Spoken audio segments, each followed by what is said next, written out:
have not made a final decision to cancel your visa as yet, and we would seek your reasons why we should not cancel your visa before we make that decision. Miss Song tried shouting her way into the country. She even paid free housekeeping. This is the last shot. I collected every money that I could find, and I spent all the money on the airline ticket, and the leftover I brought here with me. I didn't know the airfare was so expensive, and the exchange rate was terribly high. I left the country for this trip almost like a runaway, and I don't see anything in my life. As long as my money runs out. But the problem is, Miss Sun, you've only brought enough with you to last you till this weekend. I can leave this country on weekend. Yeah, well, I'm afraid that your ticket is booked for some time in February, and we intend today to consider the question of your cancellation. Miss Song hasn't told Peter the whole story. She hasn't played her final card yet. Toxic. Had some decent shark fin on board, I know that much. It's worth between $4,000 and $8,000. The boarding team is now searching for proof that it was fished from the area. We're just going to make our way into the mangroves now and take a look at those yellow fishing floats. We saw rock tracks going up the beach and into a swamp, so they're in the area. At the moment, I'm very quickly chucking these floats in the boat because I want to spend the least amount of time on the beach as I can. And it's not just because of the crop warning. Return now, over. A second foreign vessel has been spotted in the area. This is 6-1. Hello? English? English, anyone? We have 6 persons on board. The vessel's name is Bella Vista. Fuck. But at this stage, no fishing product found. The Indonesian captain claims they're here sheltering from bad weather, but customs is not convinced. Just a very warm motor. Means that they've only just recently motored to this position, or that they've had the motor running, and it possibly worked out that we were too close to make a break for it. On board the Indonesian fishing boat, The weather was no good. They knew there was islands here, so they come here for shelter. the captain's story checks out. There's no evidence to suggest they were here fishing illegally. Yeah, go ahead, 6-0. This is 6-1. Just noticing 2 persons waiting off our previous Type 3. I wonder if you could wind up what you're doing there and go up and see what that's about, over. Yeah, roger that. But the first fishing boat, Sinadabo, There is with in the boat, I deep think our main trouble. priority and And two on now the 2 of beach. its crew have jumped ship. The problem here is that they've come to a place that's not a proclaimed port. That's an offence, and there's a number of Commonwealth issues involved there, quarantine and immigration. Are you concerned about the spears, over? I'm not concerned about the spears, but certainly the fact that they've landed, I feel we should probably walk over there and escort them back to their vessel, over. Yeah, put down. I told you to stay on the boat, not to come ashore, didn't I? What's wrong? Just experiencing some breathing difficulties. Not asthma or anything, eh? Might be asthma. He's... The mailroom at Sydney Airport. Now, I think we're onto something. Both cans of soup weigh much less than they should. It's definitely not soup. There's something inside it.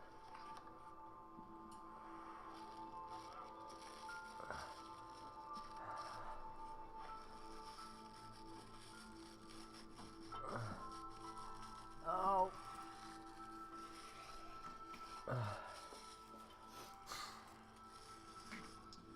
Feels solid. Could be hash, could be... Don't know until I open it up.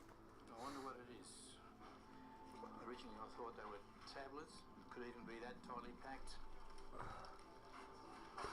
No, it's a powder. Jimmy, bring me number 13. I'm now putting it in a test kit that's going to be tested for cocaine, which is the most common drug that we find these days. If it turns blue, we've got cocaine. Cocaine. Nightfall in the Wessel Islands has brought with it a rising tide and a rising temperature. We have a male person, 45 years old, suffering with difficulty breathing, and chest pain. He's coughing up a white flesh.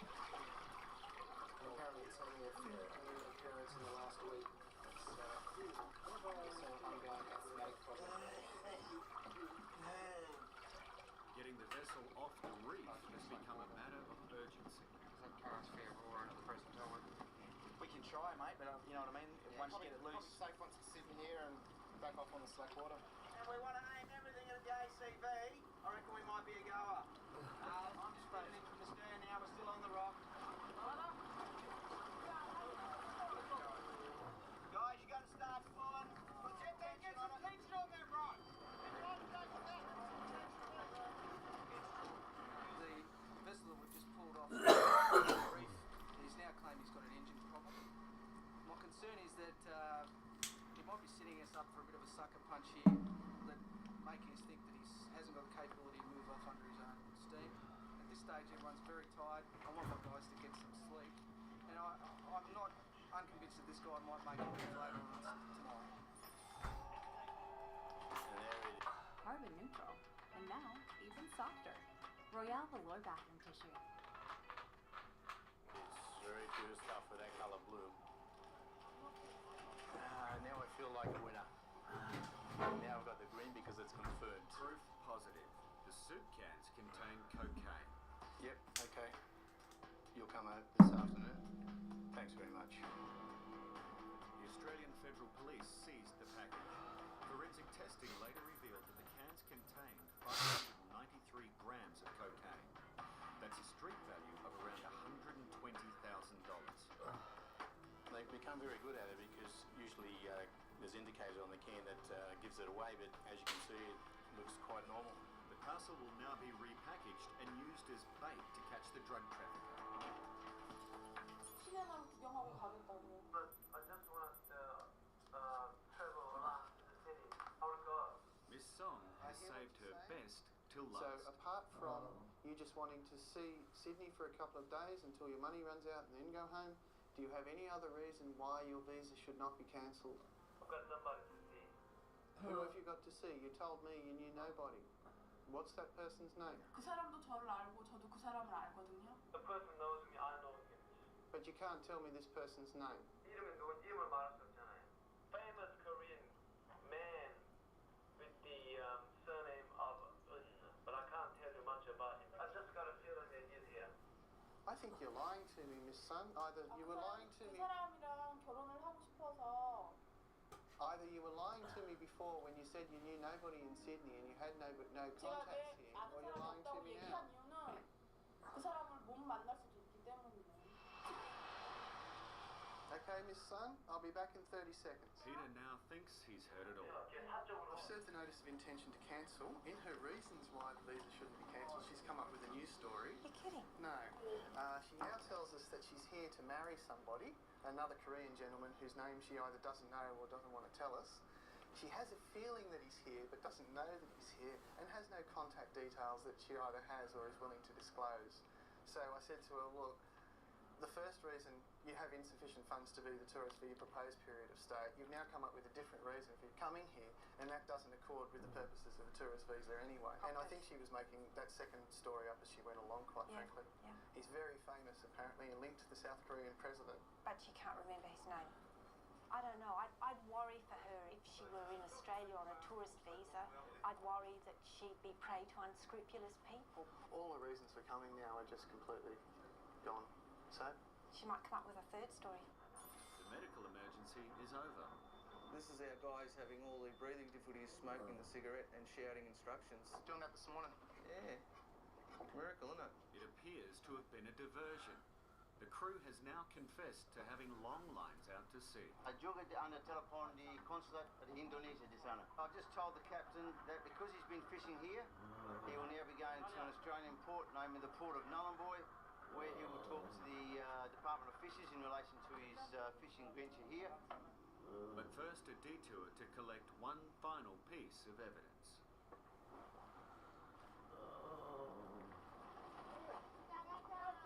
Hill. Mount Photo, yeah? The sana. Yeah. The owner, the captain, and a crew member were charged with fishing illegally. The captain and the crewmen both received good behaviour bonds. The owner, a third-time offender, was jailed for 30 days. After serving his sentence, the owner posted a bond for the release of his vessel and sailed back to Indonesia. In immigration, that you do not have sufficient funds to be able to support yourself here as a tourist, and we intend to cancel today your tourist visa. Because you don't have a visa, I'm now detaining you. You are now in our custody, and you are not free to leave. Miss Song is going home to Korea, but there's still something missing. The truth. She's pressed the button. Can you tell me what's really happening? Because we have different stories. The true story.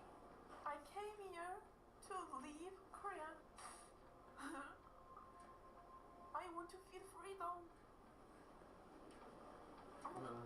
Now, it is freedom. Sometimes you go home and you have a lot of sleepless nights. Did I make the right decision? You know, what is their family going to say? Are you sending them back to poverty? There's issues like that that you, as a human being, you can't avoid. Yesterday, I was going out from my home.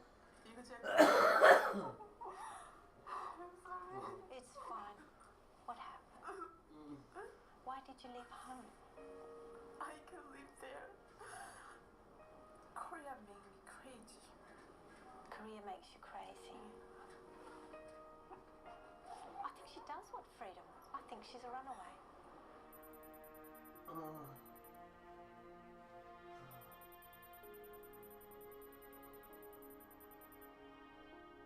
I'm just looking at a car here. Just one area in here. That's a little bit different. Yeah, just behind that seat and just in front of the engine block. Yeah. A prestige car can sometimes be the Trojan horse when smuggling drugs into the country. The trick is knowing where to look. It's got heaps. Basically what we've done, we put the camera in between the back panel of the seat, so we can see the leather of the seat and also the foam of the interior of what the seat's made up of.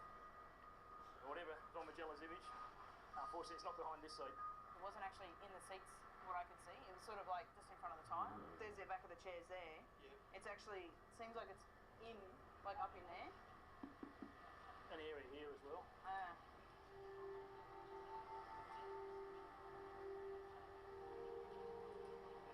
So hang on mate, come back a little bit.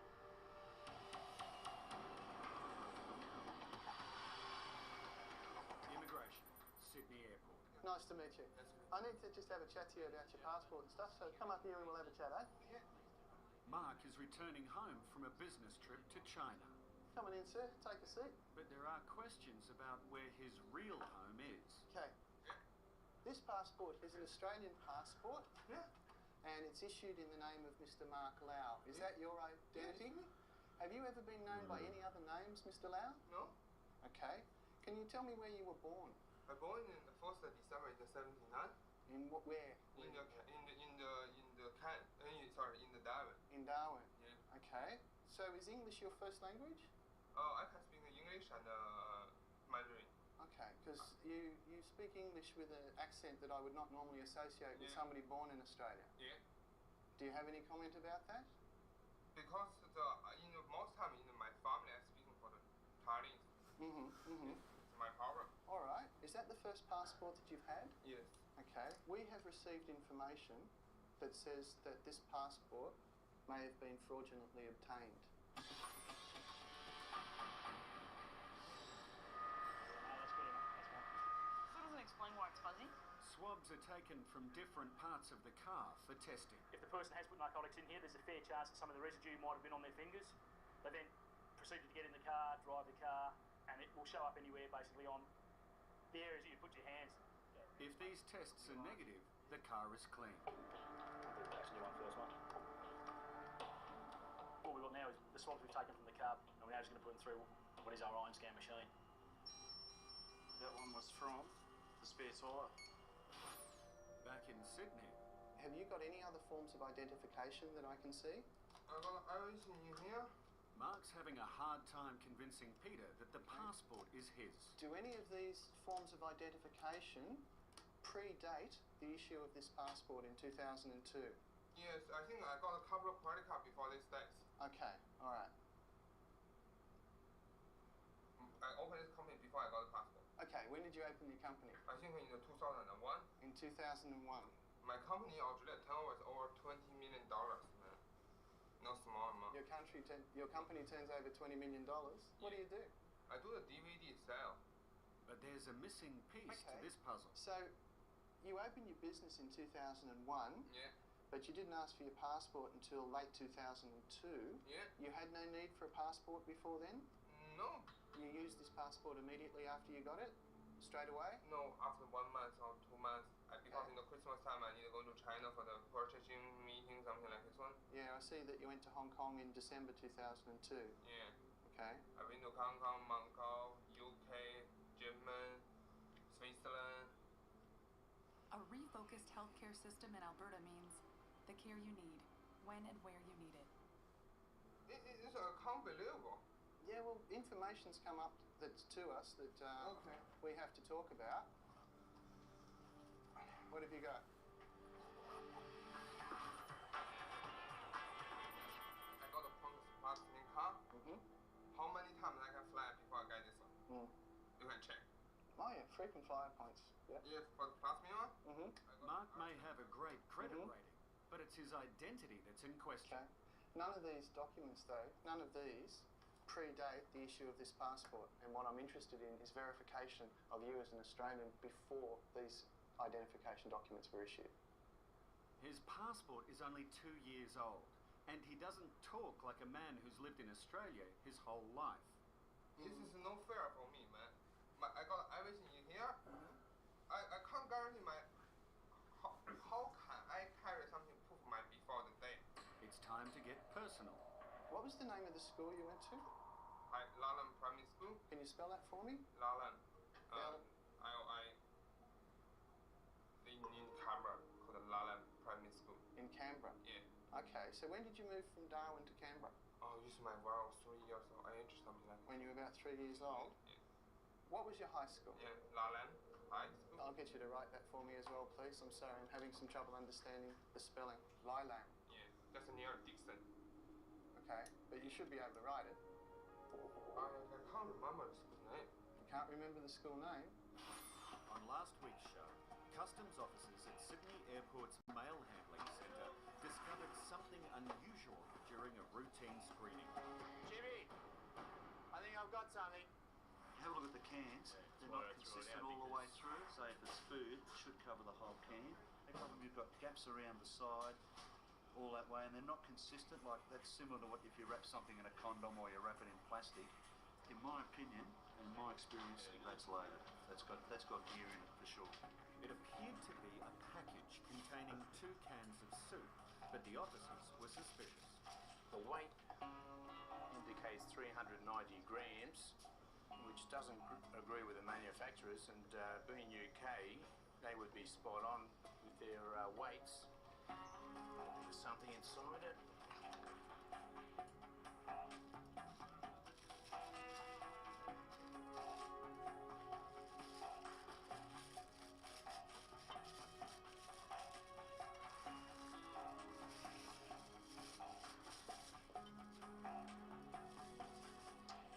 Feels solid.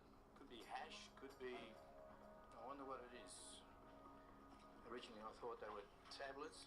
Could even be that tightly packed. No, it's a powder.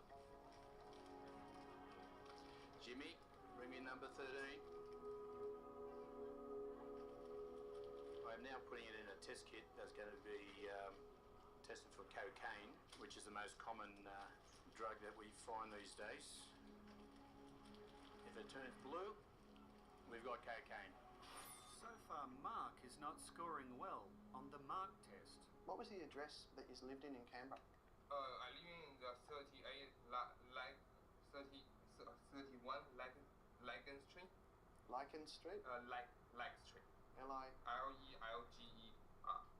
I'm sorry, please.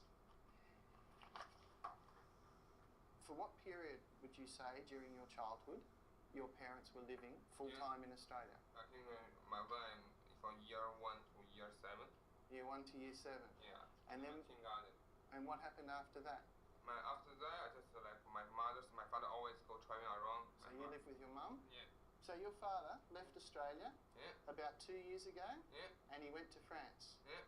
I'm just going to ask one of my colleagues to do something for me and then I'll come back. Can I get a movement check done, please? It's rubbish. Totally rubbish. Every year I pay the million of tax for this bloody shit.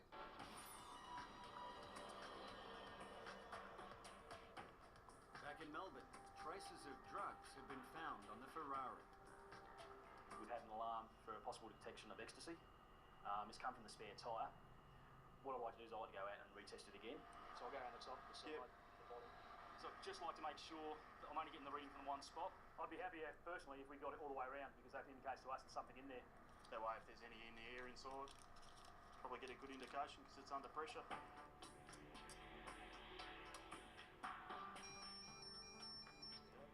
Driver's side here. Well, we seem to be getting alarms from other areas on the tyre now. I guess if we continue to get this, then we'll definitely have to chase that tyre up and pull it out and probably x-ray it. Go for the base. I think the interesting one now will be whether or not we get it off the air belt. Ferrari is worth $60,000. Another one. So it's all the way around the rim, we've got those results. But it could easily contain ecstasy worth many times that. Now it's a case of covering the bases. So where do you want to go from here? X-ray it. It's not secured in any way. Nah, I didn't think it was. Alright, we'll pull it in. Just bring it over, mate. We'll throw it in the X-ray machine.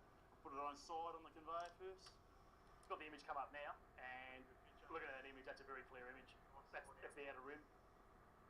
That's just the tread of the tyre, slightly thicker, so it shows up as a slightly darker image. This is where the inner tube would be. And there it is. Very pure stuff with that colour blue. Their suspicions were right. The soot cans are filled with 593 grams of cocaine, with a street value of around $120,000. The key now is to catch the drug trafficker. The Australian Federal Police escorted the package to a small post office on the south coast of New South Wales. The addressee was told that his package had arrived. Police waited and the package was picked up.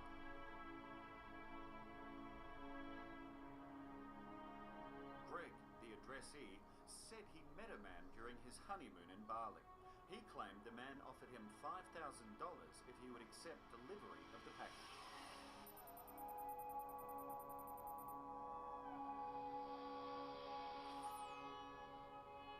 There's no anomalies there that I can see? Nah.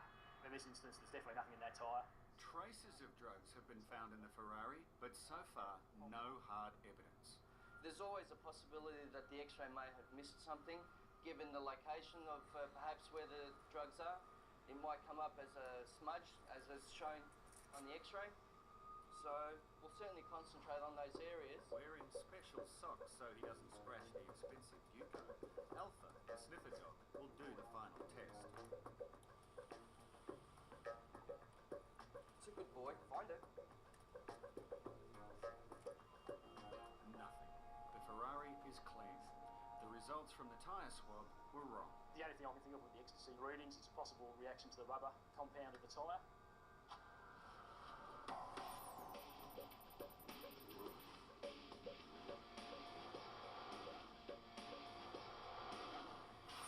Back in immigration. This is his father, supposed to have been an Australian citizen, went 2 years ago to France, born in 1950, Lau.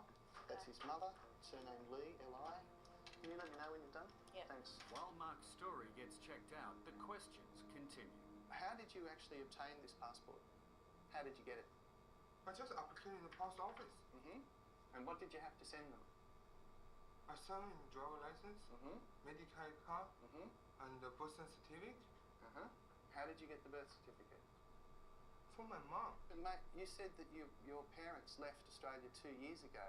You got this passport 1.5 years ago. How did you get the birth certificate My from your mum. mother? So you didn't get it from your mum, you already had it, is what you're telling me. My mom. No record for either. Okay. I didn't think there would be. Mr. Lau, there's no record of your parents by that name leaving Australia at the time that you said. There's no record, in fact, of your parents at all on our departmental systems. Can you explain that to me? I don't know. Why would your parents not appear on our systems? I don't know. They travelled as normal passengers, you said 2 years ago? Yeah. Lived here for at least 15 years? Yes. Your father used to spend a lot of time going to Hong Kong or overseas, you said, for business? I don't know. I don't think you do, Mr. Lau, because I don't think you're telling me the truth. At Sydney Airport, Can I go outside for smoking? No, you can't. Not at this stage. There's nowhere in the airport where we're permitted to smoke. Mark is still trying to prove that he is the Mark Lau, born in Darwin in 1979 and raised in Canberra. Just one more thing is my fourth. Yes.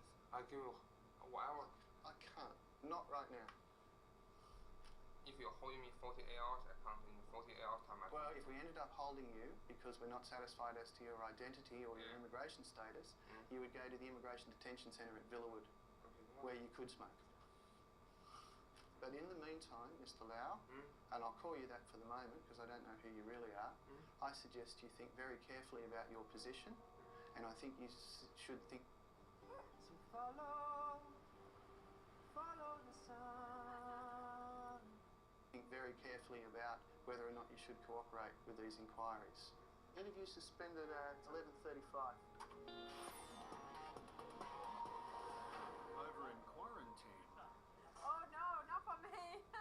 there's a hold-up over some undeclared almonds. No, any seeds in here or in your pockets? Oh, no. Nothing. This is all. More in here. Was one of Oh, look, these ones. You said there was no more. she mother, she bring this for her. She want after baby 2 months to marry? No, I'm not married. Not yet? Not yet. Because woman when she married, if you have a baby about 2 months, 3 months, or 1 month, they like different to eat, you know? Something different to eat. Yeah. Okay. The man has a large family, and one of them is soon to have a baby. Oh, the woman lives in Australia. She wants a baby. She wants this. So you're bringing it for somebody else. It's a good story, but They her tell you to craving bring it for to almonds could end up being very expensive. Can you read this? This is not allowed. Why? Why? Because it is fresh. Nothing fresh. That's $220. Not me, put in here. But that was your bag. I said no fruit. Yeah, but what is this? Not me.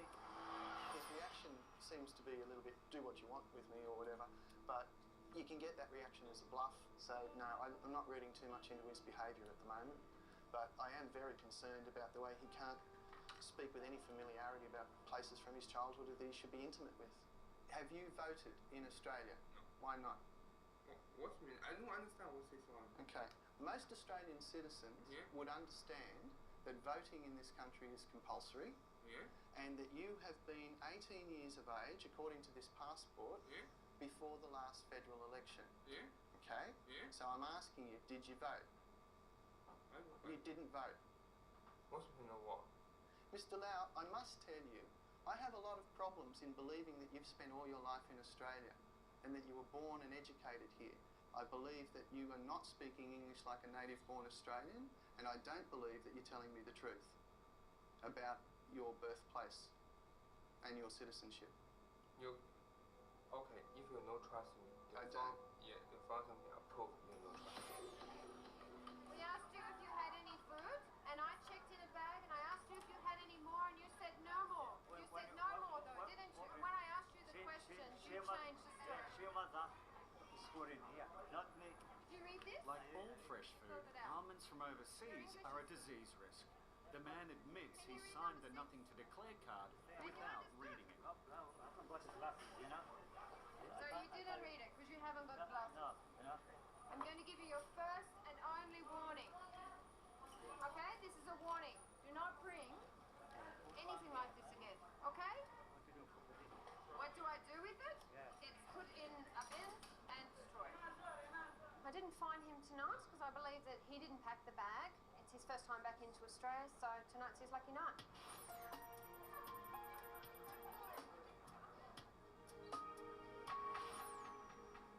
The interview is going nowhere fast.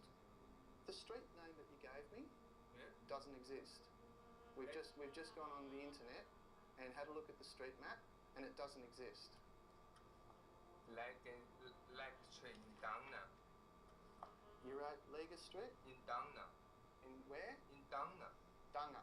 Downa. Next to Dixon. Next to Dixon. How do you spell Dunga? D-O-W-N-E-R. Downer. Yeah, Right, Downa Downer. Street. So you would have done most of your shopping in Dixon, huh? Yeah. Okay, what sort of shops do we have in Dixon?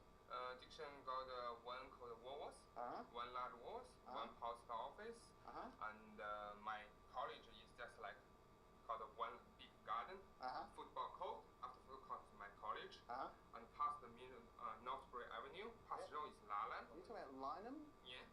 Yeah. Well, he certainly has a detailed knowledge of the neighbourhood. This might all be an unfortunate mistake. So what's the bus company that you used to catch when you were a kid? No, Kamla only got one bus company. What's that one? It's just called bus company. Kamla only got one bus company. Wait, what's the name of the bus company? Every kid in Canberra knows it. Action? Yeah. Action bus, I think. Okay. A passenger of interest. We've been notified from another country that he may be coming in with narcotics, so we'll have a look at it. We may be onto something, he might have something, so we'll see how we go. Have you got a list of drugs? No. No? Okay. So you've been in Tennessee? Right. Over to Canada? No. Tennessee to Dallas. Jeff's complicated itinerary and his agitated state have caused a huge blip on the international customs radar. Officials in Canada were suspicious enough to send information on to their Australian counterparts. So you're looking a bit, sick. Yes, I am. I've been flying for the last 2 days. Is everything all right? You need a seat or anything? Yeah. You need a seat? Oh, no. No, you don't need to sit down? Do you need a glass of water or something? No. You look a bit, like you're dehydrated or something. Do you need something to... No. It's more... It's common for drug couriers to conceal drugs internally, so naturally John is interested in Jeff's state of health. You've eaten nothing on the flight? Yes. What did you eat? We had lunch. Yeah, what was for lunch? We had breakfast. Yeah, lunch and breakfast? Uh-huh. Yeah, And... egg. There you go. Y'all put it out. It's just very strange. It starts ticking in your head whether he's actually swallowed something to bring into Australia. This sounds like Canada all over again. What, the Canada Customs give you a bit of a hard time, did they? Well, a little bit. Yeah, what'd they ask you over there? His answers aren't coming back as quick, and just trying to trick him in his answering and stuff, it's very hard to get him. But yeah, he's a very switched on boy, so we'll just see what we can do. And how much cash you got on you today? About 7,000. US? There seems to be another problem.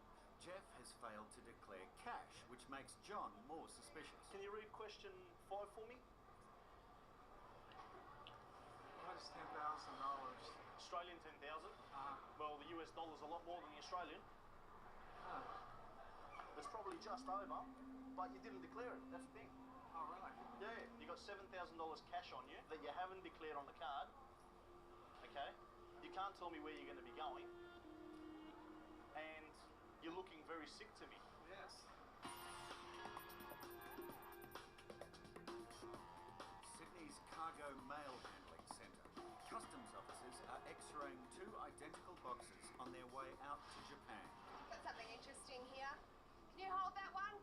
It's hard to tell on X-ray exactly what they are. They do appear to be lizards. But that's not what the declaration says. So we'll take a look now very carefully. Okay, there's not much packing in the box. And I can see that there is a number of items bundled in socks. I won't open the socks any further. What we'll do is contact our investigations unit and organise for the items to be taken over to the Taronga Park Zoo and identified over there by qualified staff. It's hard to tell at this stage what condition they're in, whether they're dead or alive or sedated. Was it split between a couple of people? It's been a long 2 days for Jeff. He's passed through 4 countries and has aroused the interest of customs in 2 of them.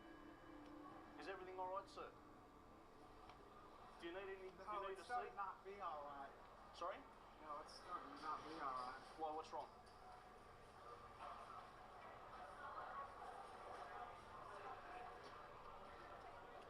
I'm not going to ask any more questions. Sorry? I'm not going to ask any more questions.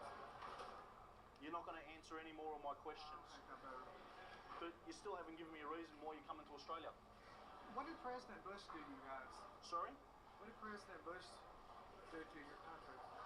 What did President Bush do to our country? What's that got to do with anything? Gut feeling so far at the moment is pretty good. He's struggling answering questions. He's very agitated. he's just moving around like he doesn't know what he's doing. It just seems like he's out of it.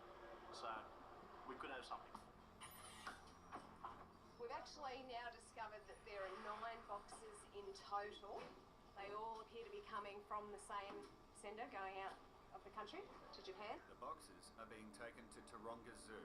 There the contents will be identified, dead or alive. The animals haven't been properly packed. There's no sort of water supply for them. There's actually even no packaging around the box that they're able to move around and be damaged, bruised, even killed. 9 boxes. There's some in the back seat as well. So if we can just kind of unload them all and then find out what they are, and then we'll take the boxes back. We'll just set up in one of our treatment rooms there, and we can just have all the boxes lined up and just work through them slowly.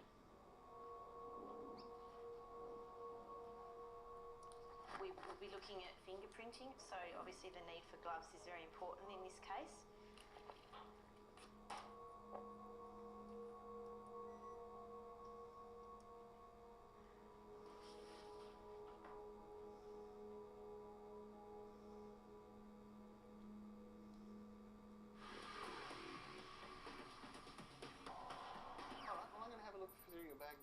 We said.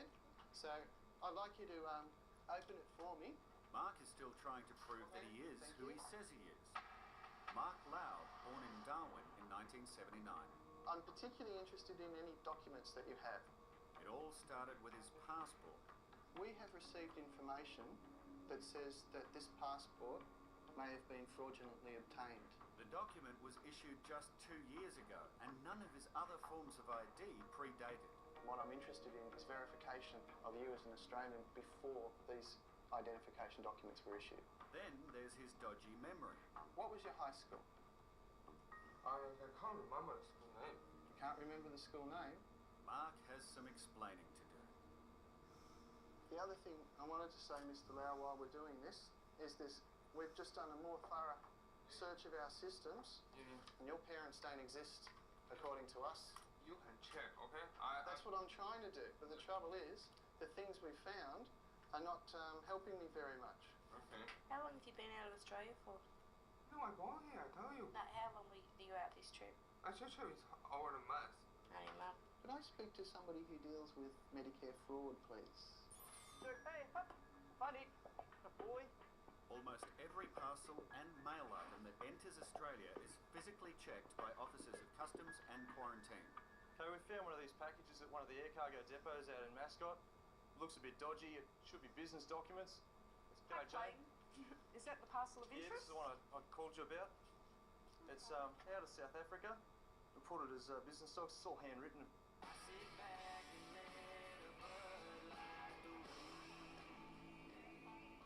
A bit dodgy, so I think we should have a close look at it here. Run it through.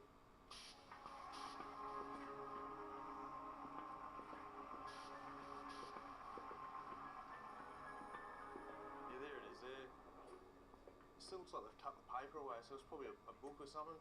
If we just sort of bring up the negative look there, that's really very, very organic. And You can definitely see the segments. It's clearly been cut away and placed inside. Just the difference when you enhance the edges, you can really sort of see where the cracks are. So it's probably something organic. Quarantine might be interested in this one if it's not anything else that we're interested in. Definitely warrants further investigation. Okay. At this stage, we don't know what's in it, but the area that it's come from is a known high-risk country, and the image on the screen has definitely given us reasons to look further. You always said Australia is multi-nationality. I don't think so. Mark has had enough. He is travelling on an Australian passport, but we're not so sure if he is an Australian. And one of the things he's got is a Medicare card. And I was wondering if you'd be able to answer this question, basically, whether or not he had a prior Medicare card to this one. If Mark's Medicare history predates the passport, bloody country, and proves that he is Mark Lau, he'll be allowed in. Right. If not, he may be refused entry. Now, I've just sent a fax to the Health Insurance Commission about your Medicare card. How long have you had your Medicare card? This one, I lost the one. I just replaced a new one. Yeah, this is a new one, huh? Yeah. And you had one before that? And you had one before that? How many Medicare cards have you had? Before I come with family one. Yeah, you're on the family one. Yeah, just a separate one. So is this your first separate one? Second separate one. Okay. The problem that we have still is that we still can't identify your parents from any departmental system. Okay. That's a big problem, huh? Okay, if we can find the medical, I can go in there. Sorry? If the medical sign tell the all the history, I can go in there. Well, it depends what they tell me. Okay.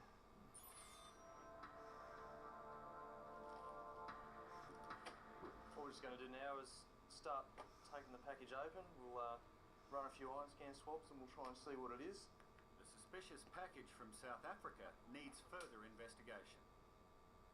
Looks like it's definitely something that's organic. We're just going to have to use our technology here with the iron scan machine, which will tell us if it's going to be drugs or just some other organic substance. It's got a few layers here. I think they're truly trying to keep it inside, keep the smell inside the package. Just give that a good wipe around the seams. All right, we'll go give that a run and see if we get something back. Go test it.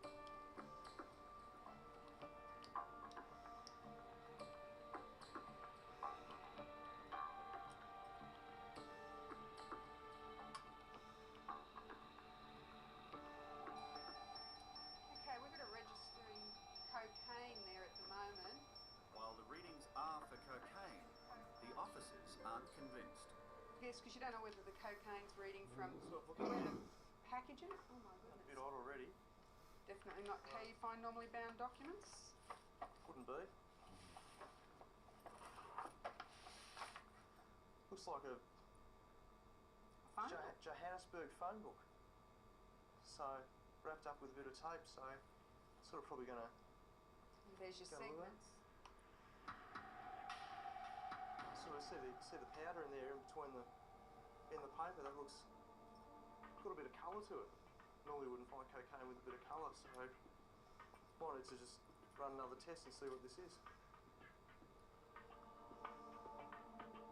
It goes in with a bit of force, so it's not completely rock, but At least stuck in there. there's definitely white powder residue you can see on the pin.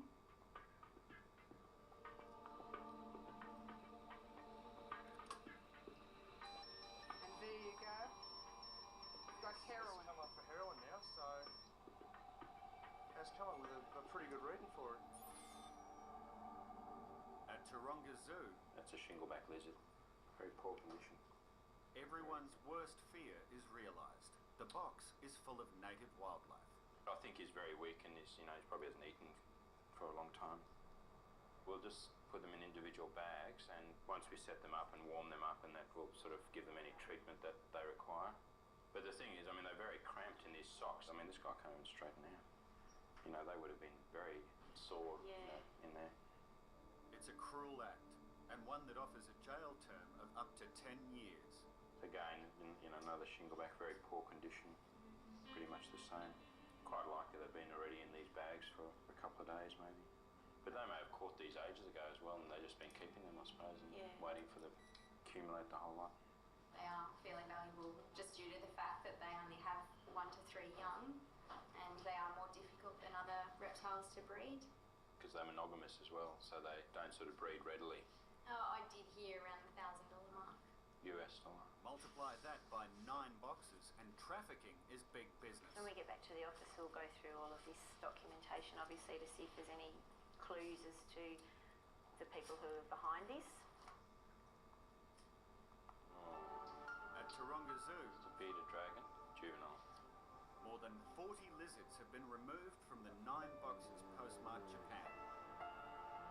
It's a bizarre sort of concept to me to do something like this to an animal.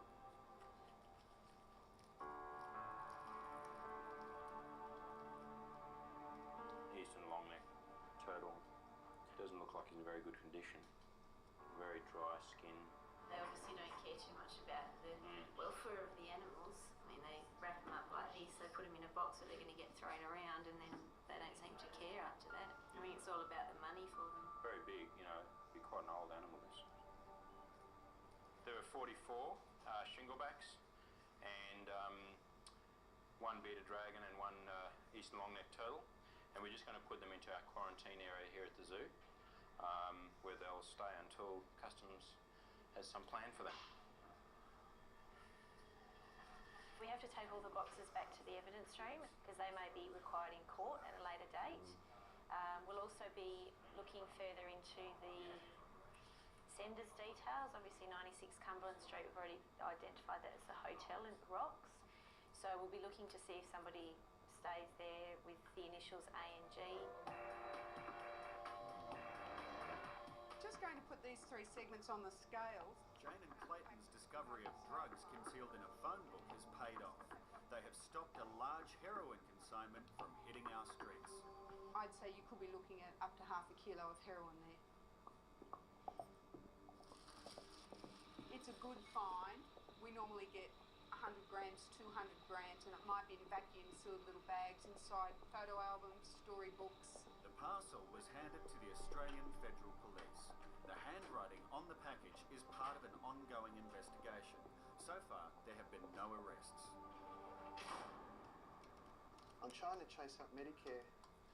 We are waiting for a response on a fax just sent regarding a passenger in immigration clearance. I'd appreciate it if you could give us a call either way within the next few minutes. Thank you. Okay, Mr. Lau, sorry to keep you. What do you think the Health Insurance Commission is going to tell I me? don't know. You know what Medicare can tell this guy how are your Medicare? Well, I'm asking you. I've asked them to give me a history of your Medicare. Yeah, he will be So what do you think they'll tell me? He sent a history to you. You understand? He will tell me real history, man. I've asked Medicare to tell me when you got your previous cards and who your cards were with, because I can't find any record of your parents. Now, what if they can't find any record of your parents either?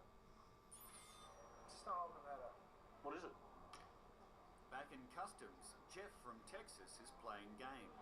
I think I found something right here. What is this? Well, that's nothing. Just a sock, is it? But the officers aren't amused. They still believe Jeff may be a drug courier, so they're moving on to a body search. I'll go 219. Now, just a quick pat down, just to make sure you're not carrying anything illegal on my body. Right. By the law of Australia, you have the right to say no to your first search. This means that you may then be held for a higher level of search. Well, let's not go no higher level of search. If you just stand like that for me, and this officer will do the search, remember at any time if you want him to stop, just say no. Jeff is thoroughly checked, Because sometimes people do hide things on their body, it's very hard to find. but the body frisk is negative. Do you have anything in your shoes? Jeff is agitated and evasive, but despite intense scrutiny by customs officers, it seems Jeff is a bona fide traveller. He's simply a little out of the ordinary. If you're nervous, or when you haven't done anything, can you imagine when you do something, how you feel?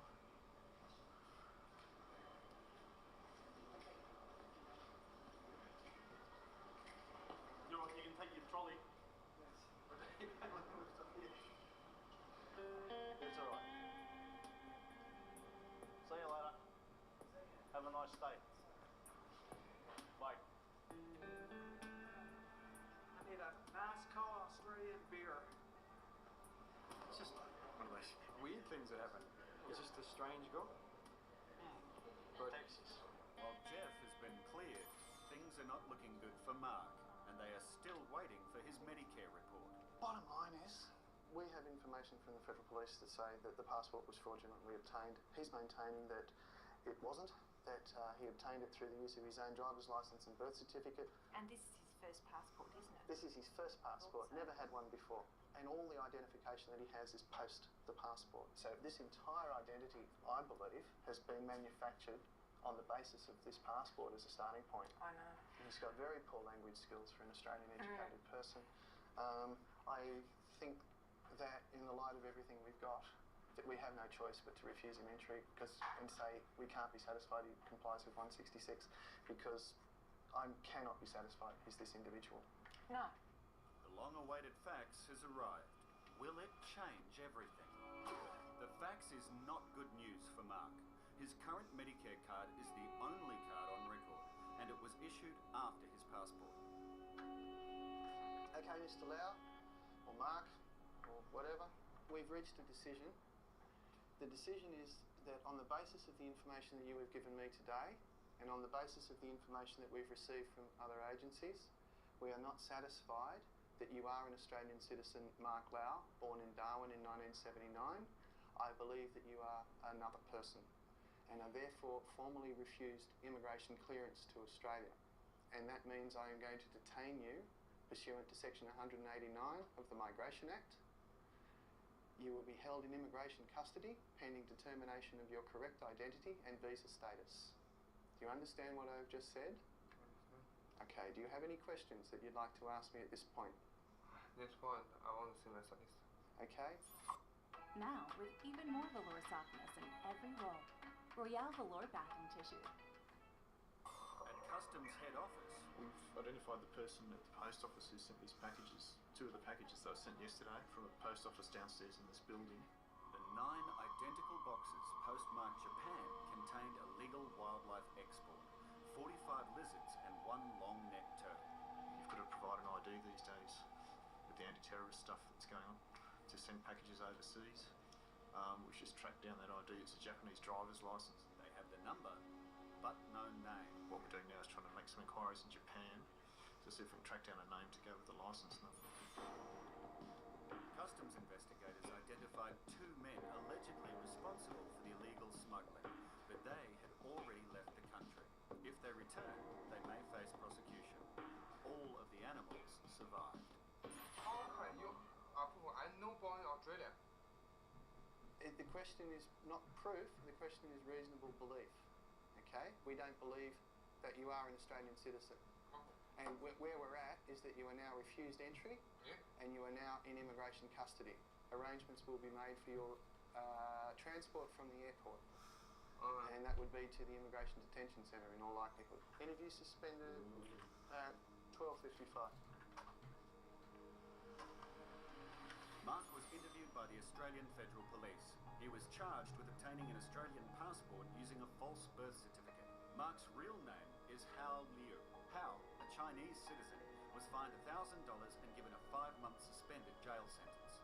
Hao returned to China and is subject to a 3-year exclusion period from Australia. Around here. Can I just have this one first? Zhongxing is one of the tens of thousands of overseas university students studying in Australia. The Australian passport holder? No, China. Yeah. And how long are you here for? For 1 year and a half. What are you studying? Accounting. Zhongxing is being quizzed about her customs declaration. Parents paying for your... Yeah. Have you been to Australia before, or is this your first time? No, the second time. Second time? Yes. That's the only cash that you have? How much do you have all up? 350. Yeah? Yeah. You have any more in your bags? No. No, that's it? Yeah. What about in here? Any more in there? How much have we got in here? It's just about impossible not to see these quarantine warnings when you get off a plane. But alarmingly, that doesn't stop thousands of people ignoring it. We have over 800,000 passengers arrive in Australian ports every month. Those passengers can carry through 6,500 undeclared seizures through Sydney Airport alone. Those seizures could bring in all sorts of exotic diseases like foot and mouth disease or fruit fly, which could devastate our economy. That's where these guys come in, with noses 100 times more sensitive than humans. Quarantine beagles are perfect for detecting food and plants hidden in bags. But not every beagle makes a good quarantine officer. This is Beagle Boot Camp. These handlers and their dogs have spent 2 months learning to find hidden food and plants. This time next week, they'll be on duty at Melbourne Airport, as long as they pass their final exams. They're nervous and they're tense, but you know, it's no guts, no glory. I think if we get through this, it's a very difficult course, and if we get through it here, it'll be great. For the dogs, it's a game. Find the food and get a reward. But for one of the handlers, it's very serious. If Scott's dog Banjo fails, his own job's at risk.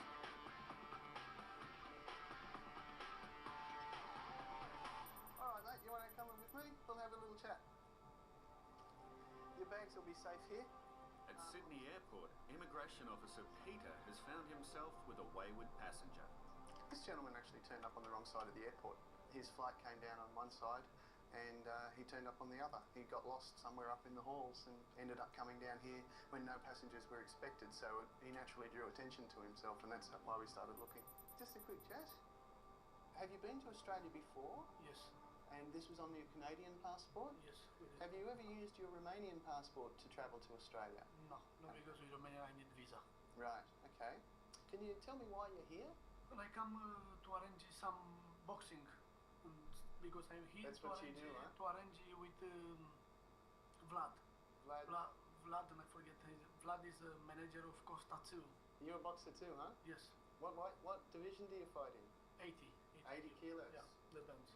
One of the things that we're a little bit worried about is that your passport seems to have some damage to it. And we're not sure at this stage what to make of that. We don't know what to think about whether or not your passport has been damaged just through normal wear and tear, or whether or not somebody's perhaps deliberately played with it. Maybe somebody fooled with this passport, maybe, we think.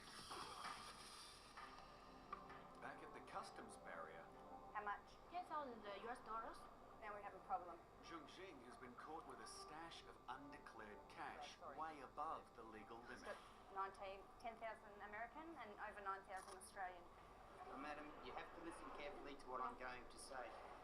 You do not have to say or do anything, but anything you do say or do may be used as evidence. Do you understand that? Yes. You read question number 5, madam. Do you carry the cash equal or more than 10,000 Australian dollars? Right. Yeah. 10,000 or equivalent to 10,000 Australian dollars. Equivalent Have you got any other cash? Have you got any more cash? Any more cash? Yes. No. This time, customs won't take no for an answer. Anyway? No. All right, well, I'm just going to go and make another couple of phone calls, and then I'll come back and talk to you again. Marion, the Romanian boxer travelling on a suspicious Canadian passport, is remaining calm. But immigration officers have decided to bring in a document expert. I've just spoken to the document examiner. He's on his way. He's going to be about 30 minutes and he's going to come in and have a look at the passport. I spoke to him over about the features on the page and we've actually thought that it's warranting him coming in from home to have a look at it. He did a couple of eye flicks. He's very dry-mouthed. He's sitting very tensely, very upright. He's very nervous. The rule is that you must declare anything over 10,000 Australian dollars or equivalent. She's claiming ignorance, but Zheng Jing has broken the law. No. 10,000 US? Yes. 10,000 US. 9,500. The Chinese student has brought in double the legal amount of undeclared cash. I just Yeah, and what's that pocket money for? This one? No, what's this money for? What's this money for? This is money. Yes, what's that money for? I just carry this money. Yes, what's the money for? What do you use the money for? For my living. Okay, rightio. I'm going to make a phone call. Going to my phone call. A phone call, yeah, to the Australian Federal Police. Okay. And I'll tell you what will happen after I make the phone call. Okay? Why didn't you declare the money? Clear the money. My parents gave me this. Unfortunately for Zheng Jing, the growing pile of hidden money has forced the hand of customs. We believe that she's in excess of her currency and that we're detaining her for that reason. Let me go back through this bag again, okay? Okay. Any in here? Nothing in here? You can see. Is there any problem? Is there a problem? Yeah, there is, because you didn't declare it. If you hadn't declared it, there wouldn't have been a problem. You would have just filled out a form and you would have been on your way. Okay, madam, what's going to happen now is once we've done the pat down or frisk search, the Federal Police will be talking to you about your currency. About my parents. Yeah, If she can't prove that all of this is hers, the police will seize it. They will carry my money. They will take her money. Take my money. I don't know what they'll do. I have really no idea of what the Australian Federal Police will do.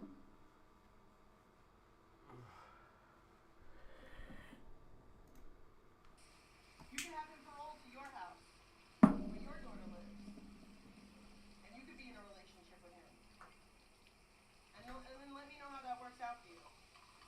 Michael's so innocent and such a great guy. You should have him around your child. Bring him around your kid. Have him come live with you. Have him paroled to your house. He's such a good guy. He's so innocent. He didn't hit me, according to you. Have him paroled to your house. Let him help you raise Sheridan. Since he's such a great guy, and he's the victim. You should start a relationship with him. I fully support that. I fully support Trisha and Michael dating, by the way.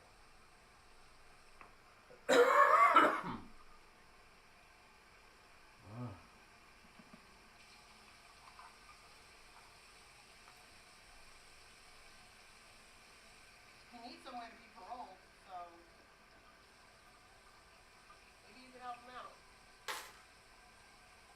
Otherwise, he's going to be going to a halfway house. You know? And he's so innocent, he shouldn't have to go to a halfway house after somebody 3 years in jail. He should be able to come home to a home, a nice bed. Trisha, you should make that happen for him. He's innocent. He just, you know, like you said, he's so innocent. You just served 3 years of fucking bid for no reason, according to you all. Amber, you know what, Amber, why don't you have him paroled to your house? All you bitches, all you stupid fucking whores that are saying that Michael's innocent. Melissa, since you love him so much, and you know I'm not lying, but God forbid you come out and say the truth, have him paroled to your house. Not paroled, I'm sorry, he's not going to be on parole, he maxed out. Excuse me. Have him released to you. Have him come stay with you. Since he's so innocent. He's so innocent. He's such a victim. You should let that victim come and stay with you.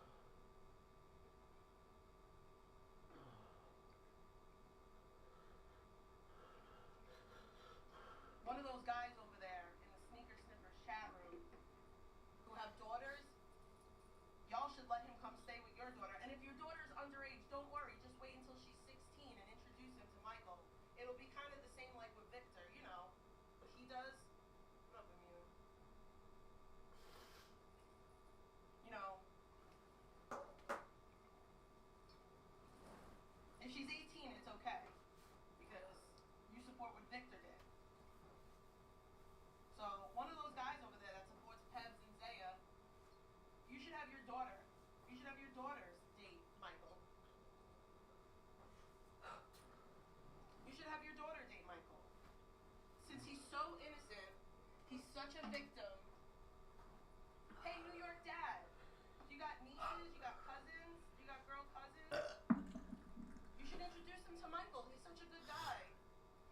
And you support him being contacted, and you support people saying for him to be freed. Hey, New York dad, why don't you, you know, you got nieces, you got cousins, you got daughters, introduce them to Michael.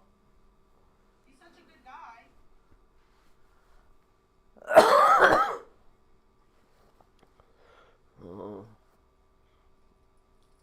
He's such a good guy. He's such a victim of mine.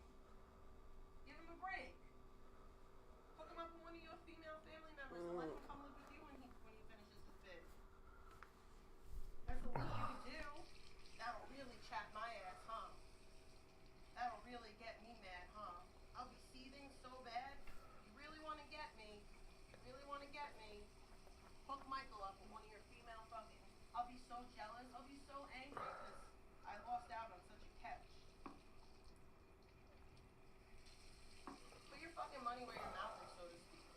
That nigga's so innocent. Hook him up with one of the bitches in your family. He's such a fucking victim. He's so fucking innocent. He didn't do nothing. Why don't you bitches date him?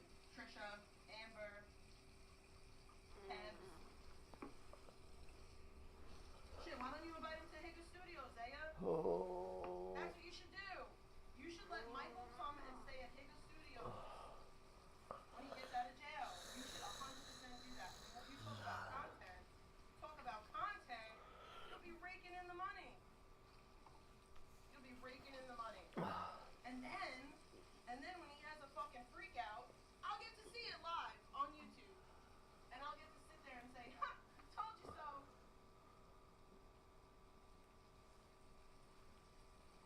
It's not a matter of if, it's just a matter of when he's gonna wind up going back to jail.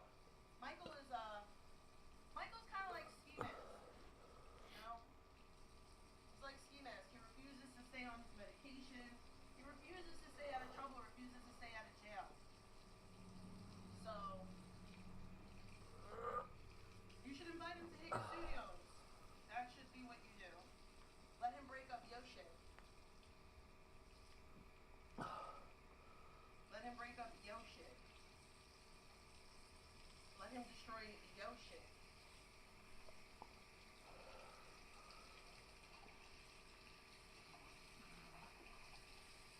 I want to see Zaya get loud and in his face, yelling and screaming.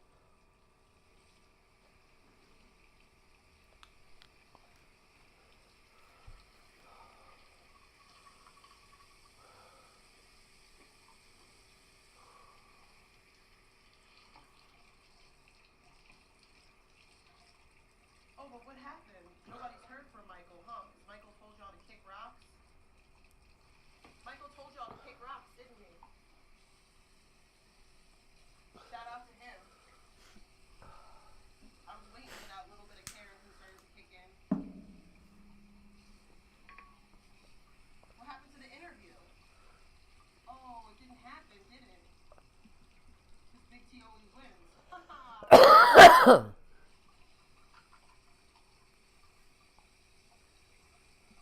Maybe, just maybe, I have a little bit more pull than idiots online. Because you might send him money once or twice, but you were going to fuck up his constant money. Y'all were going to fuck up his constant money. Like, y'all was going to fuck up the situation where he gets money put on his books all the time. Y'all was about to fuck that up for him, and he wasn't risking that.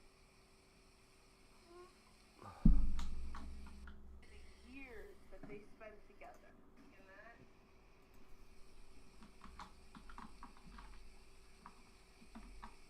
I'm going to say this.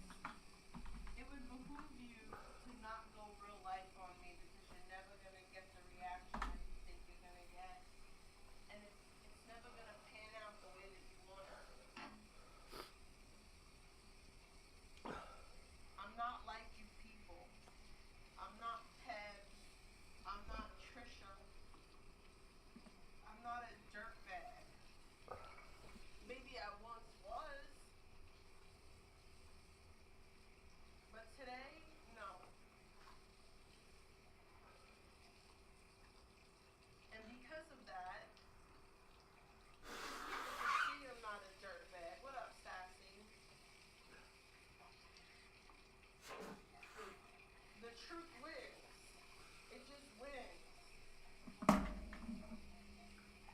I live in what's true and what's right, and you live in lies and what's wrong. And that's why you continually lose. Each and every fucking time. No weapon formed against me shall prosper. That's that.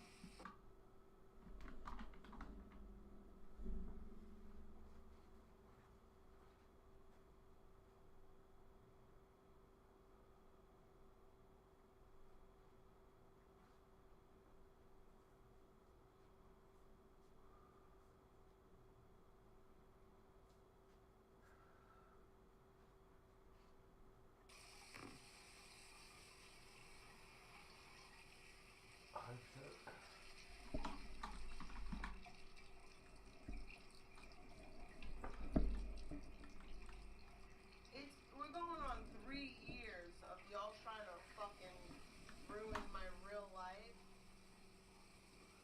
and not succeeding. 3 years. 3 years of y'all trying to fuck with my real life, and my real life just keeps getting better and better and better, and y'all real life just keeps getting worse and worse and worse. Case in point, Amber.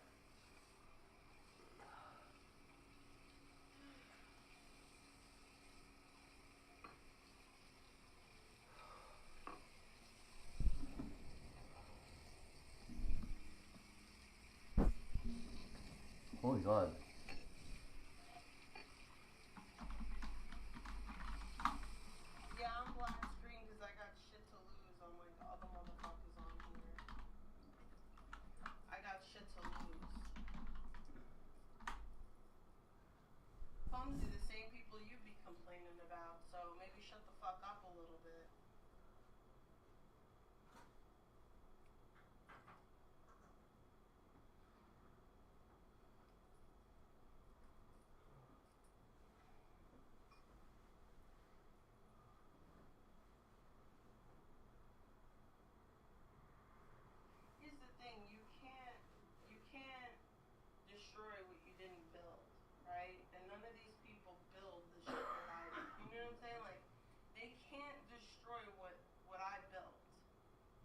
they don't have the capacity to.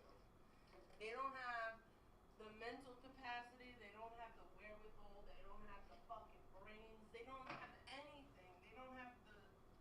They don't have what it takes to try to like fuck my shit up. Mainly because my shit's unfuckwittable.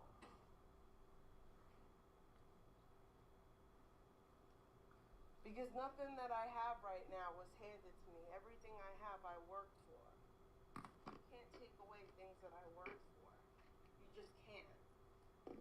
I worked for my recovery. I worked for where I'm at in life. I worked for everything. So you can't take that away from me as much as you want to, as much as you try to.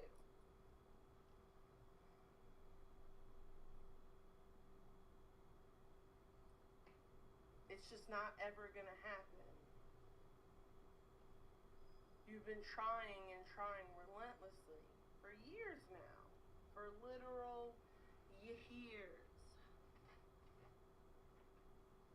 And where has it gotten you?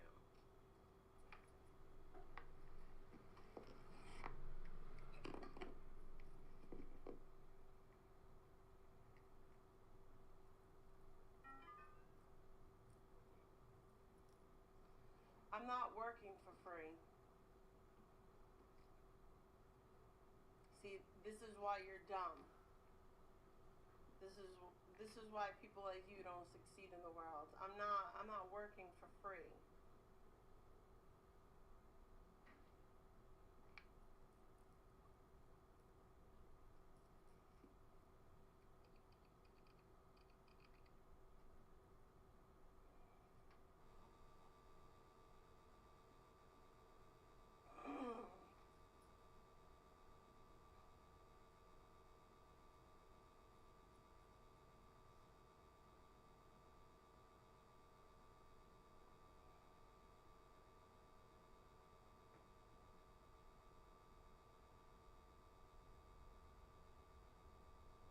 No.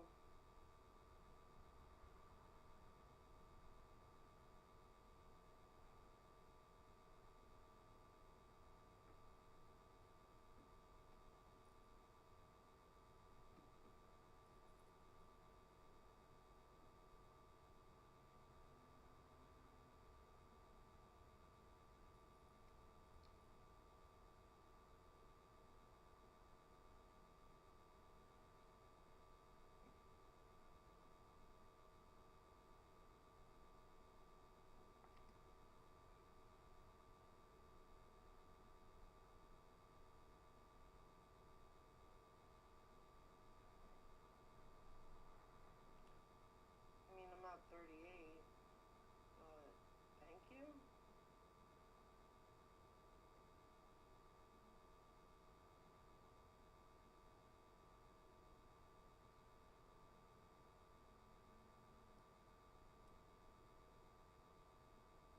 Exactly. I'm working towards my degree.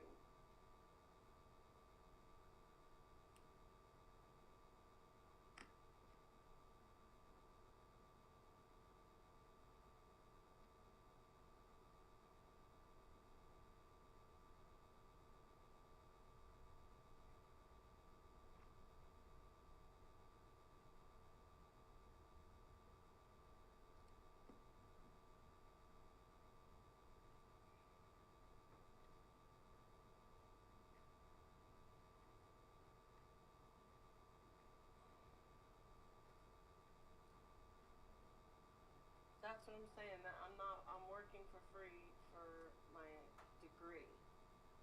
It's worth it. It's not for nothing. I'm not working for nothing.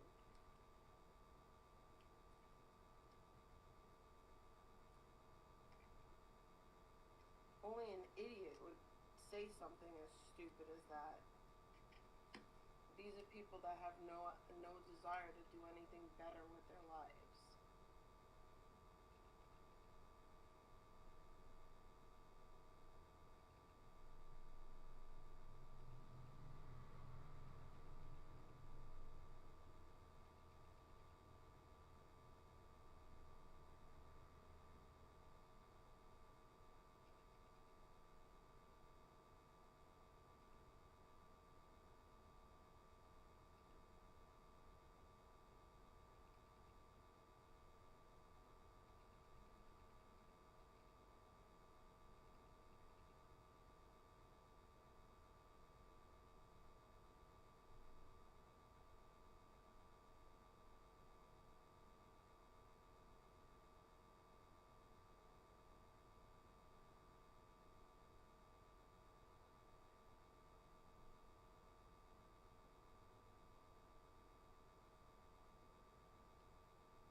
really upset me. Like, what the fuck type of crock of shit is that?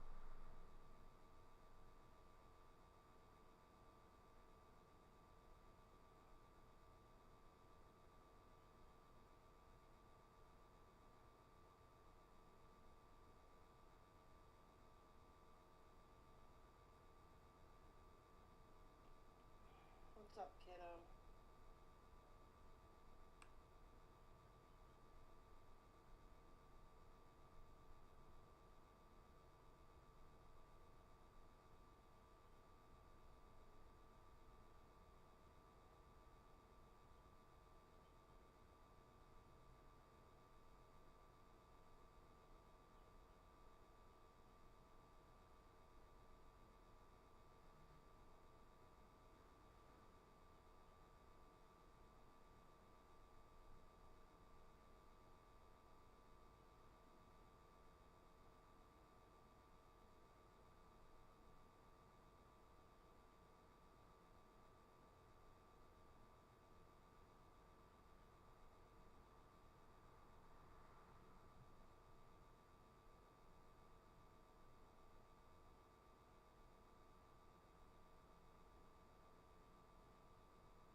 slight icky out. Oh, why did I go this way? I gotta go the other way. I gotta turn around. Not really, but I gotta go up and around. I gotta go like a loop-de-doop.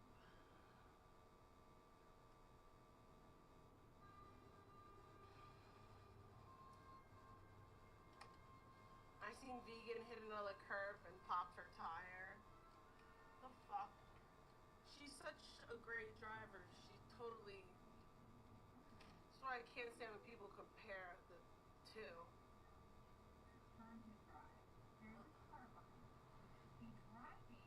You really have nerve to say anything. The nerve.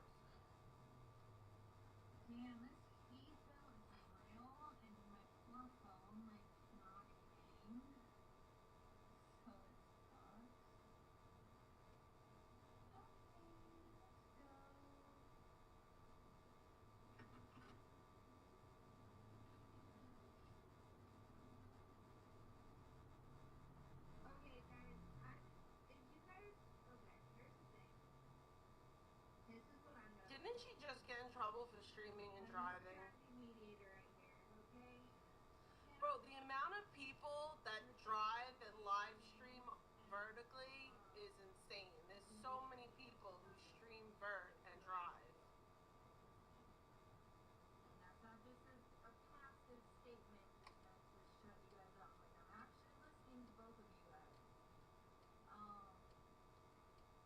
But I don't have evidence from either side right now that is proving anybody right or wrong. Wait, what? What is she saying? What is she talking about? I missed the beginning of that. Man, this heat though is real, and my poor phone like not paying. So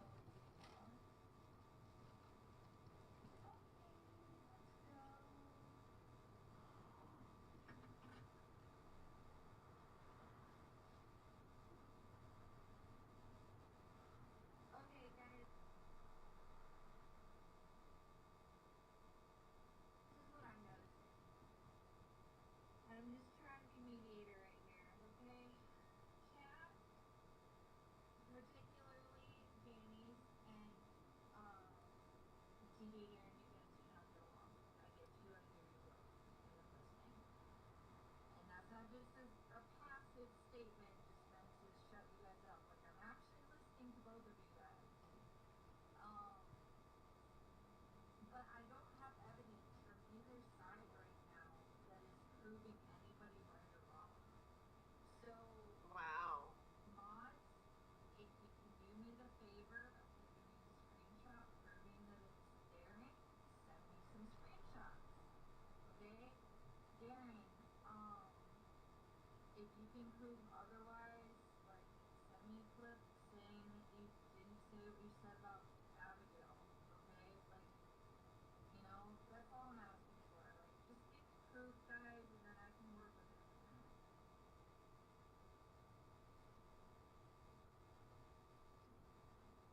But I'm gonna need evidence, guys, and I'm not gonna get it while I'm driving around. Of course you are, because you don't pay attention to driving while you're driving. Why would you pay attention to driving? It blows my mind that this bitch is still allowed to DoorDash, and I'm a parent who has bills, not a fucking drifter, and I can't fucking DoorDash. I can't make fucking money anyway. I'm getting really frustrated. I have no fucking means of income right now. Sorry. I'm sorry. I don't understand why. What is the point?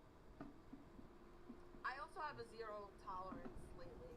So if you have something negative to say, I'm just gonna ban you. You will get no recognition and like that.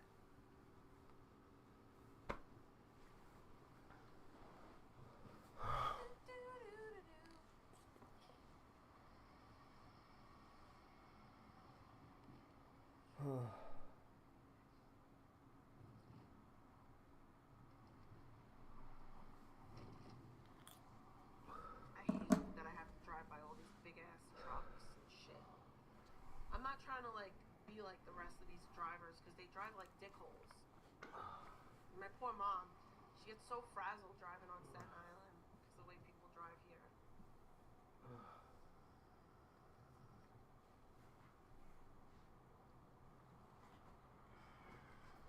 I'm sick of guesstimating how many miles per hour I'm going. Oh.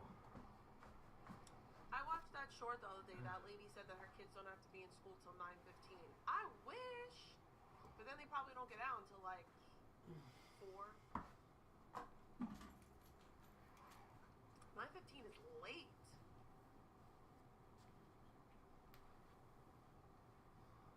Eight o'clock is late.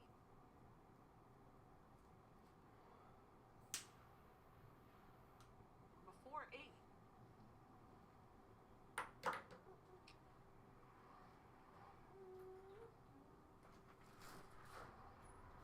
Can anybody who believes in it say a prayer for Unitonica? She's going through a lot of stuff right now. She talked about it on her channel, and then she told me about it as well. So can we just, send good vibes and a little bit of prayers to Uni?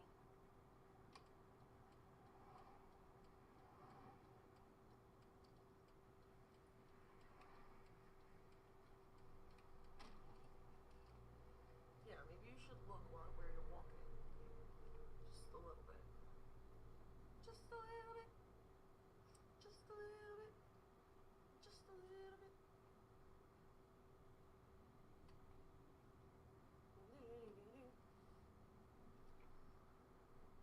I also wanted to say something. Give me a second when you order food. Well, not food, but... Any food in your order? Yes, can I get a ham and Swiss croissant? Can you put it through the toaster twice? Absolutely. What else? Can I get Trenta iced green tea with water? Can you put light ice in that? And can you put 10 pumps of the sweetener in it? You got it. And that's it. Alright, 10 vinegar. Thank you.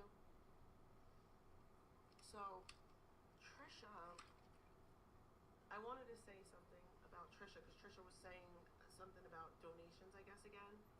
Trisha, the reason why you don't make donations is because most of the women... Well, hold on. I just have to reload. Give me 1 second. Thank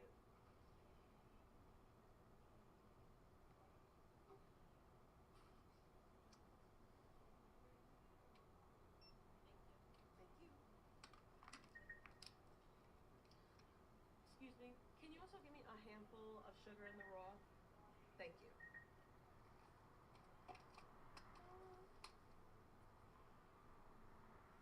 Thank you. So most of the people who donate, and this is just in general, on YouTube, most of the donators are women. And a lot of women don't want to donate to a woman who's pulling out her titties on YouTube, pulling everyone jealous. Have a great day. You too. Thank you. Shitting on a single mom, and just being as repugnant as you are. That's literally why.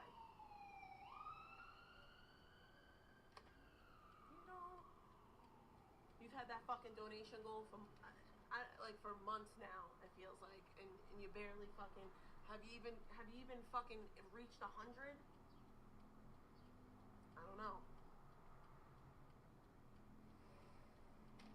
Bringing your kid to stalk people is a little weird.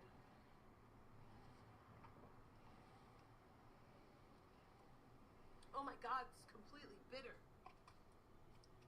Utterly and totally bitter.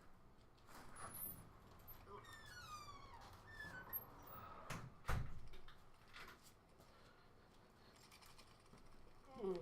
She has a couple of little simple idiot men that donate to her, but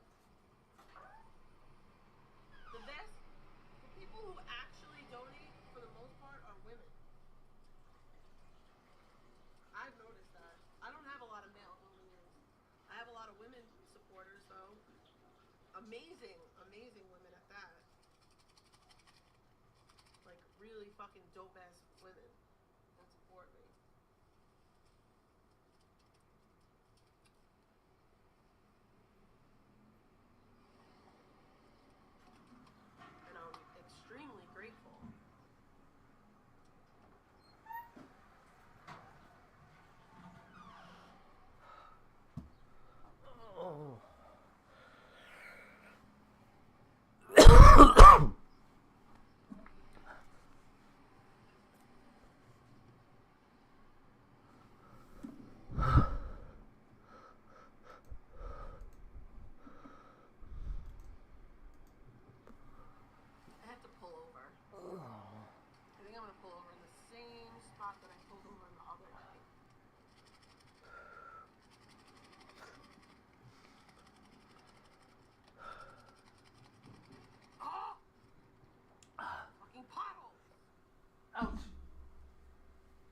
Sydney Cat, yeah, my kidneys really hurt, buddy.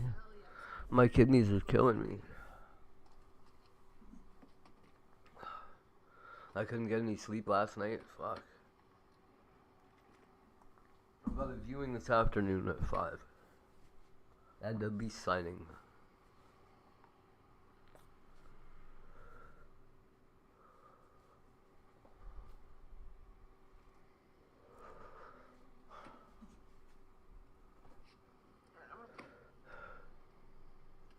Down a little bit.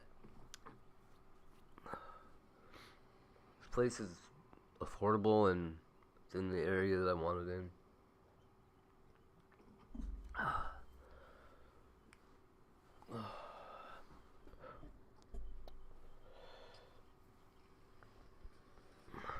Yeah, it's, I don't know, man.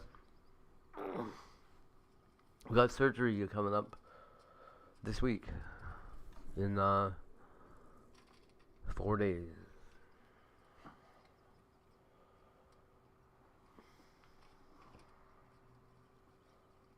I've long been predicting that I'll die in surgery. Trish says I won't. I don't know.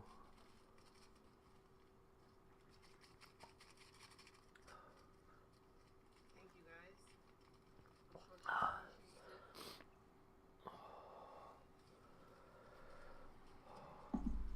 Oh my god.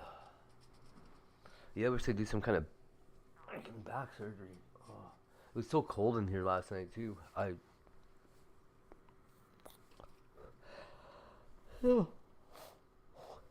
kind of like it when it's cold when I'm trying to sleep. This was just a little too cold, so I was like shivering pretty like solidly throughout the night. Thanks. Oh. Ow.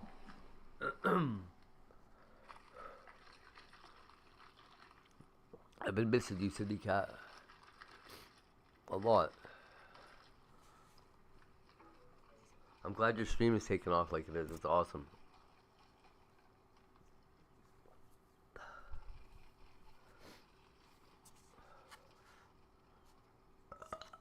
Ooh. Excuse me. I've been like staying up, I guess, a little bit later, so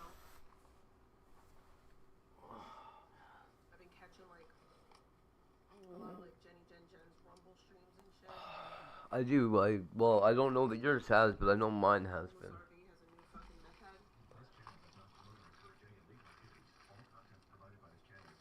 Well, that was creepy.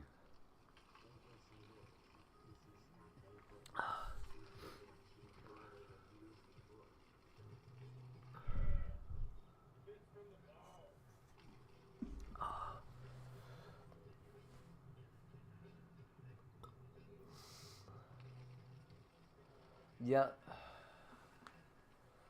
Sorry, I have to like shake this up. You know it. You know it. Slush at the bottom.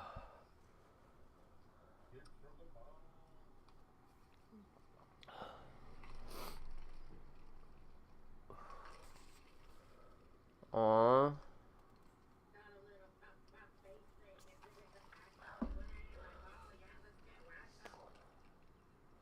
You've been stressy, huh? Is that ICP? I think so. Oh, come on, neck. It is. I hope it's not too new. Eric engaging in messy situations?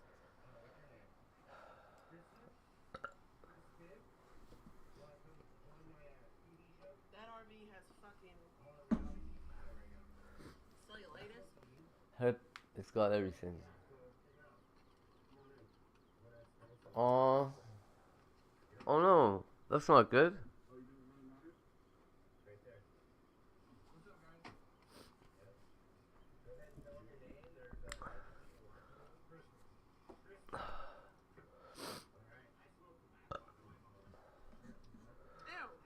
When I was in the hospital, my kidneys almost shut all the way off because I was laying down for too long. There was toxins pooling in my back, and causing my kidneys to like slow down their function or something. It was really bad.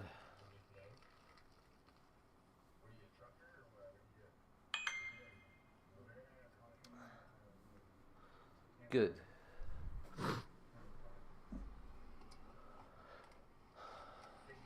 Well, I'm hoping that I get into this apartment today.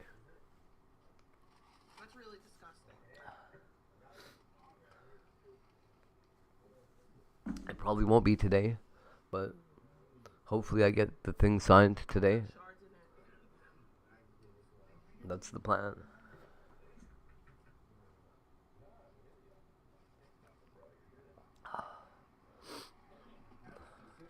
It'd be nice to be back on the internet and stuff from our own place, wouldn't it? I think so. I kind of wanted to just go to the States, but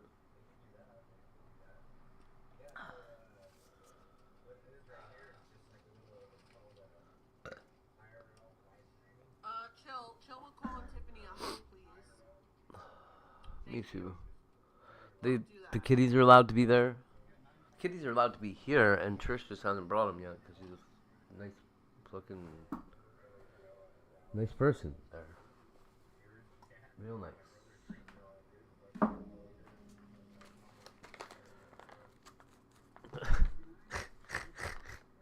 It looks a lot like the other place, but with wood floors instead of that acrylic, that rubbery shit that they were. Vinyl. They're like a chestnutty brown.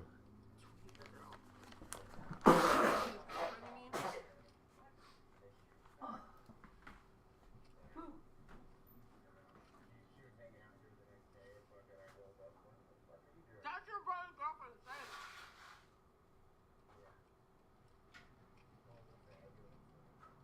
Why don't you just say, oh yeah, by the way, the Tweaker girl is my brother's girlfriend. Oh, what a pig. I will. I don't know why it's not up on here right now.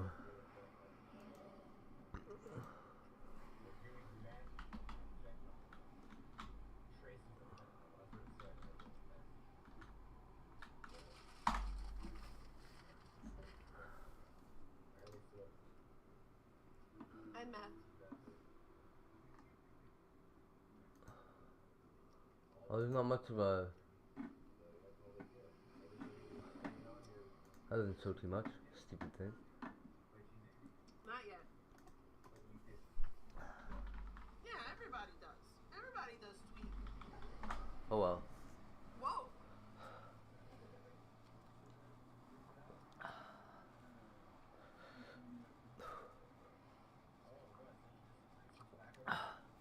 We're gonna have those lights up right away. It's gonna look so awesome.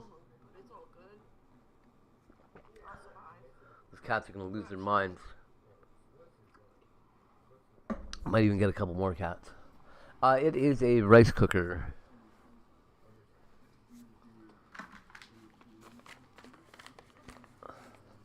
It's pretty close to a full-size crock pot almost.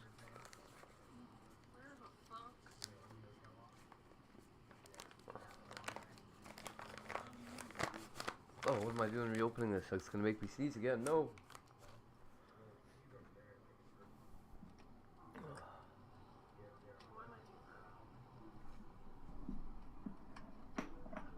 So these dudes have like a... I miss them too.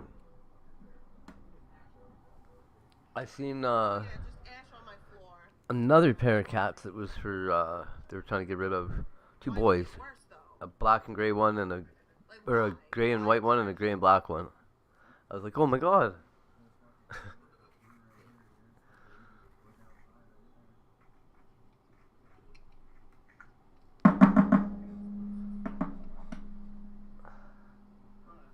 They've been perfect little boyfriends for my kitties.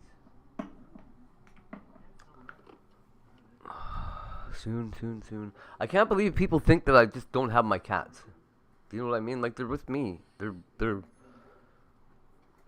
my other part of my house here. You know?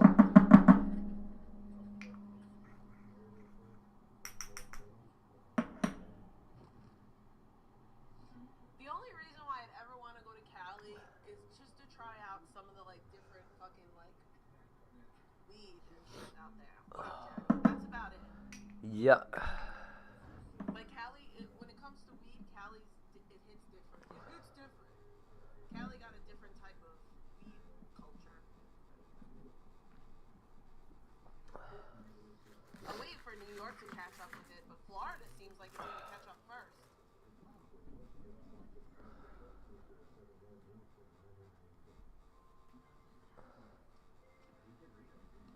Trish is a little bit frustrated about the cats being there. A little bit frustrated, huh? I gotta clean my car. How's she think I'm feeling?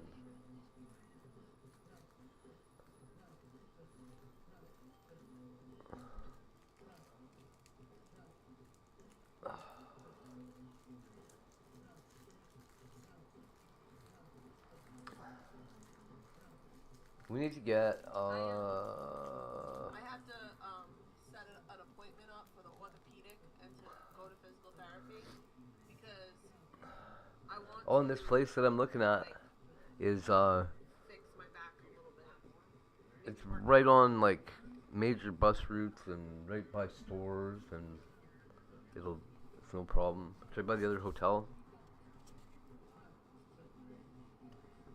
So we get extended and moved over there. It'll be just a short, quick, easy move. New York is the same way.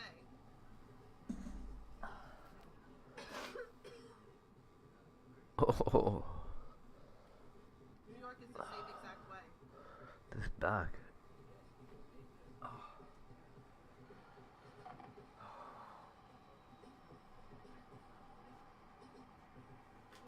Yeah, anybody who tells the truth sounds like a bigot nowadays. So there's that. All these snowflakes made the truth fucking offensive. All of a sudden, it's offensive to tell the truth. Yeah. That's bullshit. I don't know what's offensive about the truth.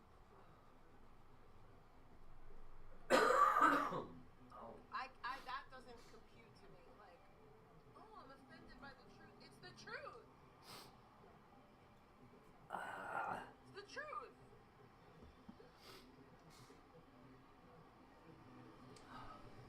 It's like being offended that the sky is blue. It makes no sense. You don't like the truth about yourself, change it. That's all I I'm really not ready to get surgery in 4 days. I know. Sydney Cat, I need somebody here. I'm not doing anything for Mother's Day. I don't care about Mother's Day. I genuinely don't. I don't give a fuck or a shit about no Mother's Day. It's not kidney stones. I wish it was. I used to get my dad It's Mother's Day gifts I get cysts. because I said that he was my mom and my dad for many years. And they as they get worse, they I don't know, hurt like a bitch and limit function. Please don't dox in my chat room. Somebody remove that. But still, cranberry juice is supposed to help. Water too. Time them out for 10 seconds. Oh, I got a fucking headache. Thank you. Unnecessary. We don't do that here. Just because she does it to me, that doesn't mean I do that to her. I wish. Now, Kidney stones would be easy. there are ways around that, obviously. Bitch, that hurt.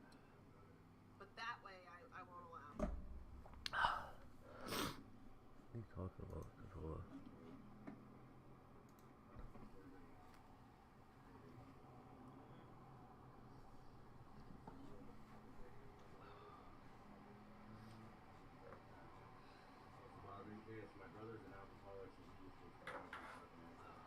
Your brother has a teenage girlfriend in his 40s. Mm-hmm. It's really gross.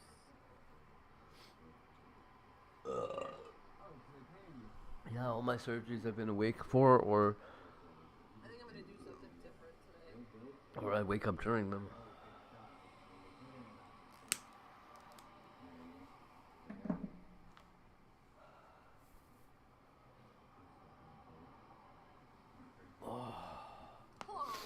And it's not really fear. It's just that I don't want to die yet. I'm not scared to die. If I gotta go, I gotta go. But Ain't no amount of hair oil. I don't want to go yet. Gonna fix this shit.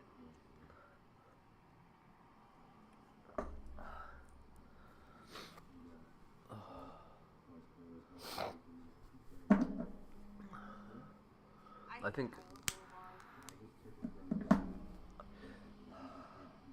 the odds are pretty stacked up, not in my favor.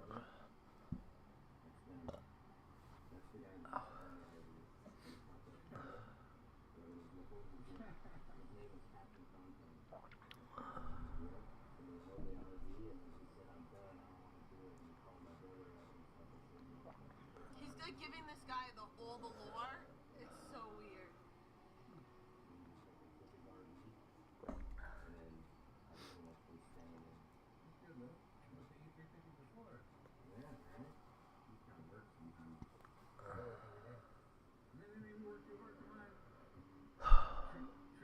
I hope so. I don't know what I'm gonna do after that.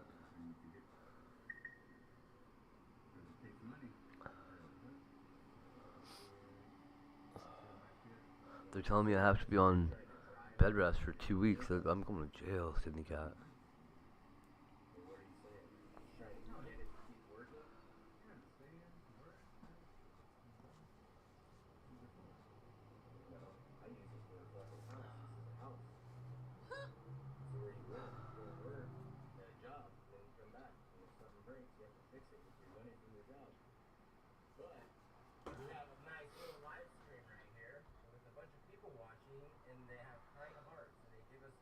Hopefully only for about 10 minutes though. So if you want, I'm kicking YouTube. YouTube. Now too. What's wrong with YouTube? I can easily read chat, by the way. You gotta buy the premium. You gotta upgrade to the commercial. But for some reason it's on top chat. I hate that. Did you?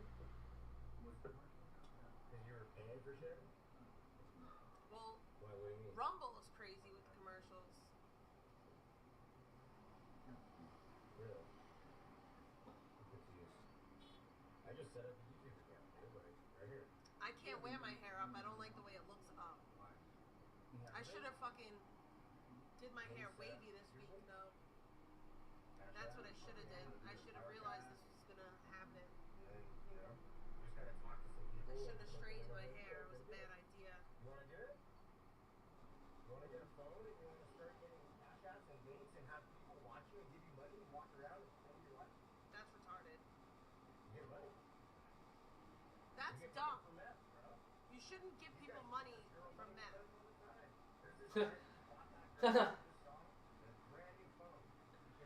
How should you get it? How should one acquire it then?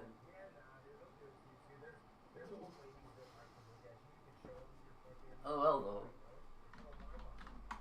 No, we don't want no meth heads.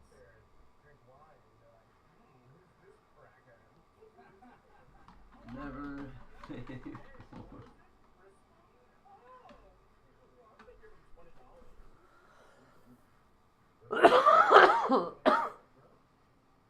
This is terrible to say live.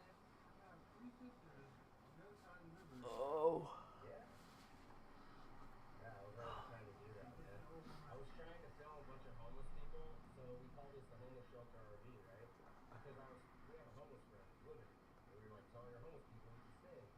There are some homeless people during the rain who are staying in it, you know, doing their thing, but they just like the one guy that was weird he smoked that guy.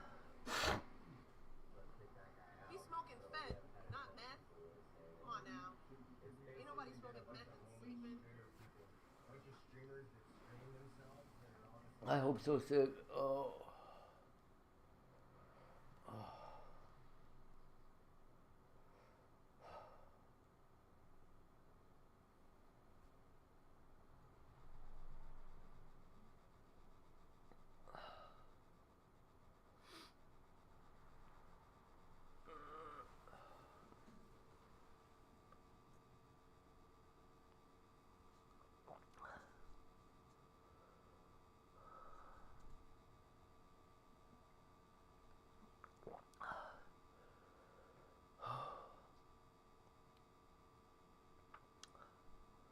I feel like they're not going to be able to do this surgery. They're going to cut me open and they're going to be like, oh, fuck, no, never mind.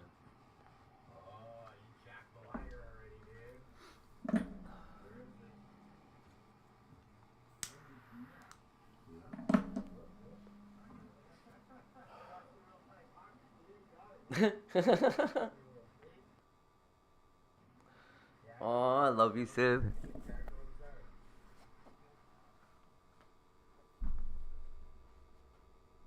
It's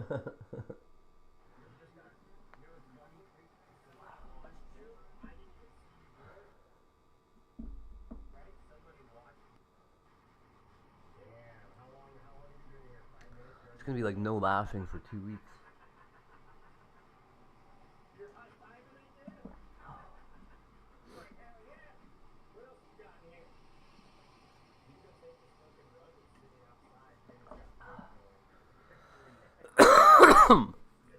Oh.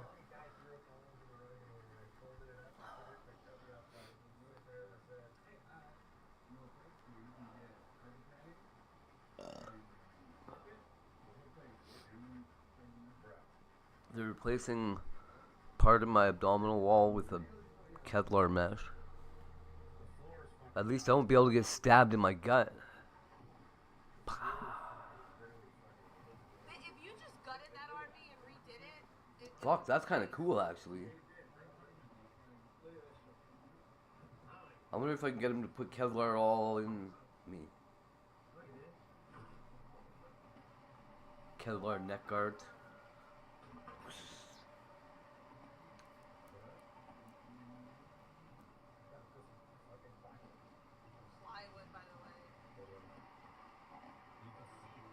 Why do I need to be invincible, you ask? I don't know.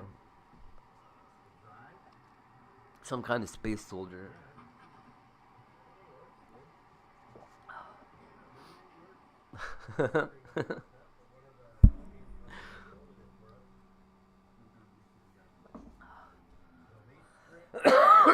Oh.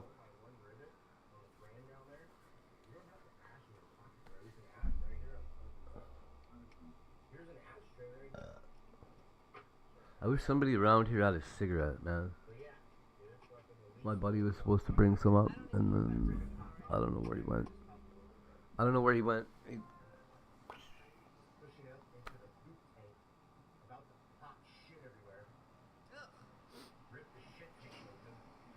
have to go grab some muffins. Half muffins that are stale, and they're fine. It's fine.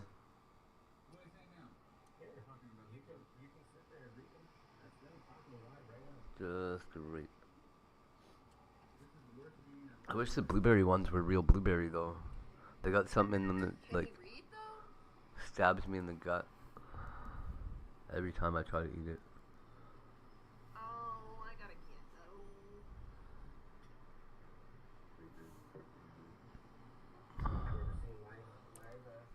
I don't know what time these guys open at that I can call in.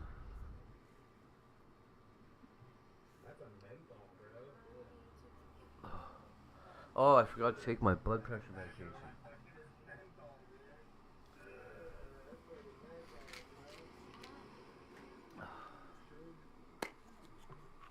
There's actually another pill that I was supposed to go start picking up, but I haven't been able to get over there yet.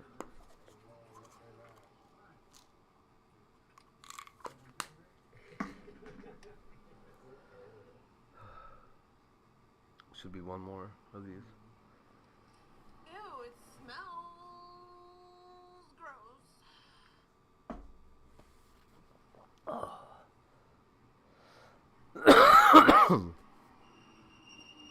What is that? Ugh. A vehicle? What do you think it is? It smells like nasty shit. God, it is nasty shit. Yay. Oh shit. Did the bus just break down? Oh my god, it looks like the bus Oh, cool. broke down. Oh god. It sounded like it. What is going on? I see the weirdest things. And like, that's the thing, like, sometimes I wish I could show you guys, because it's like cool, but they ruined it. They ruined it. The last few decades, marijuana has been labeled which is not true. Other drugs like heroin and ecstasy. But in a historic move last week, the U.S. Drug and Enforcement Administration proposed reclassifying it as a drug with less potential for abuse. Yes! Dr. Nidhi Kumar Do it! is on the call to tell us more about this policy change. What it really means. Good morning. Good morning. Finally. What exactly are the changes the DEA is proposing? So the DEA is proposing to change it from a Schedule 1 drug, as you mentioned, Schedule 1 drugs, ecstasy, heroin, LSD, to a Schedule 3 drugs. Yes! 3 drugs are like Tylenol with codeine, anabolic steroids, testosterone. Yes! So this is a big downgrade in classification. Yes! The other really important piece of this is that the DEA is proposing that we recognize marijuana finally for its potential for medical use. Yes!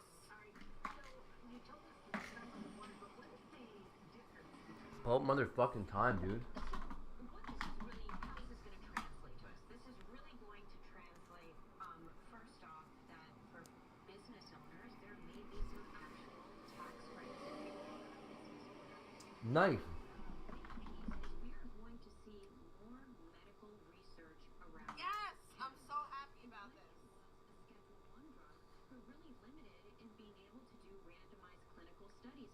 And there are studies ongoing looking at cannabis for the use of anywhere from pediatric seizure disorders to Hey, Mindhunter. diabetes. Now, in terms of recreational Man, use, there will be they're no change. And if you are reclassing drugs in New York to from 1 to 3 or some shit. discrepancy between state and federal law. Okay, so what That's great. has marijuana shown to have of medical use? 100% efficacy in neuropathic pain.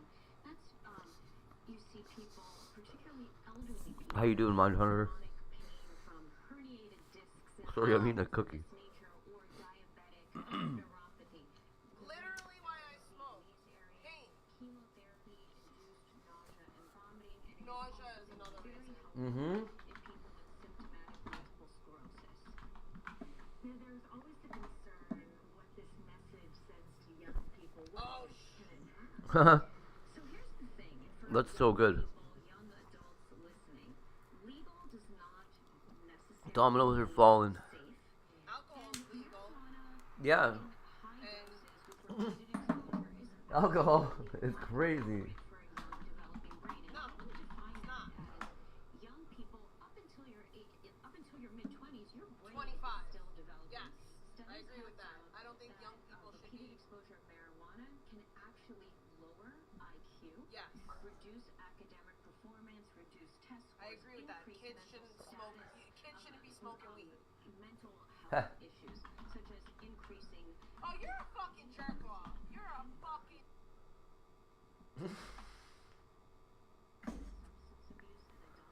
Look, as a jerk off, she said. Person in front of me is an asshole. even Retard. a cannabis use disorder where you actually have cravings and withdrawal symptoms from not using. I've seen So it's people not get for like that. everybody. I got that. I get that. What I'm excited about as a physician is really having more research about the medical use of Yes. cannabis. And that's what we're going to see down the pipeline with this. Dr. Nidhi Kumar, thank I'm you so much. excited about this. I need weed. All gray. Like I have disc issues, and obviously everyone knows that. Like I have disc issues, and it fucks my back up. It fucks me up. Like it really does.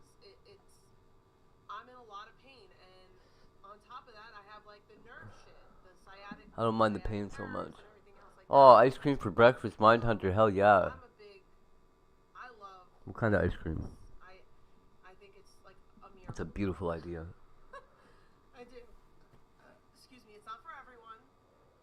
It's not for everyone. But in my opinion, I think that Me- it helps. I think it helps more than it harms in most situations. Not all, but in a vast majority.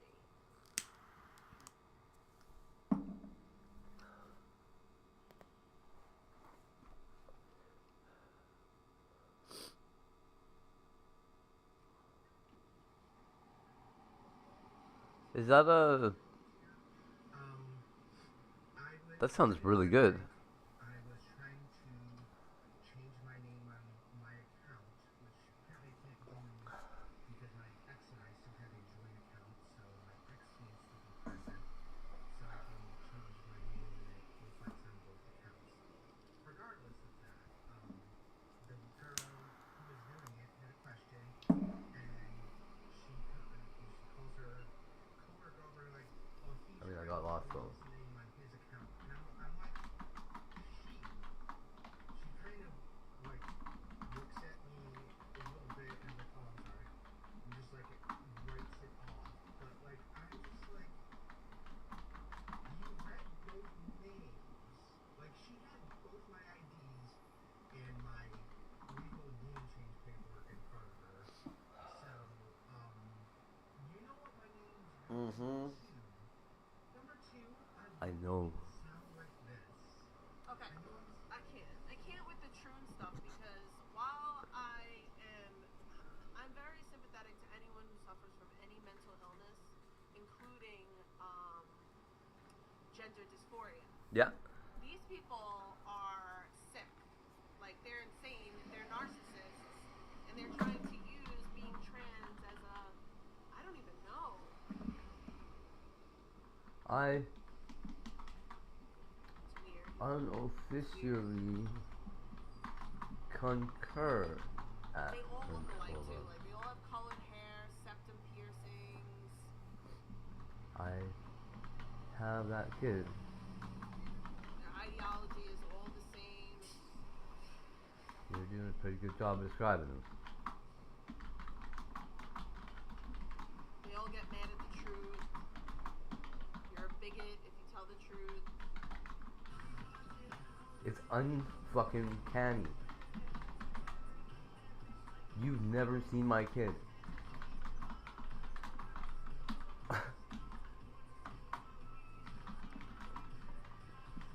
You literally described her.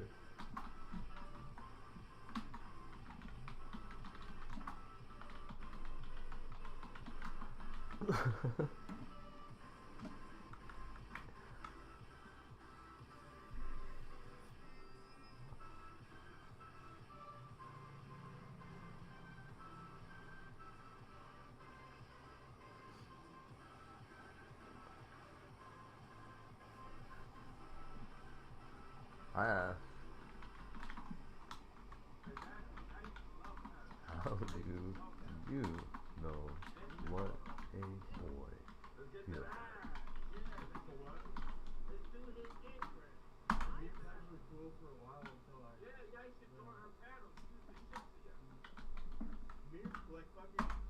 So one time, Joker had a fucking, I don't know, lately Joker, I mentioned Joker, because like at the same time, so me and Pez would do panels, and her, like, she'd have panels. Sometimes you get like a lot of viewers, honestly.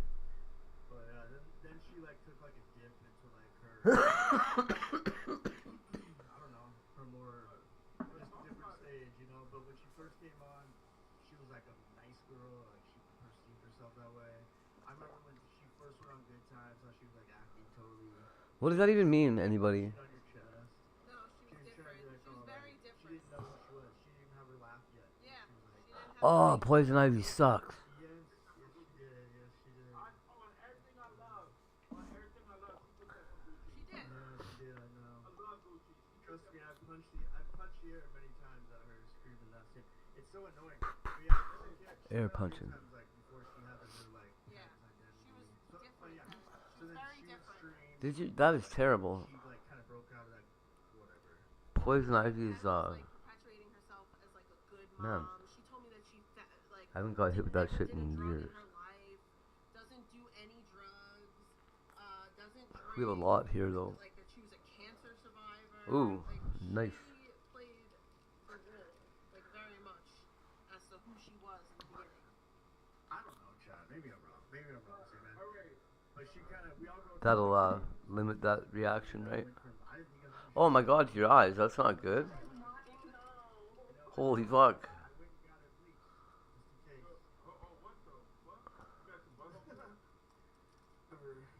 Some people, I've watched other streamers. Yikes. I don't know. Or like come back. I think I had that once and it hurt like a bitch. I used to watch Attila, and Attila would somehow always like. So he was my guiding light. Attila was.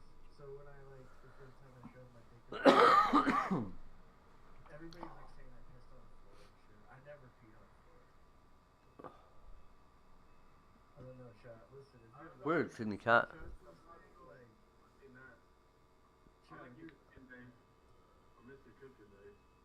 Are you a manager in here, Sydney Cat? This person named Pei, she's a streamer.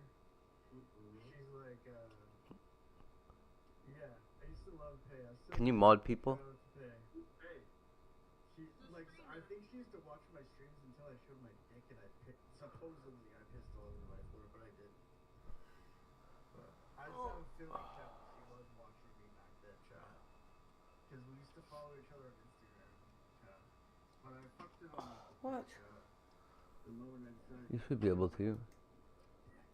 What a scam. But anyways, basically chat was for Pei used to like. I apparently can't do nothing.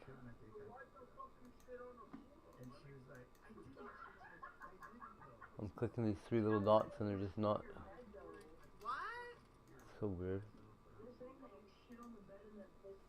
I am going to look at an apartment and then get it and then start moving into it, I hope. Probably not today. Probably go look at it today. Try not to get kicked out of here.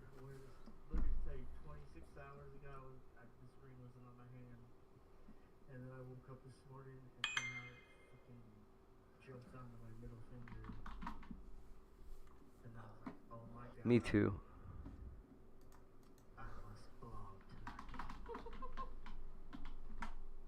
I asked my counselor about Amber. You did? I asked her about Amber. You did? What'd you ask? Let's hear. Yeah. I asked her about Amber and she like literally busted out laughing and shit. No, she did the first time. I was like, so you guys know how I Oh yeah. Like, yeah, I know this person online, and they told everybody that they peed dirty for student affect. She's like, no. I don't think I'm Yeah. So basically, Amber. Right. Of course she did. I still like Amber, but is she on the run or what? Can we get Amber on or something? Because Amber joined and then Sam was like, oh no, you can't be on my screen anymore, whatever. Oh. I did speak to City. And I have tried to. We're gonna see basically something good's gonna happen in the IRL community, and everybody loves City because she's a nice girl. I like City. But she's gonna have sexual relations with good times. We're gonna have. Ew! No! She's hella young. No way. City is gonna get No. addicted to crack, meth, and heroin, and that's only for a few months. And she said that she could handle. Kind of like a. So I'm really tired of Dex. Tired of fucking Mike. City. It's the summer of City. Ew. And I'm gonna be profiting off of it. City is my cash cow. I already told her last week. I was like, you're gonna have sex with good times. You never had a cactus? Fucking thing. Why? Just for a few months. It's going down. I'm going.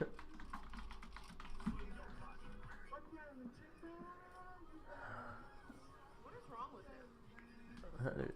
Oh. Leave City alone. Oh my god. Yo,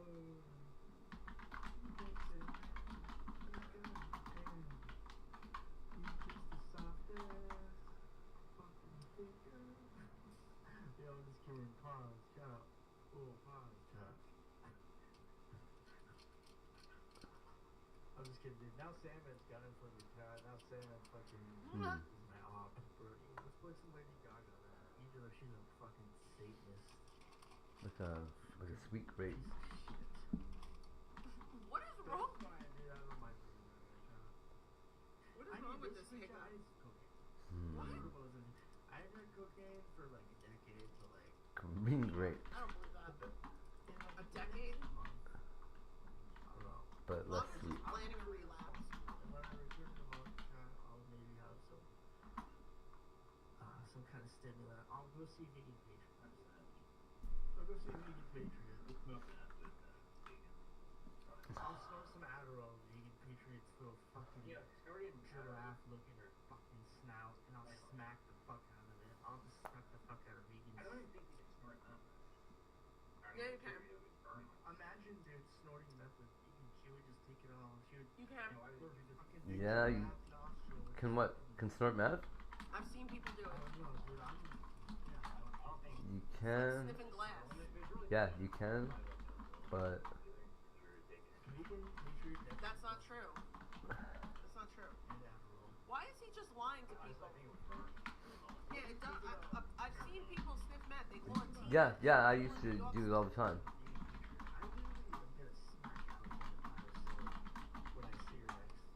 Yeah, I've seen people do it. Daily. No, you're fucked, Alex. Oh, okay. Yeah, Get you off to work. yeah, I feel like there's a woman she knows I don't like vegan. Like a more positive vibe about it. She knows I don't like vegan. Fucking like 10 coffees. This girl, she has some. She's gonna support vegan, and vegan is like freaking. So the last month. Vegan is the worst. I never really watched your channel before, but I started seeing it then. More watchable. Usually I just kind of like. No, she's been getting viewers, bro. She's really getting like people in chat and like engagement and being less. And she started trolling like, go ahead. Sorry. But she's like being like less like nasty. I mean, she's still being like trolling. Yeah, okay. She literally just the other day called her chat a bunch of names because they don't donate to her. Yo, she almost said like love you. But she's always had like a thing. She used to make videos of me like riding my motorcycle with like Dreamweaver in the background, like slow motion. The first video she made was like of me and you, of me like telling you how weird you are for being Cosmic. Even though Cosmic's an of-age e-girl that should be taken on her back now. Now I know she should be exactly. Blogger's voice getting weird. No, why did I? Why? We have to hack Jimmy on Haywire and fucking look out. Because he's a fucking op. He's high. That's how I know this, chat. James is an op. Fucking pissed at Jimmy on the other day, chat. James is an op. When was it? I literally was just like, fuck it. Why is James an op? Fuck it, whatever. Fucking whatever, dude. Fucking whatever. I think I could definitely do it, bro. I've definitely researched, like, recently. Oh. Like, it's really fucking Good. Good for that sort. Carefully though. No, my friend had mushrooms, like fresh ones. I ate them. I told the story. I thought there was like a bunch of mold growing from your No, yeah, not good mushrooms. I was gonna say I thought the number one thing of growing I wish. fruit, it has to be clean, like a clean environment. Exactly. Weird, dude. I've never seen you in a clean environment. Well, don't worry about it. But yeah.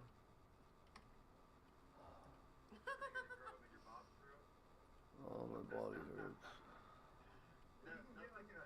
BG lives with his parents. Why is he like talking crap? Haven't been clean. What's up with Tommy James? Do you have an update? I don't fucking know what Tommy James, bro. What the fuck? You're like, boy, you live down the street from him or shit. I don't live down the street. He's definitely not my boy, bro. I hope everybody feels really sorry for him. That's what. Hope everybody gives him the pity that he's fucking crazy. He's a fucking cool guy. Oh yeah. I don't know. We live in the same town, bro. But like, he's in the fucking out here. Do you believe I don't know. that he's in rehab? I don't think he's in Bro, I don't know. Whatever. I hope so. Oh. Yo, I was just thinking the other day. That's scary. Thank God that I got fucking implants like I did because I could never deal with not being able to taste my food because I had something on my top palate. Yep.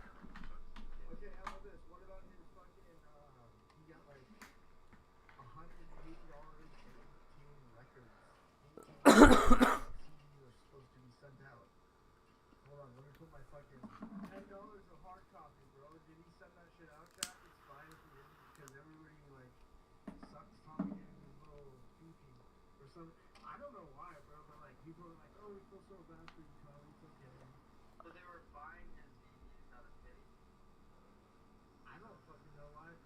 Supposedly he sold 18 CDs at $10, chat, and $180. So did he ship those CDs out? It doesn't matter. He's fucking nodding off and dying. He never come back to it.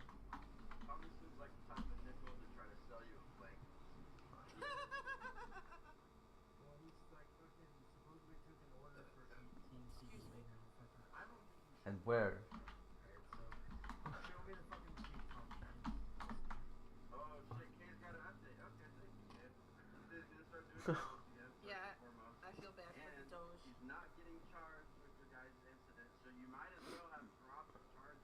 Okay, fine. Hey, you're banned. Kay's banned. Kay is banned. Oh. You would have looked like less of an asshole. You know what I mean? And you guys, I don't give a fuck, dude. You don't get it, dude. Tommy James has pulled this kind of shit on me like once. Does HMV still exist? So you don't know what it is. It's good with it. It's fine. Nobody else does either. And I've had to fucking go like that. It's fine. But I have Oh. Tommy James. He's weird. Fuck you, bro, man, Tommy. I've seen his moves really fast. He's a fucking weirdo, bro. Yeah. I don't give a fuck, dude. I'm sure a lot of hard drugs can get He gets a fucking weird ass personality to me, bro. Cause he can't. He wants to go up and tell the same joke to 5 people in the mall, and I want to fucking blog up things. So have a good night. You're banned, BG. You're now banned. Get the fuck out of my studio. Screw him. Yeah. He's banned. Funko Fusion for PS4. Oh my lord, no. See how he leaves? See how he leaves? Go ahead and leave.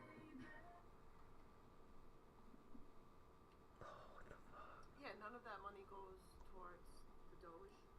She shouldn't be a pet owner. I'm not your person.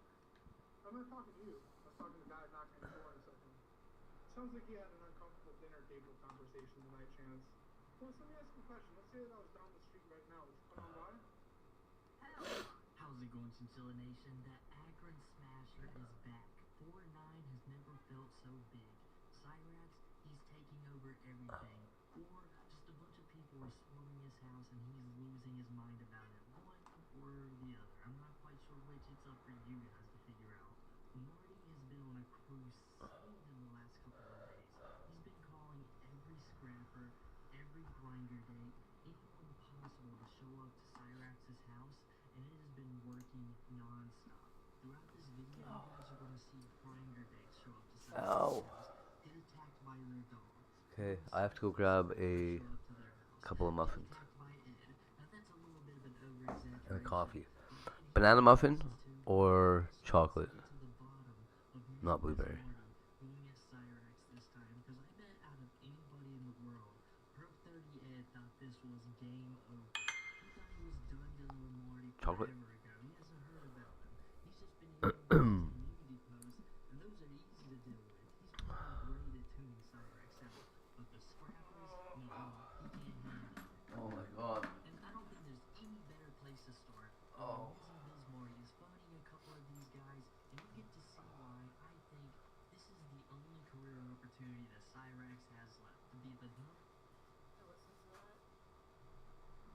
How's it going, Chinchilla Nation? Do I have a treat for you guys today? It's something real special and slightly terrifying. It's Tony the Black Dragon and Cyrax in the biggest Cold War you've ever seen, because I assume most of you guys aren't from the 60s, and if you are, well, be prepared to be scared again just like he was back then, because it's happening all over.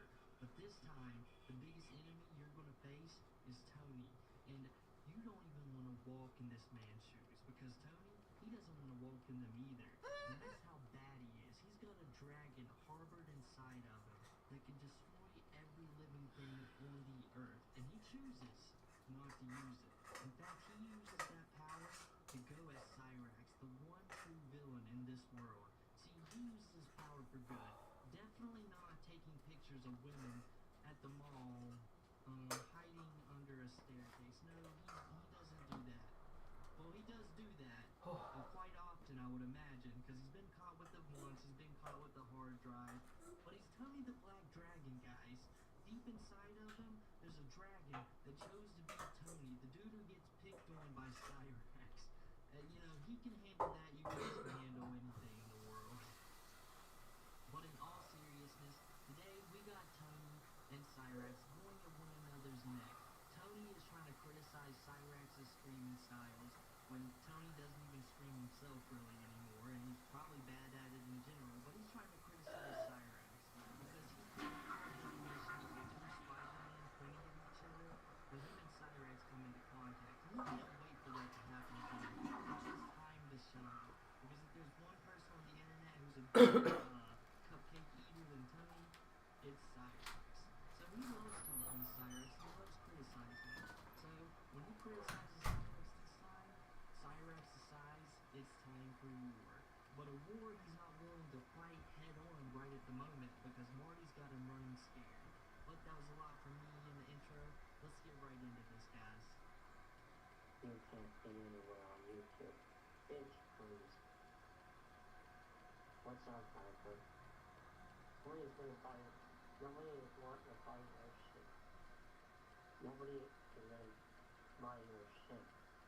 And even if they do, you'd be like, what kind of godforsaken garbage is this? Yeah, Memphis. And he's like, and then his last thing, he didn't learn his lesson, but he was on his damn microphone doing cover songs. So I wouldn't be surprised if somebody copyright struck that game. I wouldn't be surprised if he's like, what? I can't make fake because of you trolls? Is that why you want me to fail? No. We don't want you to fail. We want you to start using your own content. What? But instead, you want to use other people's soundboards. And that is infringing on YouTube standards. What is Tony talking about? I can't get away from. Yes, you can. You just don't. You choose. Oh not to shit! get away I from got it. a donation. Platform, I got a platform. donation. Because I you got a deserve donation. So put honest- bacon you in the want chat. attention. Thank you for the You bacon. want the simplest. It ain't impossible. Where was I at? No. Thank you for Look the at me. bacon. No, I went. Look what. No. Because I don't give a. The only reason why I'm here in the first place is because, there's a lot of channels on YouTube that I follow. Biggity, biggity, biggity, biggity, biggity, biggity, biggity, biggity, bacon. They're not little Thank you for the bacon. They're not, seeing YouTube channels. Weird, dude. Prime.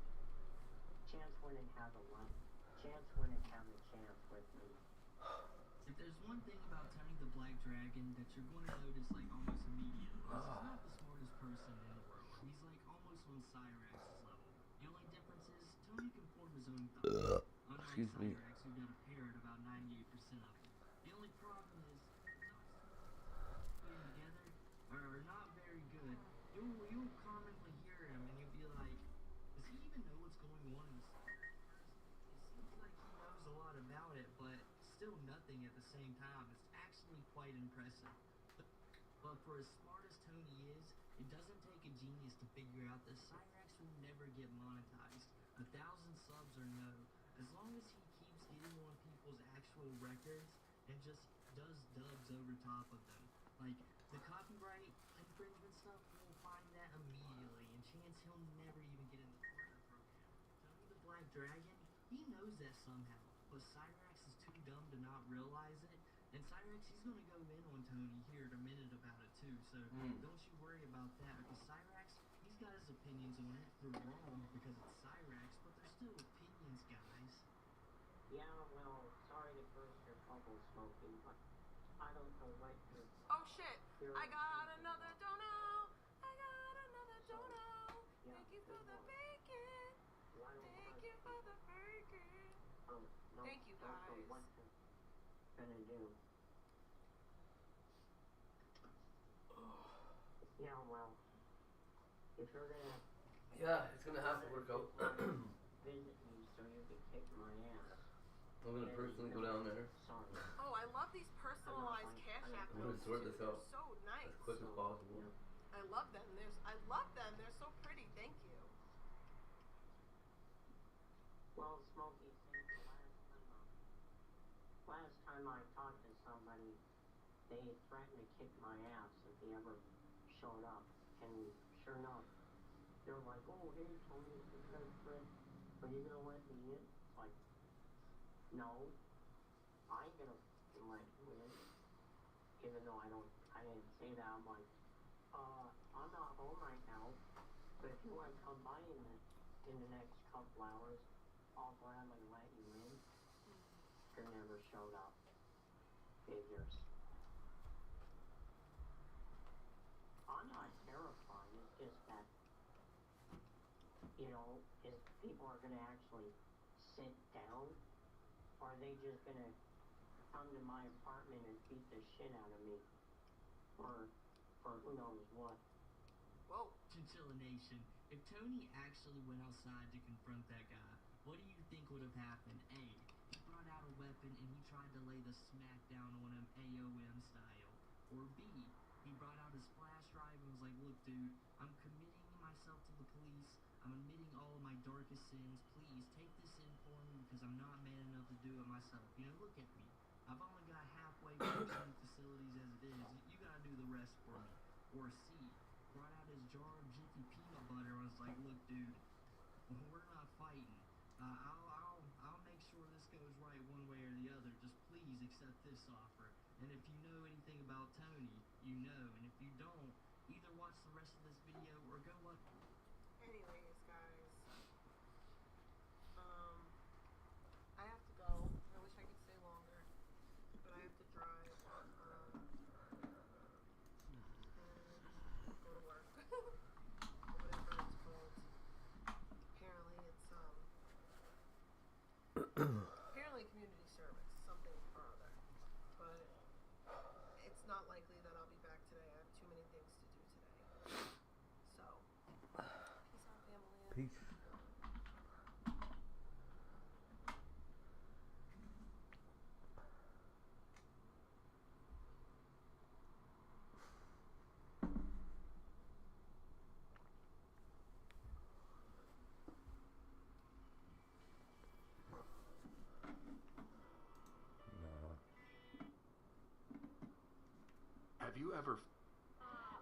Have you ever felt like there's something beyond our current reality, something beckoning us towards a higher plane of existence? Imagine if there were signs all around us, subtle yet profound, guiding us towards a transformative journey. In Dolores Cannon's groundbreaking work, if you see these signs, you're being prepared to cross to the new Earth. She delves into the enigmatic concept of transitioning to a new dimension. But what are these signs? How can we recognize them in our everyday lives? Join me as we unravel the mysteries of consciousness, explore the realms of possibility, and discover if you too are being called to embark on a journey to the new Earth. Sign 1, profound shifts. Have you ever felt like there's something stirring deep within you, like a gentle breeze rustling the leaves of your soul? Maybe you've noticed those moments of silence.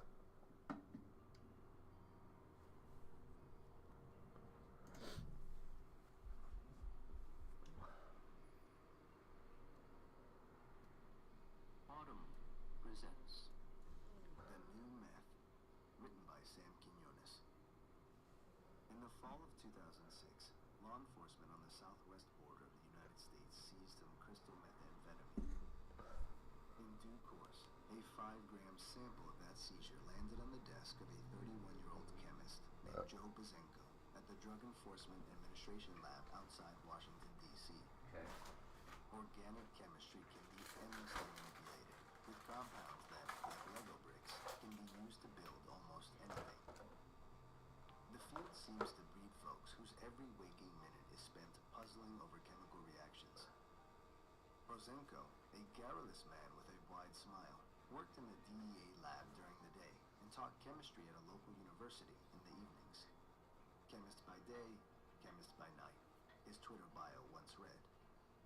Bozenko had joined the DEA 7 years earlier, just as the global underworld was veering towards synthetic drugs and away from their plant-based cousins.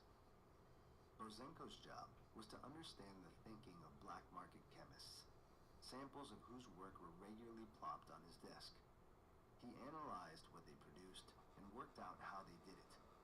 In time, Bozenko began traveling abroad to clandestine labs after they'd been seized.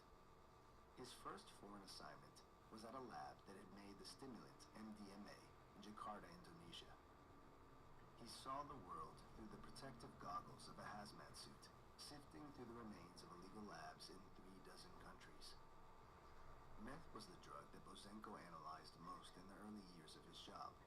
Large quantities of it were coming up out of Mexico, where traffickers had industrialized production, and into the American Southwest. All of the stuff Bozenko analyzed was made from ephedrine, a natural substance commonly found in decongestants and derived from the ephedra plant, which was used for millennia as a stimulant and an anti-asthmatic. A Japanese researcher had first altered the ephedrine molecule to synthesize crystal methamphetamine in 1919. During World War II, it was marketed in Japan as irobon, a word that combines the Japanese terms for fatigue and fly away. Irobon was given to Japanese soldiers to increase alertness. In the early 1980s, the ephedrine method for making meth was rediscovered by the American criminal world. Ephedrine was the active ingredient in the over-the-counter decongestant Sudafed, and a long boom in meth supply followed. But the sample that arrived on Bozenko's desk that day in 2006 was not made from ephedrine, which was growing harder to come by as both the US and Mexico clamped down on it.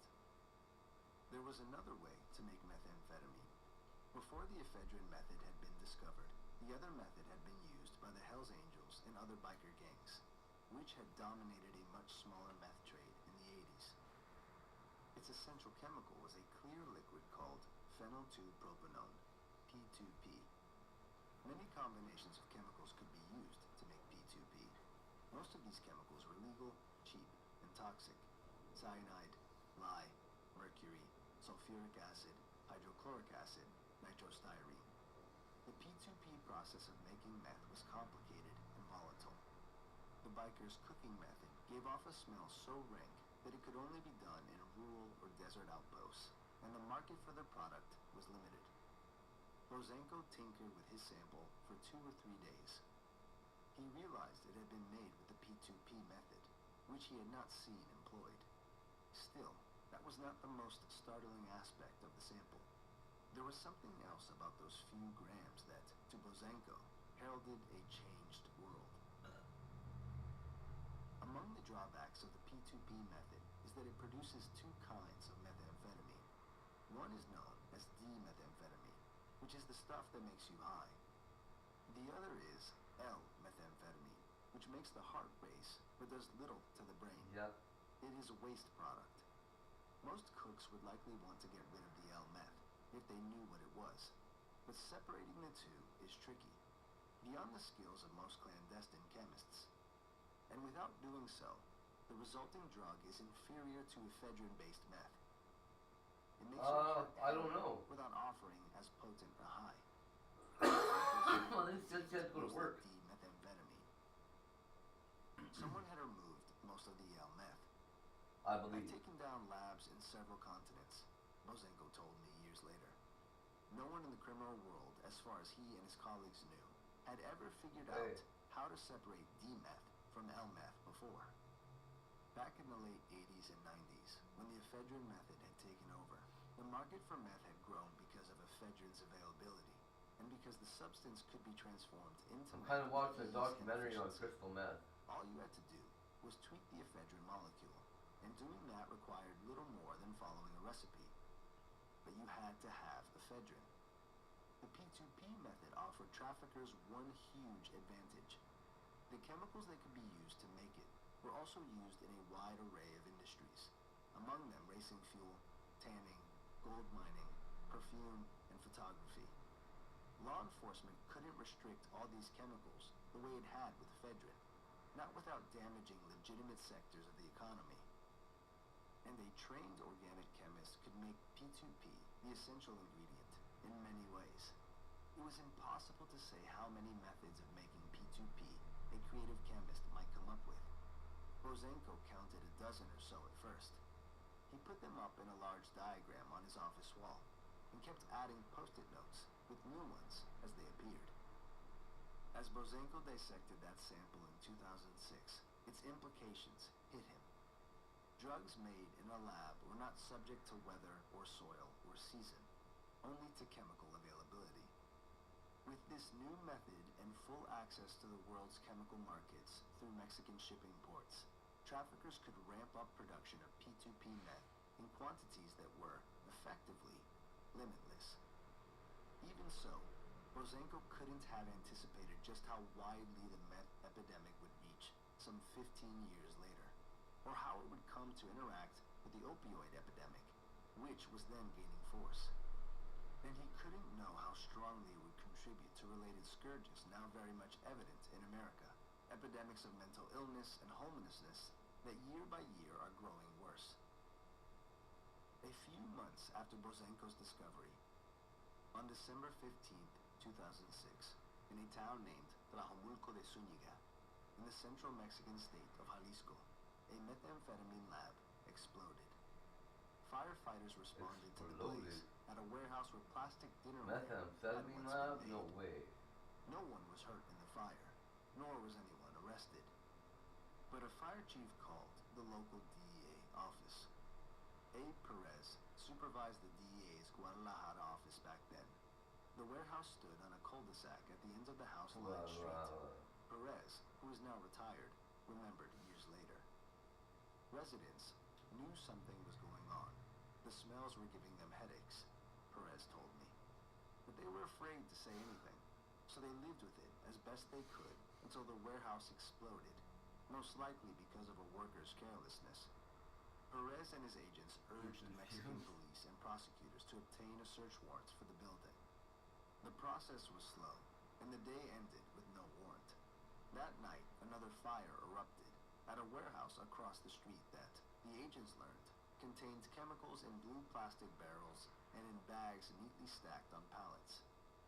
The traffickers came in the middle of the night with gasoline and burned it. Burned all the evidence, Perez said. But we were able to get photos of the place.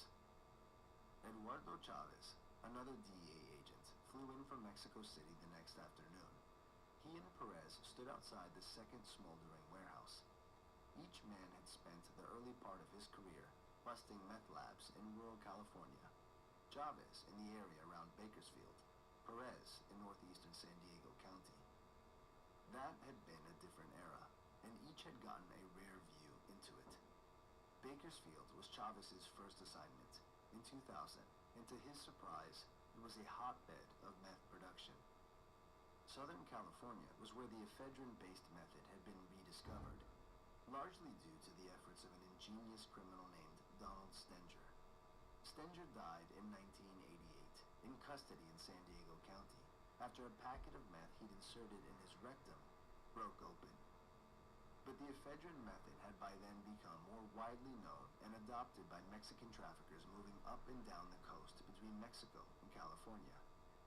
The Mexican meth industry had been pioneered in that earlier time by two brothers, Luis and Jesus Amezcua. They came to California illegally as kids and eventually ran an auto shop near San Diego. The story goes that a local meth cook dropped by their shop in about 1988, asking Jesus if he could bring in ephedrine from Mexico. Jesus at the time was smuggling Colombian cocaine, but he brought ephedrine north, and with that became attuned to the market that had been opened by Stenger's innovation. Ephedrine was then an unregulated chemical in Mexico. Within a few years, the Amezcuas were importing tons of it. Jesus traveled to India and Thailand, where he set up an office to handle his ephedrine exports. Later, his focus shifted to China and the Czech Republic. The Amezcuas meth career lasted about a decade, until cases brought against them landed them in a Mexican prison, where they remain. But the brothers marked a new way of thinking among Mexican traffickers. They were more interested in business deals and alliances and in the vengeance and endless shootouts so common to the previous generation of smugglers, who had trafficked mostly in marijuana and cocaine. The Amezcuas were the first Mexican traffickers to understand the profit potential of a synthetic drug, and the first to tap the global economy for chemical connections. At first, the brothers ran labs on both sides of the border. They set up many in California's rural Central Valley, Eduardo Chavez's territory, making use of an existing network of traffickers among the truckers and migrant farm workers that stretched up from San Diego. At one bust, agents found a man in protective garments with an air tank on his back. He turned out to be a veterinarian from Michoacan, who said he came up for 4-month stints to teach the workers to cook. Hell's Angels cooks took 3 days to make 5 pounds of meth.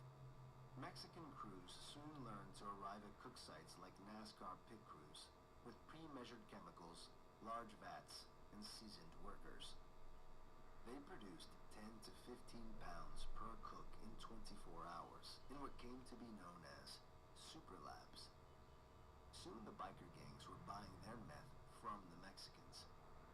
But toward the end of Chavez's Bakersfield assignment in 2004, the cooks and workers who'd been coming up from Mexico began to vanish.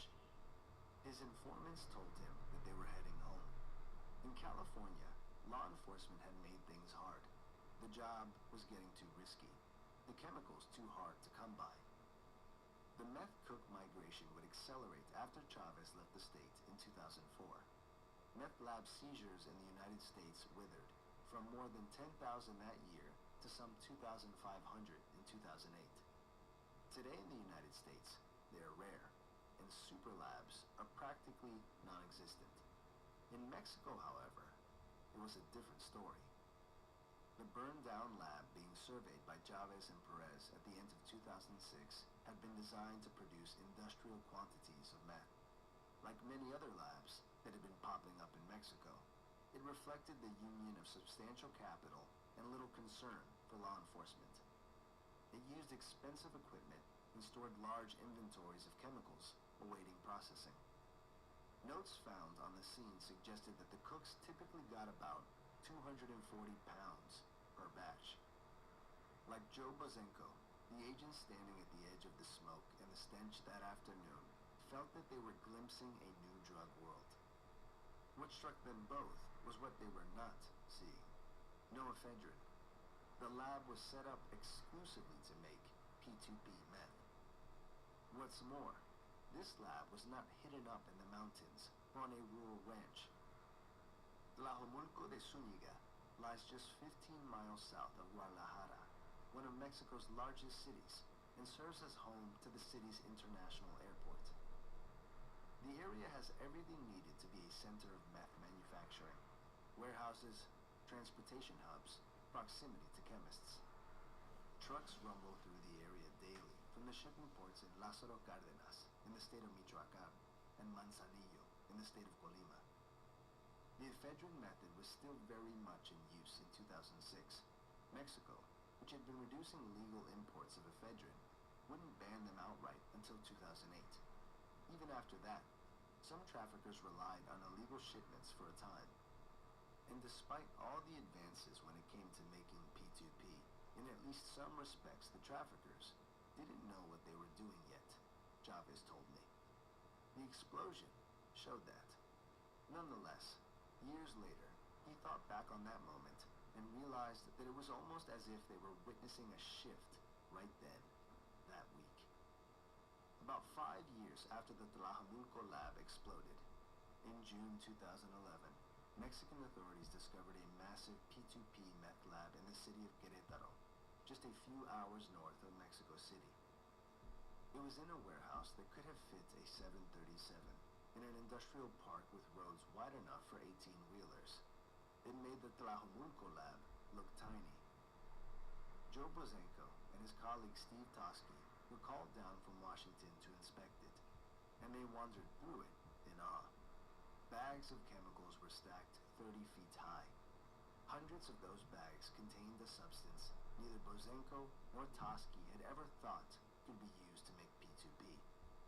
Bozenko often consulted a book that outlined chemicals that might serve as precursors to making methamphetamine. But this particular substance wasn't in it. Well-trained organic chemists were clearly improvising new ways to make the ingredients, expanding potential supply even further.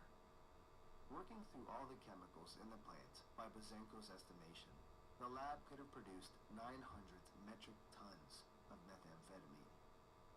Against the wall stood 3 1,000-liter reactors, 2 stories tall. Nothing like this had been achieved with ephedrine, nor could it have been. No one would have imagined the accumulation of 900 metric tons of the chemical.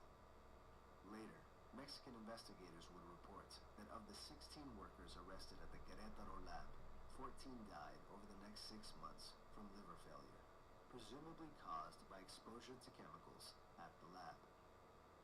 Methamphetamine was having a cultural moment in the U.S. Meth mouth had become an object of can't-look-away fascination on the internet, and Breaking Bad was big. The switch from ephedrine-based labs to ones using P2P method was even a plot point in the series.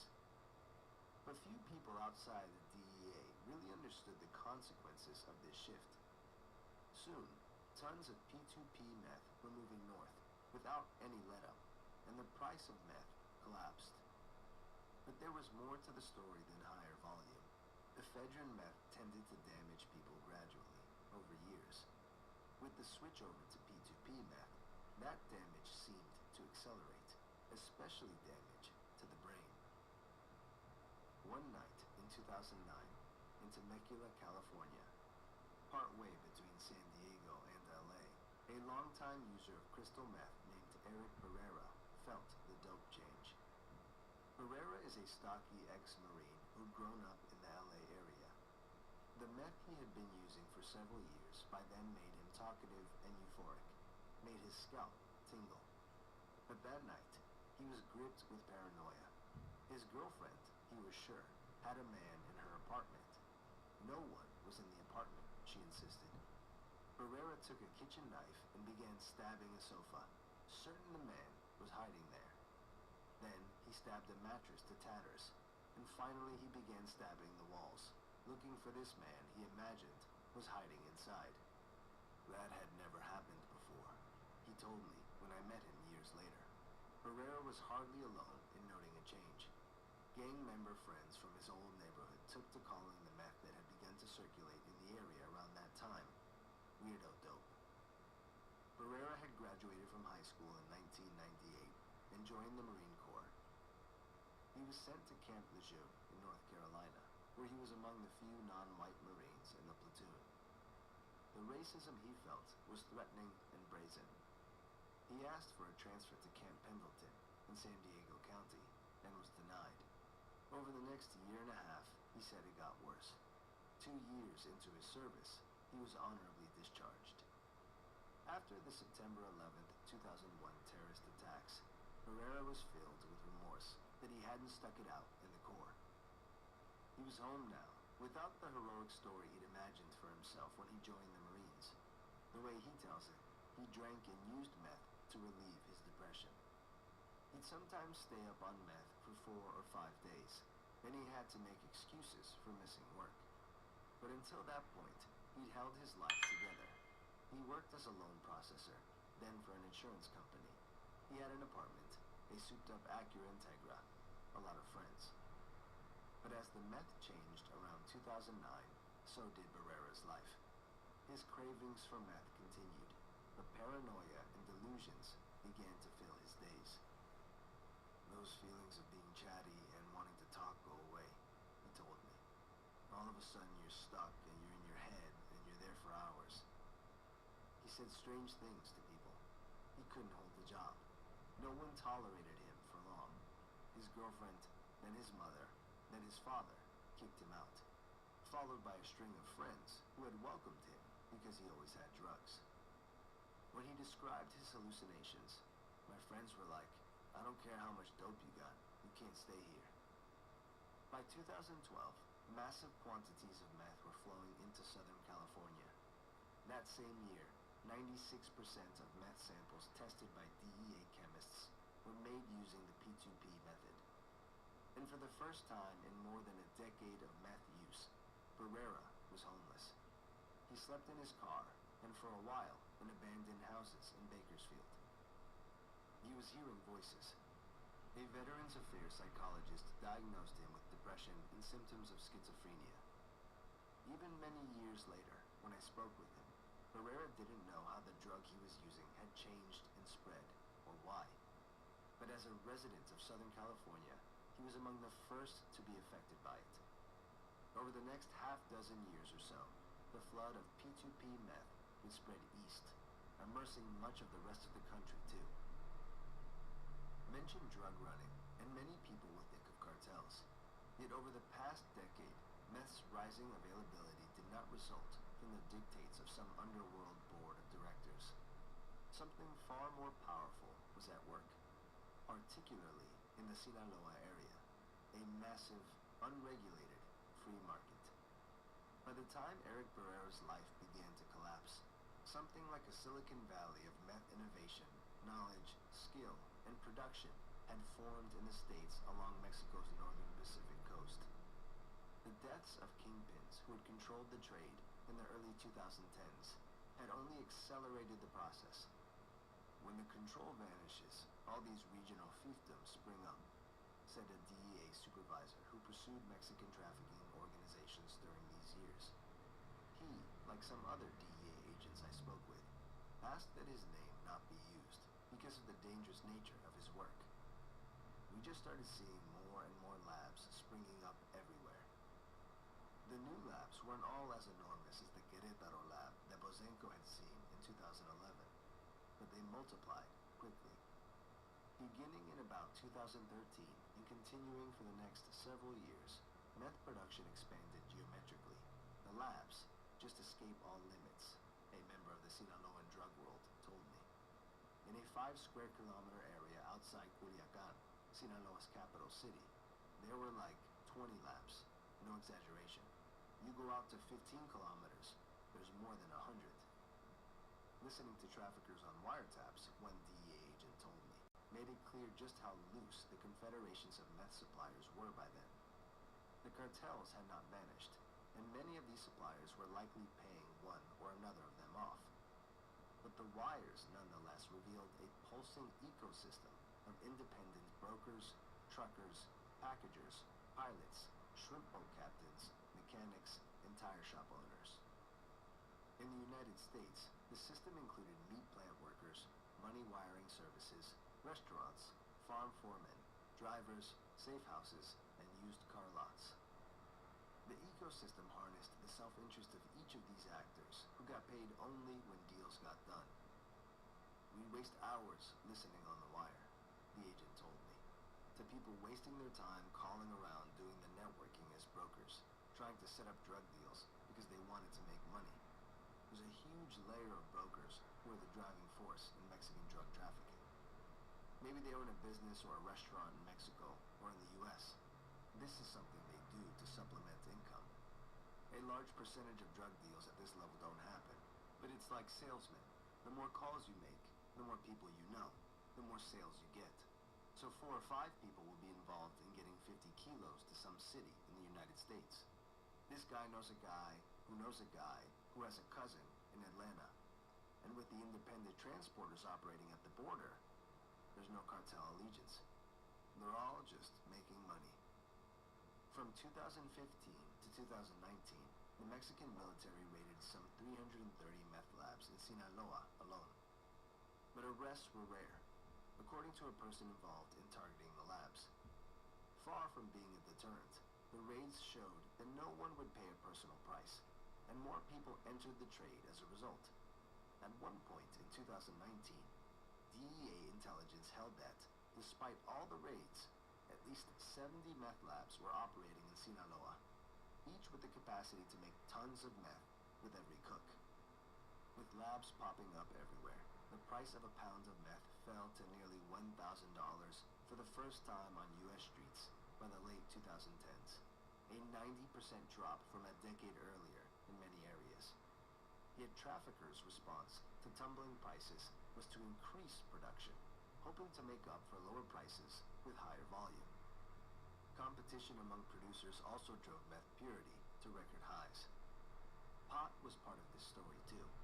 As some American states legalized marijuana, Mexican pot revenue faltered. Many producers switched to making meth and found it liberating. Marijuana took months to grow, was bulky, and could rot. But with crystal meth, the member of the Sinaloan drug world told me, in 10 days, you've made it. It's not as bulky as pot, so in 2 weeks, you're crossing the border with it. Within 2 or 3 months, you're big. In the Southwest, the drug quickly became more prevalent than ever, and supply kept flowing east, covering the country in meth all the way to New England, which had almost none before the mid-2010s. Since late 2016, the Midwest and South have seen an especially dramatic shift. Mexican traffickers have never been able to get their hands on enough ephedrine to cover those regions. But now that was no longer an issue. In place after place, they made alliances with local dealers to introduce their product. The Louisville, Kentucky area is one example. For years, Louisville had a paltry meth market. A pound of it sold for $14,000. Then Wiley Greenhill went to prison. Greenhill was a minor drug dealer in Detroit who had come to Louisville in 1999, attracted by Kentucky's vibrant street market for pain pills, which were fetching 5 times what they sold for in Detroit. He eventually landed at the Rotorua Correctional Complex, north of Louisville, where he struck up a friendship with an inmate from California. The inmate's father, a businessman from Southern California named Jose Prieto, had gone into debt with the wrong people from Sinaloa. The Sinaloans told Prieto that to settle his debt, he had to sell their meth. Greenhill was given the opportunity to buy it. By 2016, Greenhill was out of prison, and the meth began to flow. At first, Prieto sent small quantities through the mail. Soon the loads reached 50 to 100 pounds a month, driven east by women Greenhill hired. Prieto proved eager to get his product out. He fronted Greenhill hundreds of thousands of dollars worth of meth on the promise that he would be repaid. Tim Fritz, a DEA agent who investigated the Prieto-Greenhill ring, told me, Jose Prieto would say, whatever you need, we got it. Whatever you buy, I'll double it. You want 10 pounds, I'll give you 20. Pay me later. As months passed, the Louisville meth market expanded beyond anything the region had seen before. The trade spread to southern Indiana and nearby counties in Kentucky as the number of customers grew. Other local traffickers began to import meth as well. The price of a pound of meth fell to about $1,200, less than a tenth of what it had been just a few years earlier. At the Moore Center, a Louisville clinic set up to treat pain pill and heroin addicts, patients started coming in on meth. Before the Prieto-Greenhill connection, only 2 of Counselor Jennifer Brzezinski's patients were using meth. Within 3 years, almost 90% of new patients coming to the clinic had meth in their drug screen. I don't remember having any homeless people in my caseload before 2016, she told me. But 20% of her clients now are homeless. Greenhill and Prieto were arrested in 2018 and 2019, respectively, and are now serving lengthy federal prison terms. They left behind a transformed market. Primed by the new supply, meth demand has exploded, in turn drawing more dealers who have found their own supply connections. The price of a pound of meth remains low. To compete, some Louisville meth dealers now offer free delivery. Others offer syringes already loaded with liquid meth, so users can immediately shoot up. Similar partnerships, arrangements, and retail innovations have transformed regional drug markets across the U.S. Habits once entrenched are difficult to change. If they weren't, more Americans would have quit smoking soon after 1964, when the U.S. Surgeon General issued his first report on its risks. American nicotine addicts kept smoking because nicotine had changed their brain chemistry, and cigarettes were everywhere. We stopped people from smoking, argues Wendy Wood, a psychologist at the University of Southern California and the author of a book on habituation, by adding friction to the activity, making it harder to do or limiting access to supply. We removed cigarette vending machines, banned smoking in public spaces. By adding friction to smoking, we also removed cues that prompted people to smoke. Bars where booze, friends, and cigarettes went together, for example. Something like the opposite of that has happened with P2P methamphetamine. Meth reminds me of what alcoholics go through. Matt Scharf, the director of recovery program at Midnight Mission, a Los Angeles treatment center, told me. There's alcohol everywhere. Meth is now so readily available. There's an availability to it that is not the case with heroin or crack. It's everywhere. All of that meth has been pushed into a market already softened up by the opioid epidemic. That should not have mattered. Historically, meth and opioid users have been separate groups with different cultures, and the drugs affect the brain's reward pathways differently. But as large supplies of P2P meth began to arrive, many opioid addicts already feared for their life. Fentanyl, a dangerous synthetic opioid, was also spreading quickly. For many, Suboxone, which blocks opiate receptors and hence eliminates opioid cravings, was a lifesaver. They use it daily, the way a heart patient uses daily blood thinners to stay alive. Yet the counseling and continuum of care required to support the broader life changes necessary for addiction recovery are often absent. Thus, as P2P meth spread nationwide, an unprecedented event took place in American drug use. Opioid addicts began to shift en masse to meth. Meth overdoses have risen rapidly in recent years, but they are much less common than opioid ODs. You don't typically overdose and die on meth. You decay. By 2019, in the course of my reporting, I was routinely coming into contact with people in Kentucky, Ohio, Indiana, Tennessee, and West Virginia who were using Suboxone to control their opiate cravings from long-standing addiction to pain pills and heroin, while using methamphetamine to get high. Massive supplies of cheap P2P meth had created a demand for a stimulant out of a market for a depressant. In the process, traffickers forged a new population of mentally ill Americans. Over the past year and a half, I've talked with meth addicts, counselors, and cops around the country. The people I spoke with told me stories nearly identical to Eric Barrera's. P2P meth use was quickly causing steep deterioration in mental health.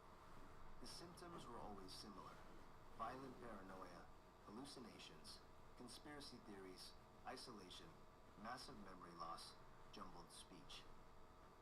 Methamphetamine is a neurotoxin. It damages the brain no matter how it is derived. But P2P meth seems to create a higher order of cerebral catastrophe. I don't know that I would even call it meth anymore. Ken Vick, the director of a drug treatment center in Kansas City, Missouri, told me. Schizophrenia and bipolar disorder are afflictions that begin in the young. Now people in their 30s and 40s with no prior history of mental illness seem to be going mad. Portland, Oregon began seeing the flood of meth around 2013. By January 2020, the city had to close its downtown sobering station. The station had opened in 1985 as a place for alcoholics to sober up for 6 to 8 hours, but it was unequipped to handle people addicted to P2P meth. The degree of mental health disturbance, the wave of psychosis, the profound disorganization is something I've never seen before. Rachel Solotaroff, the CEO of Central City Concern, the social service nonprofit that ran the station, told me. Solotaroff was among the first people I spoke with. She sounded overwhelmed. If they're not raging and agitated, they can be completely non-communicative. Treating addiction relies on your ability to have a connection with someone. But I've never experienced something like this, where there's no way into that person. On Skid Row in Los Angeles, crack had been the drug of choice for decades. Dislodging it took some time. But by 2014, the new meth was everywhere. When that happened, it seemed that people were losing their minds faster. A Los Angeles Police Department beat officer named Dion Joseph told me. Joseph had worked Skid Row for 22 years. They'd be okay when they were just using crack, Joseph said. Then in 2014, with meth, all of a sudden they became mentally ill. They deteriorated into mental illness faster than I ever saw with crack cocaine. Susan Partovi has been a physician for homeless people in Los Angeles since 2003. She noticed increasing mental illness, schizophrenia, bipolar disorder, at her clinics around the city, starting in about 2012.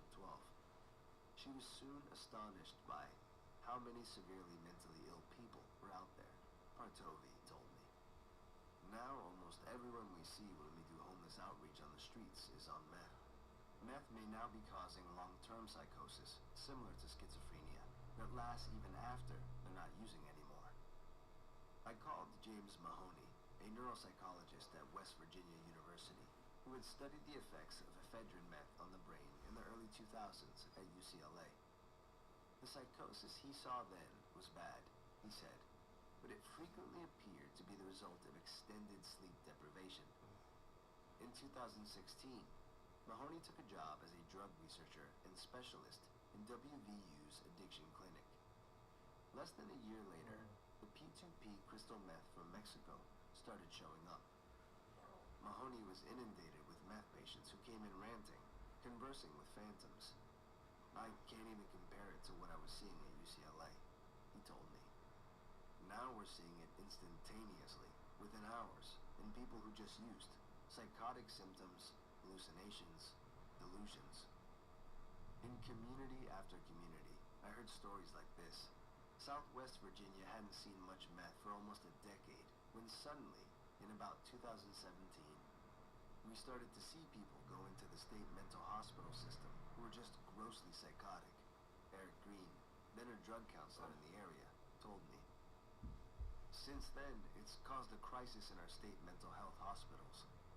It's difficult for the truly mentally ill to get care because the facilities are full of people who are on meth. Symptoms could fade once users purged the drug, if they did not relapse. But while they were on this new meth, they grew antisocial, all but mute. I spoke with 2 recovering meth addicts who said they had to relearn how to speak. It took me over a year and a half to recover from the brain damage it had done to me, one of them said. I couldn't hardly form sentences. I couldn't laugh, smile. I couldn't think. I spoke with Jenny Job from rural Morgan County in eastern Tennessee. Job had spent 20 years working in state prisons when she started a drug court and associated residential treatment center in 2013. For its first few years, Job's court handled meth addicts who got their drugs from local shake and bake manufacturers, small batch cooks using Sudafed and usually producing just a few grams of the drug at a time. These meth users were gaunt, she remembers, and picked at their skin, but they were animated, lucid, with memories and personalities intact when they arrived at her facility, detoxed after months in jail. By 2017, however, people were coming to her treatment center stripped of human energy, even after several months spent detoxing from the drug in jail. Normal recreational activities where guys talk trash and have fun, there's none of that. It's like their brain cannot fire. Treating them was daunting. Despite years of research, science has found no equivalent of methadone or Suboxone to help subdue meth cravings and allow people addicted to the drug a chance to break from it and begin repairing their life. And like many others I spoke with, Job found that the human connection essential to successful drug treatment was almost impossible to establish. It takes longer for them to actually be here mentally, Job said. Before, we didn't keep anybody more than 9 months. Now we're running up to 14 months, because it's not until 6 or 9 months that we finally find out who we got. Some can't remember their life before jail. It's not unusual for them to ask what they were found guilty of and sentenced to, she said. Why is P2P meth produced producing such pronounced symptoms of mental illness in so many people? No one I spoke with knew for sure. One theory is that much of the meth contains residue of toxic chemicals used in its production, or other contaminants. Even traces of certain chemicals in a relatively pure drug might be devastating. The sheer number of users is up too, and the abundance and low price of P2P meth may enable more continual use among them. That, combined with the drug's potency today, might accelerate the mental deterioration that ephedrine-based meth can also produce, though usually over a period of months or years, not weeks. Meth and opioids, or other drugs, might also interact in particularly toxic ways. I don't know of any study comparing the behavior of users, or rats for that matter, on meth made with ephedrine versus meth made with P2P. This now seems a crucial national question. Once your eyes are open to the scale and human consequences of the P2P meth epidemic, it's hard to miss its ramifications in many areas of American public life. Perhaps the most significant is homelessness. In 2012, a Los Angeles Superior Court judge, Craig Mitchell, founded LA's Skid Row Running Club. Every Monday, Thursday, and Saturday, 20 to 50 people, recovering addicts, cops, public defenders, social workers, meet around dawn in front of a local shelter to run for an hour through the greatest concentration of homeless people in the United States. The club's broader mission is to support the area's homeless community through mentorship and a focus on wellness.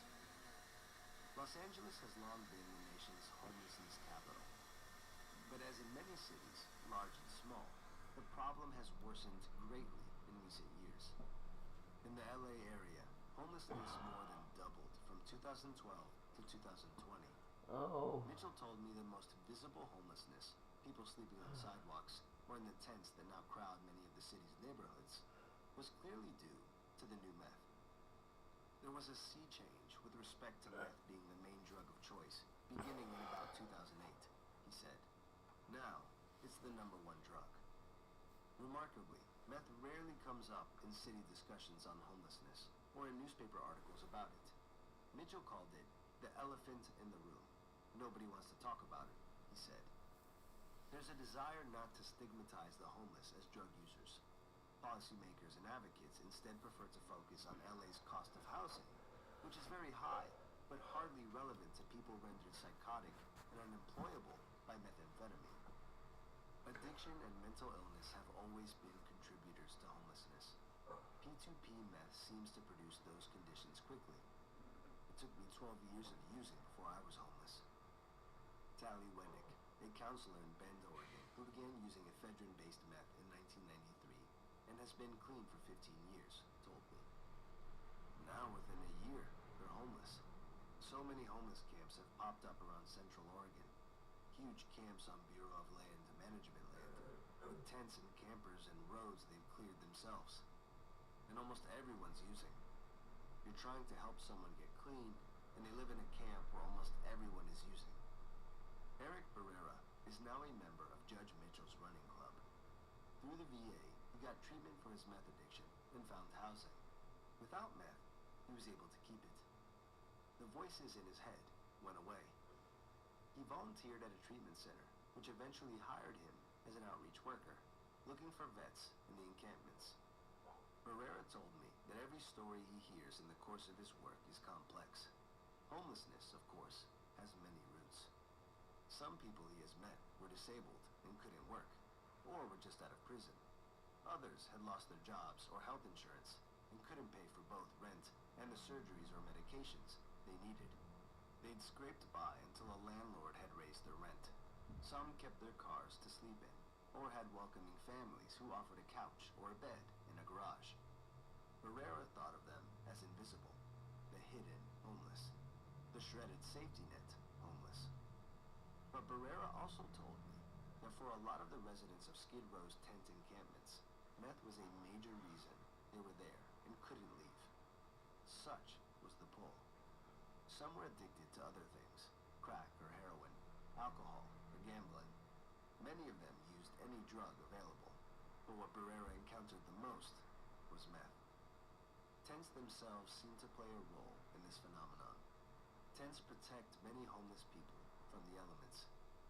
But the tents and the new meth seem made for each other. With a tent, the user can retreat not just mentally from the world, but physically.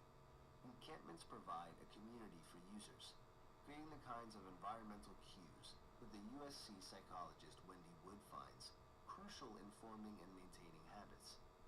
They are often places where addicts flee from treatment, where they can find approval for their meth use. In Los Angeles, the city's unwillingness or inability under judicial rulings to remove the tents has allowed encampments to persist for weeks or months, though a recent law allows for more proactive action. In this environment, given the realities of addiction, the worst sorts of exploitation have sometimes followed. In 2020, I spoke with Ariel, a transgender woman then in rehab, who had come to Los Angeles from a small suburb of a mid-sized American city 4 years before. She had arrived hoping for gender confirmation surgery and saddled with a meth habit. She eventually ended up alone on Hollywood streets. There's these camps in Hollywood, on Vine and other streets, distinct tent camps, she said, where women on meth are commonly pimped. A lot of people who aren't homeless have these tents. They come from out of the area to sell drugs, move guns, prostitute girls out of the tents. The last guy I was getting worked out by, he was charging people $25 a night to use his tents. He would give you girls, me and 3 other people. He'd take the money, and we'd get paid in drugs. Megan Shabbing, a psychiatrist and the medical director of emergency psychiatric services at Ohio Health in Columbus, Ohio, later described to me how meth use and this sort of suffering can reinforce each other. Shabbing spends much of her time on the job, digging into the underlying causes of drug use among those who end up in the ER. Often there was trauma, beatings, molestation, rape, war deployment, childhood chaos, neglect. For many of these patients, she discovered, the delusions fueled by meth became the point, the drug's attraction. Many would tell me, I can stay out of reality on the street by using meth, she said. When they come to us, it takes them days to figure out who and where they are. But some patients have told me that's not a bad thing if you're on the street. If P2P meth pushed her patients toward homelessness, it also helped them bear it. How could this crisis emerge so quietly and remain, in many ways, invisible to most Americans? One reason, perhaps, is the national focus on the opioid epidemic, which was itself ignored for a long time. In recent years, the headlines have been about pain pill or heroin overdoses, then fentanyl overdoses, and the funding has followed. Besides, deaths, however tragic, allow for memorials, a chance to remember the deceased's better days. Meth doesn't kill people at nearly the same rate as opioids. It presents, instead, the rawest face of living addiction. That part of addiction, one counselor told me, people don't want to touch it. There is no central villain in the P2P meth story. No Purdue Pharma, no dominant cartel. There's no single entity to target either. So the issue is often enveloped in a willful myopia. Advocates for homeless people seem reluctant to speak out about the drug for fear that the downtrodden will be blamed for their troubles. The spread of P2P meth is part of a larger narrative, a shift in drug supply from plant-based drugs such as marijuana, cocaine, and heroin to synthetic drugs, which can be made anywhere, quickly, cheaply, and year-round. Underground chemists are continually seeking to develop more potent and addictive varieties of them. The use of mind-altering substances by humans is age-old, but we have entered a new era. Drug demand is important in this new era. People need to understand what these drugs will ultimately do to them, and those who are using will need substantial help getting off them. But it must be said, the story of the meth epidemic, like the opioid epidemic before it, begins with supply. In a previous era, most Vietnam vets kicked heroin when they got home and were far from war and the potent supplies they were used to in Southeast Asia. Today, supplies of meth are vast and cheap throughout much of the country. Crystal meth is in some ways a metaphor for our times. Times of anomie and isolation, of paranoia and delusion, of communities coming apart. Meth is not responsible for these much wider social problems, of course, but the meth epidemic is symptomatic of them and also contributes to them. If you spend time among meth users, you'll notice certain habits and tics, fixations on flashlights, for instance, and on bicycles, which are endlessly disassembled and assembled again. Hoodies are everywhere. The hoodie is versatile, cheap, warm, functional. But as opioids, then meth, spread across America, the hoodie also became, for many, a hiding place from a harsh world. When we put up that hood, one recovering addict told me, we're making the choice to separate ourselves from everyone else, instead of someone pushing us out. I think it's our way to hide from the world that doesn't accept us. The hood is the refuge. It's our safe place. Perhaps the best defense against epidemics like this one lies in choosing to look more closely and more sympathetically at the people in those hoods, to put a higher priority on community than we've done in recent years. America has made itself more vulnerable to scourges, even as those scourges grow more potent. But scourges are also an opportunity. They call on us to re-examine how we live. Until we begin to look out for the most vulnerable among us, there's no reason to expect them to abate. If you enjoyed this production, find the best long-form articles read aloud in the Autumn app. Available now for iPhone and Android.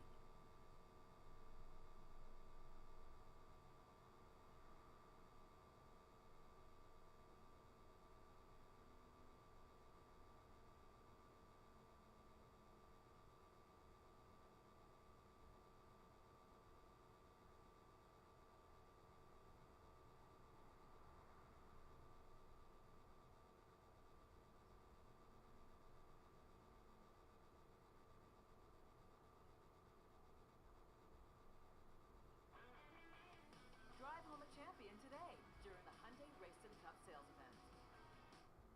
Welcome to the Huberman Lab podcast, where we discuss science and science-based tools for everyday life. I'm Andrew Huberman, and I'm a professor of neurobiology and ophthalmology at Stanford School of Medicine. My guest today is Dr. Becky Kennedy. Dr. Becky Kennedy is a clinical psychologist specializing in parent-child relationships. She received her degrees and did her training at Duke University and Columbia University in New York. She is the author of the best-selling book, Good Inside, A Guide to Becoming the Parent You Want to Be. She is also the founder and creator of an online learning platform, also called Good Inside, at which parents and parents-to-be can learn the best possible parenting skills that are grounded in the fields of clinical psychology that have been proven to work in the real world, and that can allow people to navigate common sticking points in parent-child relationships. During today's discussion, you will learn a tremendous amount of actionable knowledge about what it is to be a good parent. This is a conversation that pertains not just to parents and parents-to-be, but also uncles, aunts, grandparents, and also those of you not planning to or who do not want children. I say that because while everything we discuss today is grounded in the discussion around parent-child relationships, it indeed pertains to all of us and relationships of all kinds, including romantic relationships, friendships, workplace relationships, and our relationship to self. Dr. Kennedy defines for us and makes clear and actionable what the exact job of good parenting is and how that relates to other relationships that we might have. She explains how to set healthy boundaries, and in fact defines exactly what healthy boundaries are. There's a lot of misconception about that. We also talk a lot about empathy and the need to make children and ourselves feel safe in all kinds of relating. We discuss how to navigate disagreements and arguments, apologies and punishments, reward, and on, all framed within a real-world, real-time context. What I mean by that, and what I think really sets apart Dr. Becky Kennedy's work from so much else that you'll see out there on parent-child and other types of relationships is that she makes what to do and say and what not to do and say in a variety of real-world contexts very clear, such that you can access that knowledge and do those specific things and avoid those specific things even when things get tense. In fact, especially when things get difficult or tense. By the end of today's episode, you will have learned a dozen or more very potent, clinically backed tools to navigate parent-child related, including your relationship to your own parents, alive or dead, and your relationship to self. Before we begin, I'd like to emphasize that this podcast is separate from my teaching and research roles at Stanford. It is, however, part of my desire and effort to bring zero cost to consumer information about science and science-related tools to the general public. In keeping with that theme, I'd like to thank the sponsors of today's podcast. Our first sponsor is Matina. Matina makes loose-leaf and ready-to-drink yerba mate. I often discuss yerba mate's benefits, such as regulating blood sugar, its high antioxidant content, the ways that it can improve digestion, and possible neuroprotective effects. I also drink yerba mate because I love the taste. While there are a lot of different choices of yerba mate drinks out there, I love Matina because, again, they have the no-sugar variety, as well as the fact that both their loose-leaf and their canned varieties are of the absolute best quality. So much so that I decided to become a partial owner in the company. Although I must say, even if they hadn't allowed me to do that, I would be drinking Matina. It is the cleanest tasting and best yerba mate you can find. I love the taste of brewed loose-leaf Matina yerba mate, and I particularly love the taste of Matina's new canned cold brew zero sugar yerba mate, which I personally helped them develop. If you'd like to try Matina, go to drinkmatina.com/Huberman. Right now, Matina is offering a free 1-pound bag of loose-leaf yerba mate tea and free shipping with the purchase of 2 cases of their cold brew yerba mate. Again, that's drinkmatina.com/Huberman to get the free bag of yerba mate loose-leaf tea and free shipping. Today's episode is also brought to us by Juve. Juve makes medical-grade red light therapy devices. Now, if there's one thing I've consistently emphasized on this podcast, it's the incredible role that light can have on our biology. Of course, I'm always telling people that they should get sunlight in their eyes as soon as possible after waking on as many days of their life as possible for sake of setting circadian rhythm, daytime mood focus and alertness, and improved sleep. Now, in addition to sunlight, red light and near-infrared light has been shown to have positive effects on improving numerous aspects of cellular and organ health, including faster muscle recovery, improved skin health and wound healing, even improvements in acne, or that is removal of acne, reducing pain and inflammation, improving mitochondrial function, and even improving vision itself. What sets Juve apart and why it's my preferred red light therapy device is that it has clinically proven wavelengths, meaning it uses specific wavelengths of red light and near-infrared light in combination that trigger the optimal cellular adaptations. Personally, I use the handheld Juve every day. The handheld Juve is about the size of a thick piece of toast. And I also own a Juve panel that allows for full body exposure, and I use that one approximately 5 times per week for about 10 to 15 minutes per session. If you would like to try Juve, you can go to juve.com/Huberman to receive $50 off your first purchase. Again, that's Juve, spelled JOOVV.com/Huberman to get $50 off your first purchase. Today's episode is also brought to us by AeroPress. AeroPress is similar to a French press for making coffee, but is in fact a much better way to make coffee. I first learned about AeroPress well over 10 years ago, and I've been using one ever since. AeroPress was developed by Alan Adler, who was an engineer at Stanford, and I knew of Alan because he had also built the so-called Aerobie Frisbee. So he was sort of famous in our community for developing these different feats of engineering that turned into commercial products. Now, I love coffee. I'm somebody that drinks coffee nearly every day, usually about 90 to 120 minutes after I wake up in the morning, although not always. Sometimes if I'm going to exercise, I'll drink coffee first thing in the morning. But I love, love, love coffee. And what I've personally found is that by using the AeroPress, I can make the best possible tasting cup of coffee. I don't know what exactly it is in the AeroPress that allows the same beans to be prepared into a cup of coffee that tastes that much better as compared to any other form of brewing that coffee, even the traditional French press. The AeroPress is extremely easy to use, and it's extremely compact. In fact, I take it with me whenever I travel, and I use it on the road in hotels, even on planes. I'll just ask for some hot water, and I'll brew my coffee or tea right there on the plane. With over 55,000 5-star reviews, AeroPress is the best reviewed coffee press in the world. If you would like to try AeroPress, you can go to aeropress.com/Huberman. That's AeroPress.com/Huberman to get 20% off any AeroPress coffee maker. AeroPress ships in the USA, Canada, and over 60 other countries in the world. Again, that's aeropress.com/Huberman to get 20% off. And now for my discussion with Dr. Becky Kennedy.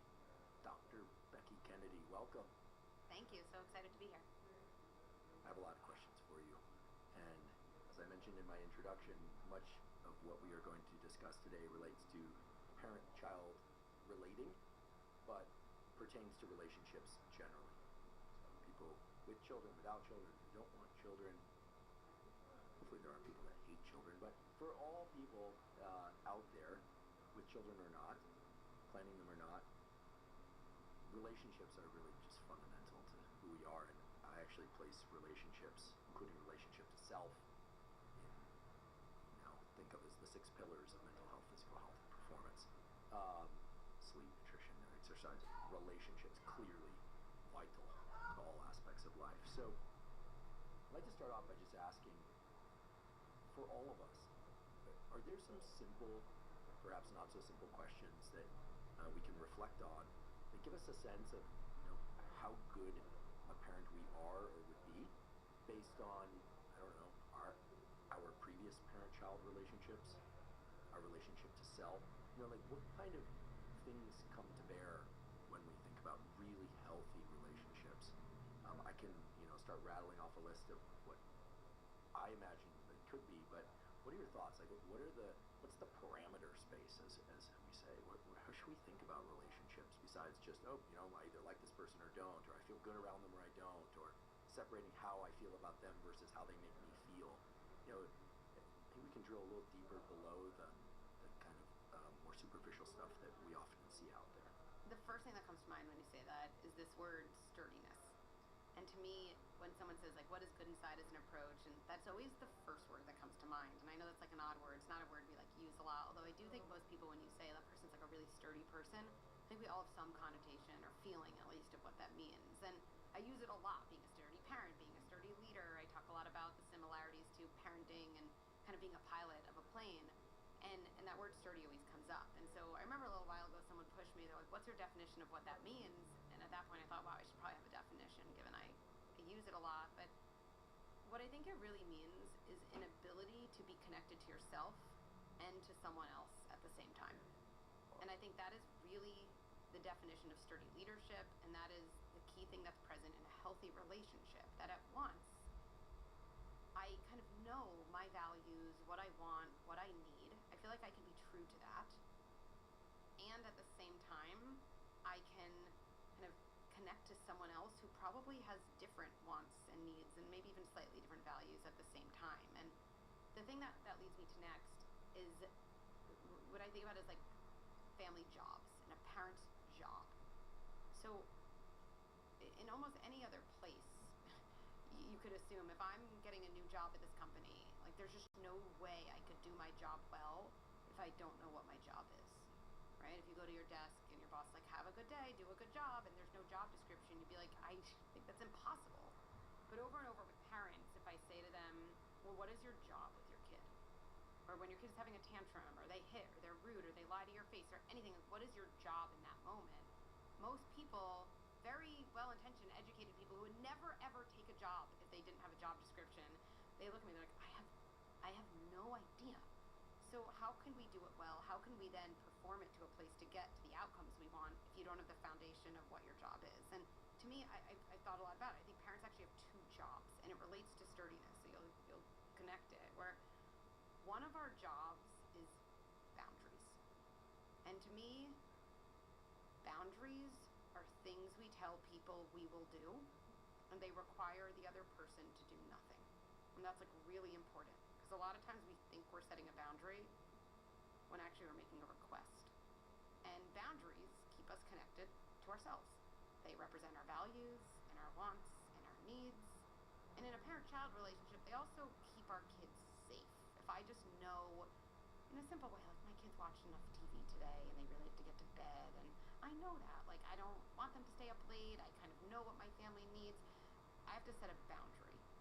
But the other part of my job is like empathy and validation, which is a way of connecting to someone else, where you see someone else's feelings and experience as real. You don't agree with it, probably.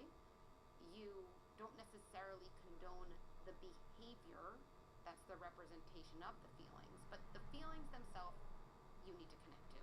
And I feel like those are our two jobs as parents, and that's really the way to be a sturdy leader and to be in a sturdy, healthy relationship with your kids. Wow, so much there, and I love it. And here's one of the reasons I love it. This notion of sturdiness, something that I don't think we hear enough about. We hear about resilience, grit, also important terms. But sturdiness, as you've described it, and the job of parenting really seems to include a lot of verbs, not just nouns and adjectives. And I'm a huge fan of verbs because biology and to some extent psychology, yes, also psychology, is all about verbs. And so the labels often are mysterious, but sturdiness, just sends a clear message of something that doesn't budge easily. But then, as you describe the job of being a parent, having boundaries, and I'd like to drill into that a little bit more, how you view boundaries, but also empathy. It's not a walled-off picture. It's one that is semi-permeable.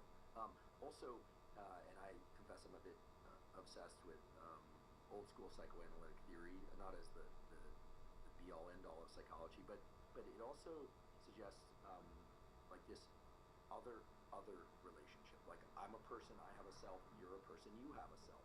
This is the opposite of codependency, where obviously dependency and two people being quote-unquote codependent can be healthy in the context of relying on one another. But as I understand it, when one person has a self and another person doesn't have a self, or this notion of merging, not just in romantic relationships, but child-parent relationships. I'm best friends with my mom or dad. Is that a good thing? I don't know. But this notion of other relationships.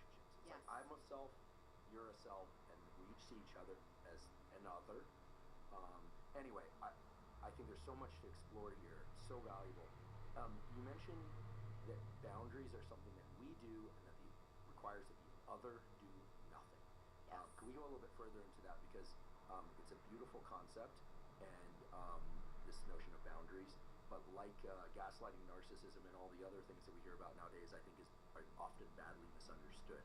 So tell us more about boundaries and how that looks in the action sense of it. And this is all so connected to what you're saying, that other relationship. I'm a person, you're a person, and so many times that's actually is what gets merged. And so my kid gets upset that I say they can't watch another show, and a parent really in that moment, whose feelings are whose? Like, they were upset. Was I was upset? A second ago I thought I should set the boundary, and now all of a sudden I'm changing my mind. There is this complete role kind of confusion and merger, which is one of the main reasons that kids get actually really scared and escalate their behavior, because they don't have a sturdy leader when they really need one, right? So boundaries are what we tell someone we will do, and they require the other person to do nothing. I like this definition for a lot of reasons. I'm just very practical, so it allows me, after I set a boundary, to like assess, was that a boundary or not, right? Because let's take the TV example. It's whatever time at night. My kid has just watched a show, and they know they're supposed to watch one show, and then, turn off the TV. I hear from parents a lot, my kid doesn't listen, or my kid doesn't respect my boundaries. And I'll say, okay, like, that sounds hard, let's get into that. So then I'll say, so I told my kid to shut off the TV. They just kept watching. I told my kid to stop jumping on the couch, and they kept jumping. They don't respect my boundaries, they don't listen. I mean, this is like a beautiful example of like, this is a problem, I agree, but this is not a boundary problem. You made a request of your child. And frankly, if you have I'm making this up, 7-year-old watching TV, I'm not so good at putting away TV and a phone at night. Like, it's just hard for me to do. So your 7-year-old probably is just, addicted to what's ever happening. And we're kind of asking our kid to do our job for us because we don't want our kid to be mad at us or whatever it is. A boundary in that situation would be saying, oh, you didn't put off the TV. Look, by the time I get over there, if you haven't turned off the TV, I don't want to do this, but I will take the remote out of your hand and shut it off. Royale Tiger Towel Paper Towel, the one that's Tiger strong. A boundary saying, ooh, after my request doesn't work, can you get off the couch? You can jump on the floor.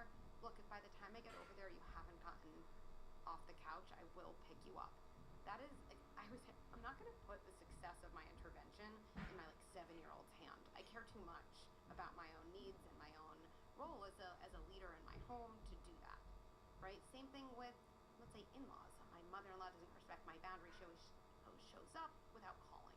Now, I don't want to get to this point, and there's a lot of things in a relationship we can do before we get to this point, but if that's really a boundary, and I have a very kind of intrusive mother-in-law, a boundary would be saying, look, this is going to be awkward, and I know you mean well, but the next time you come unannounced, I will come to your car and say, oh, this time doesn't work for us.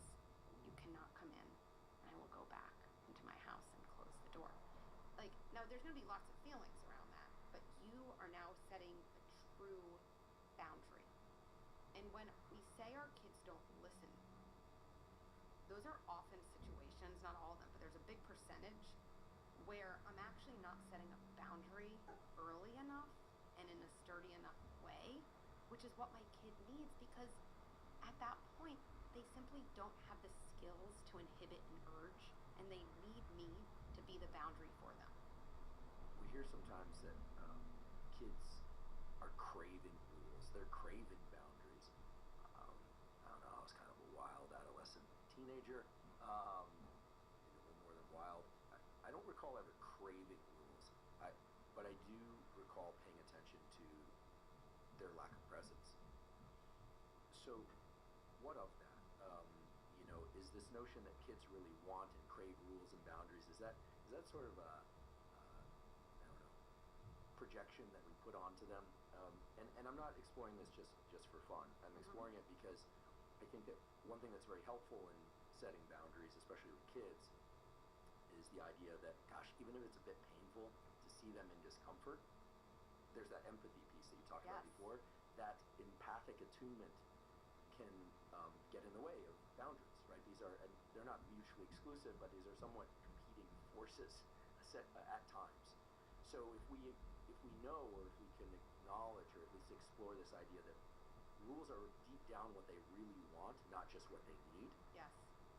Maybe it would help. Yes, and I think, by the way, in my taking, the remote away, or taking my kid off the couch, just to be clear, if I do that to my kid, like, they are not going to say, oh, Mom, you are the best mom in the world, thank you. They are going to cry and scream. And that's where boundaries and empathy, those two parts of our job, actually do always go together. I think they're actually partners. They're not actually at odds, because as soon as my kid is upset, what I would say to them is, oh, you wanted to jump on the couch. It's not as much fun on the floor. Oh, you really wanted to watch another show. You didn't even want it this big. You wanted to watch it this big. It sounds crazy because you're like, wait, why am I empathizing with that feeling? They just kind of disobeyed. No, they're two different things. I'm doing my job and setting a boundary. They're actually doing their job and feeling their feelings. That's actually their job. The only way you can ever learn to regulate a feeling is through feeling the feeling. So they're doing their job. Now I'm going to validate. And this is how kids learn emotion regulation. Boundaries, they feel, I validate, I hold the boundary over and over and over. So do kids crave rules? And I think one of the issues is that most parenting approaches have one or the other. And I think they're both very incomplete strategies. If you just lead with rules, right? I don't know who said it. Definitely wasn't me. Like, what is it? Rules without relationship lead to rebellion. Yeah, that's what happens, right? So that's not good. But I see this moving in the other direction. It is also not when your kid's jumping on the couch to do nothing. If you think Hello? that's dangerous, and to say, oh, you really wanted to. This is Tyler. Hi. I'm alright. I've got some a viewing and maybe a lease signing signed up for later, but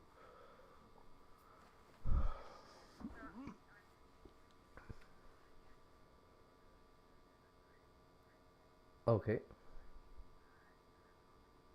Yep.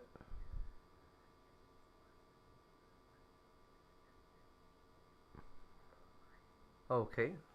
I'm definitely going to. Okay. Yeah.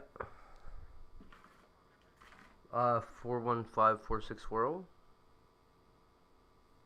Okay.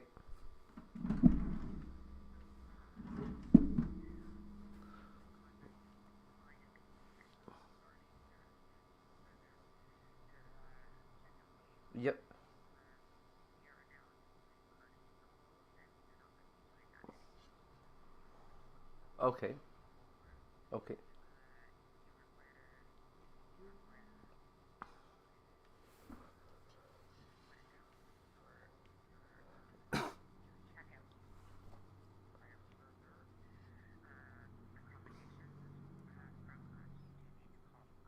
Okay. Yep. Yeah, I think I get that. So I need to be calling right when I get off the phone here, eh?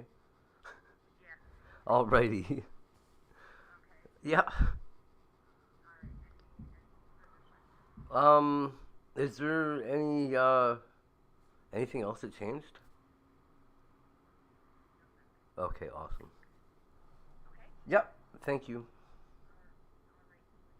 You too. Bye bye.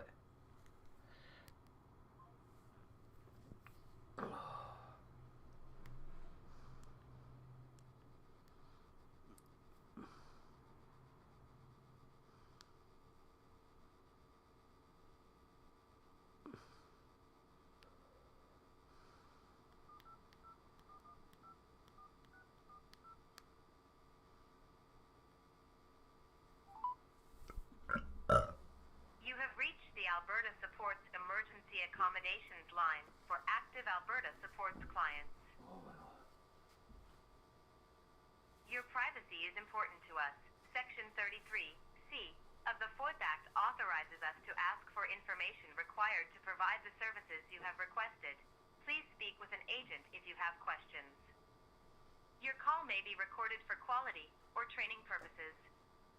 Please note, there is zero tolerance for harassment, threats, abusive language, and rude or discriminatory comments. To assist you in a timely manner, please have your file number ready. Our team will assist you in the order that your call was received.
Thank you for your continued patience.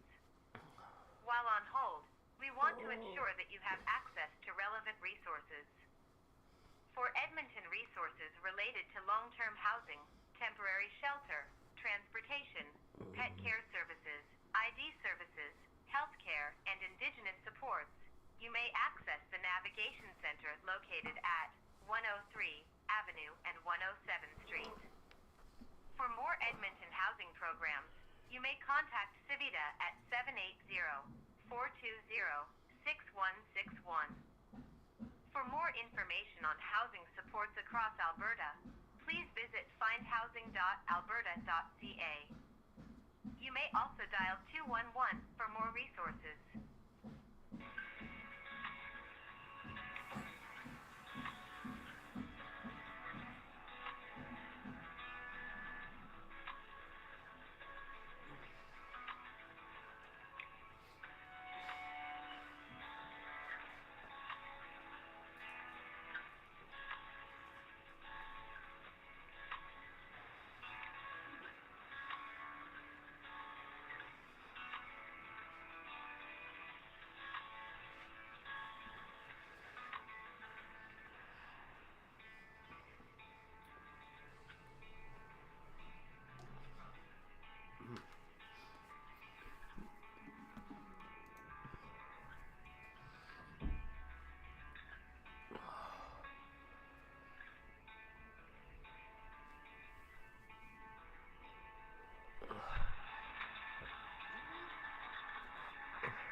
So to continue on, your entire platoon, your uncle helps you.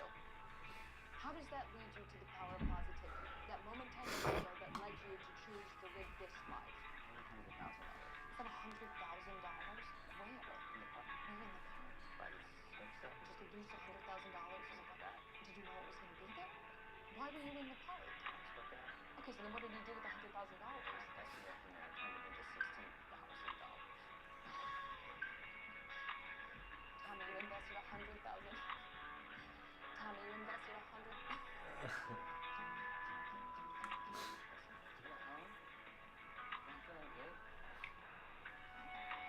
Sometimes bad things happen, you have to deal with them, right? You can't just fight your way out with positivity. Not if you have an uncle. Okay, so to continue on, your entire platoon, your uncle helps you. How does that lead you to the power of positivity? That moment 10 years ago that led you to choose to live this life? $100,000. Is that $100,000? Where? In the park. Where in the park? By the swing set. Just to lose $100,000 in the park? Did you know it was going to be there? Why were you in the park? I was working out. Okay, so then what did you do with the $100,000? I invested it and I turned it into $16,000. Tommy, you invested $100,000. Tommy, you invested $100,000.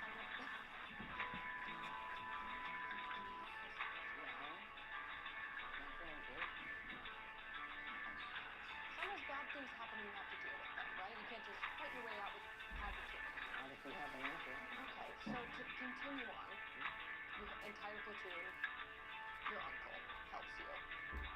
How does that lead you to the power of positivity? That moment 10 years ago that led you to choose to live this life? $100,000. Is that $100,000? Where? In the park. Where in the park? Just to lose $100,000. I finally got the message. He didn't even like me.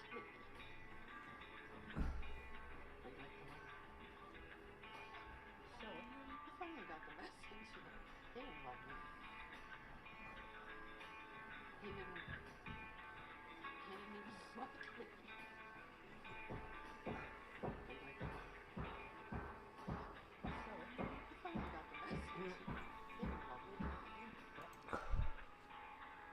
Whatever. So, people lie to gain things that they think is okay. And they lie to you. My humans hold cosplays have healing powers. Now they expect me to solve all of their...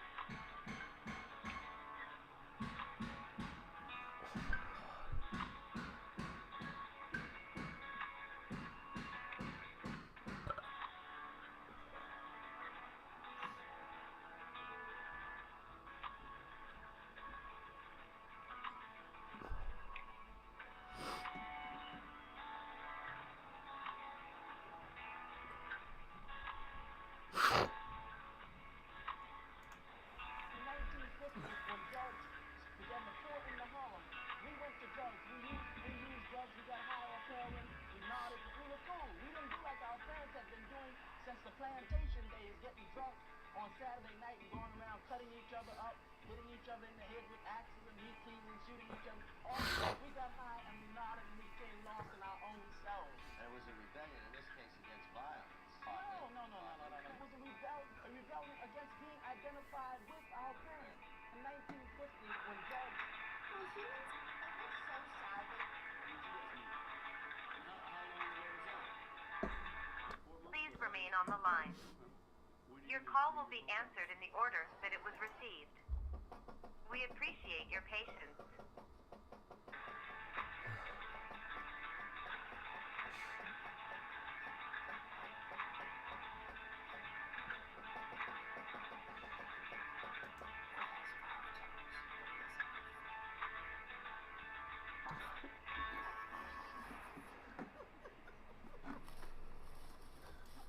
What has 5 toes but isn't your foot?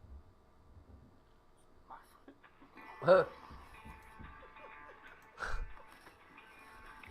Fuck.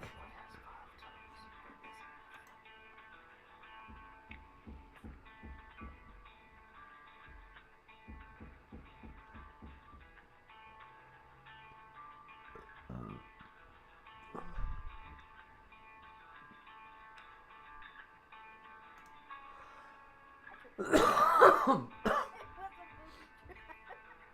good. You better cook it. What? I got some time on board back. The news is hard for me.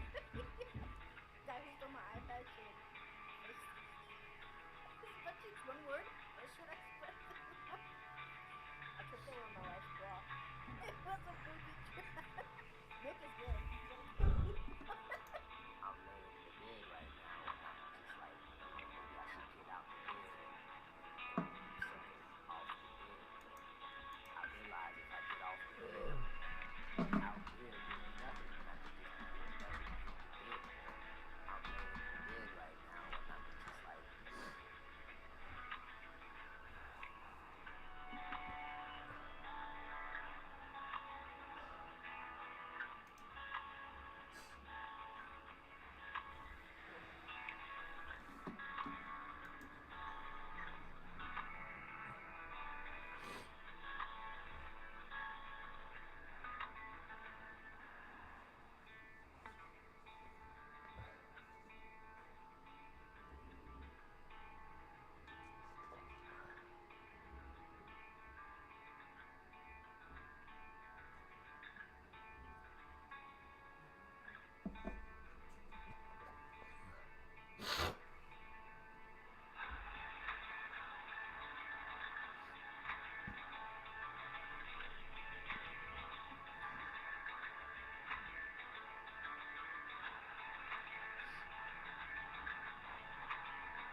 Please remain on the line.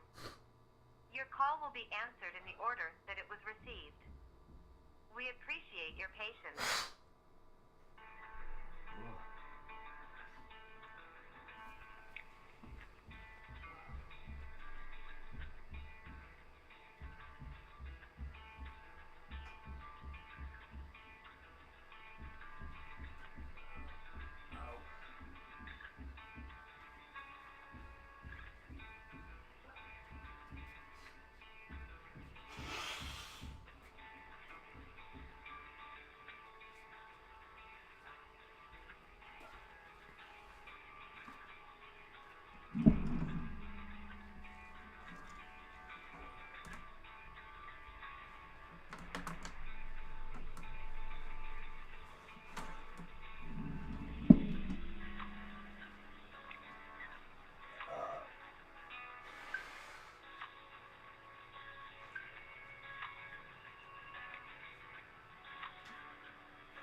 Oh my We god. appreciate your patience.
Oh no.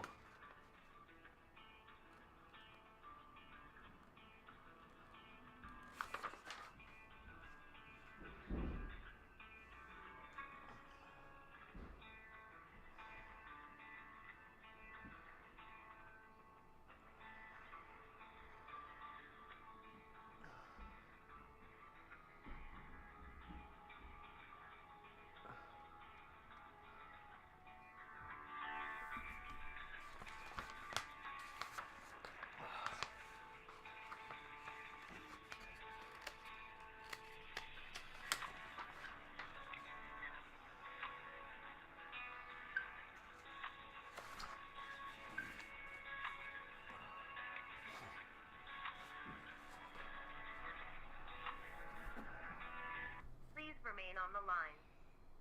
Your call will be answered in the order that it was received. We appreciate your patience.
on the line.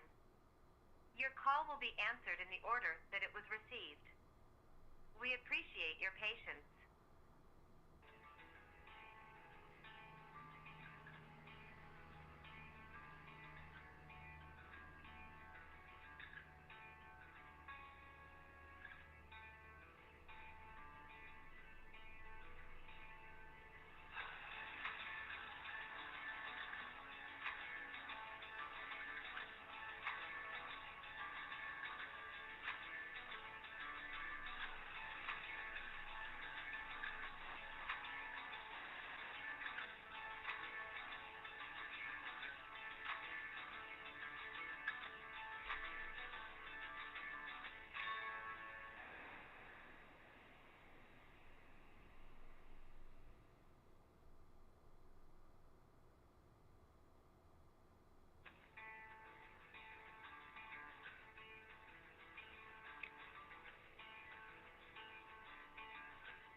Please remain on the line.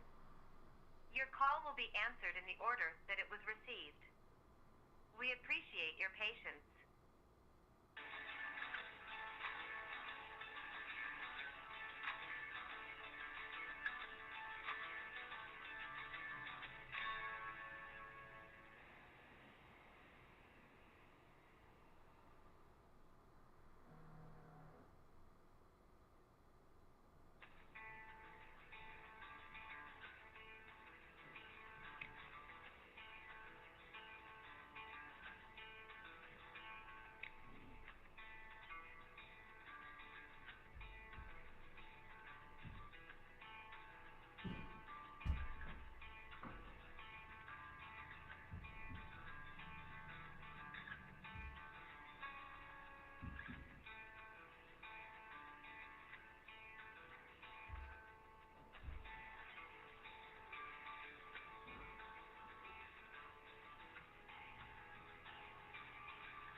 Your call will be answered in the order that it was received.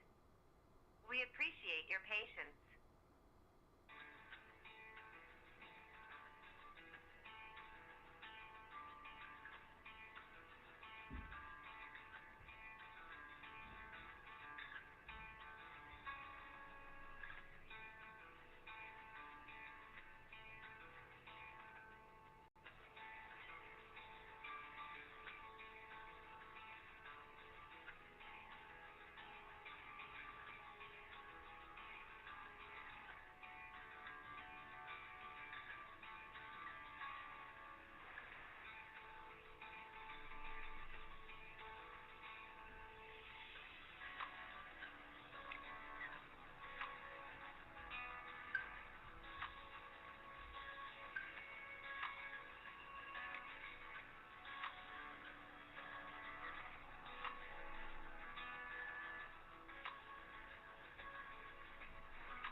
Thank you for calling Emergency Accommodation. My name is Jenny. How can I help you today? Hi Jenny, sorry I just gotta take you off speaker here.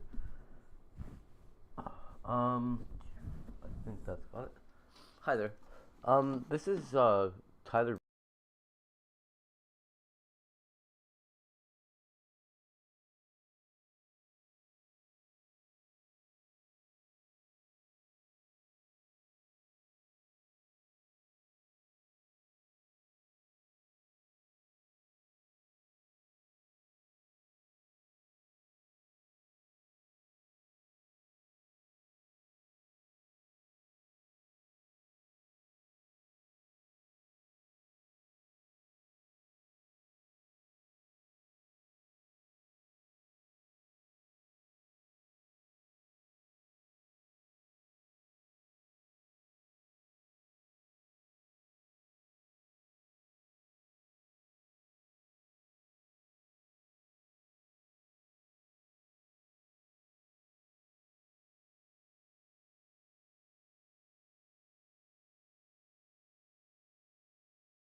Hello?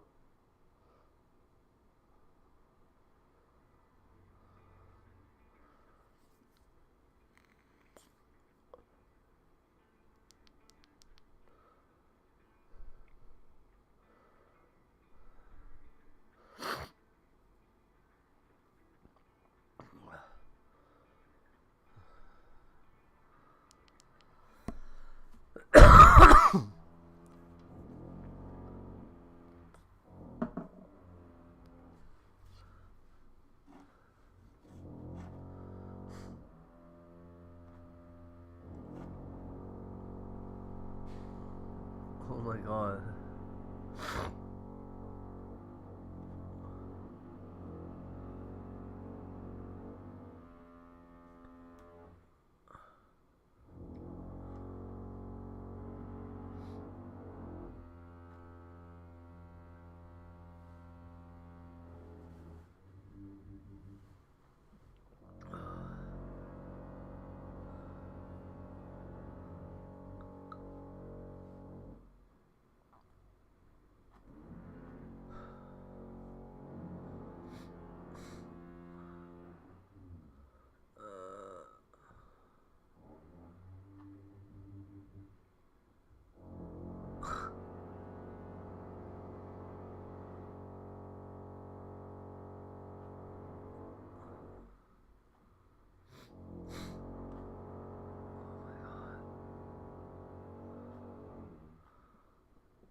Oh my god, I'm gonna die in here.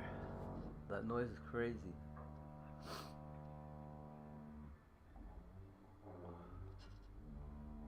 Hello.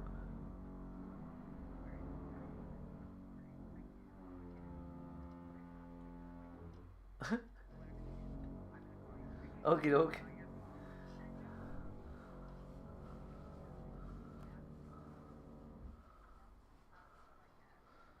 Oh man.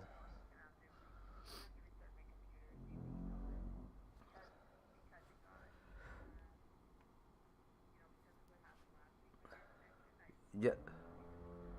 Okay. I don't know what happened with my extension last week. Even.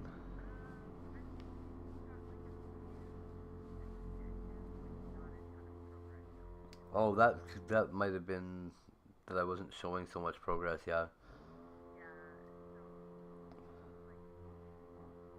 Yeah. Yeah, for sure. Yeah.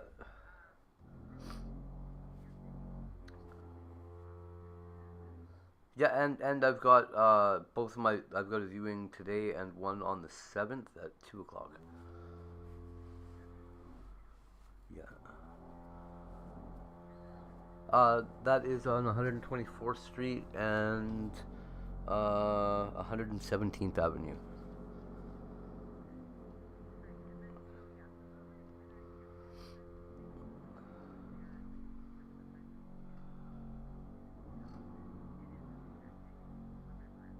Yeah.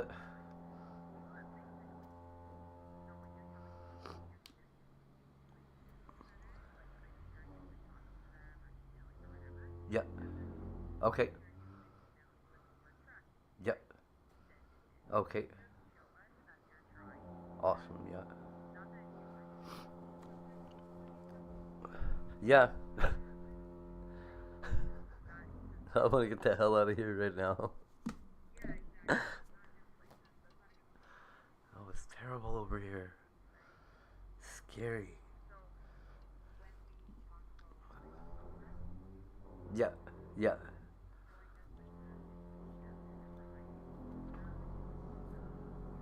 Yeah, for sure.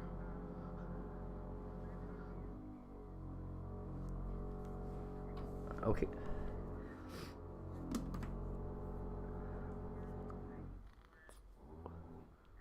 Yes. Yeah. Awesome. Thank you. Bye-bye. You too. Okay. Bye. Oh.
Hello? Hello? Hi. Not bad. How are you?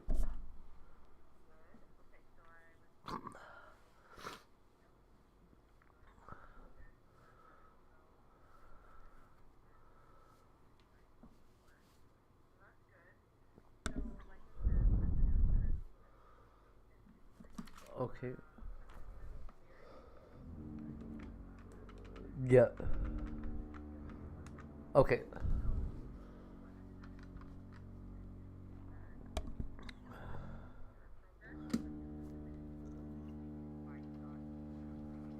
Okay.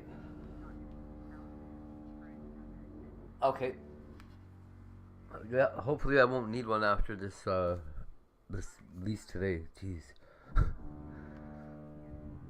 Yeah.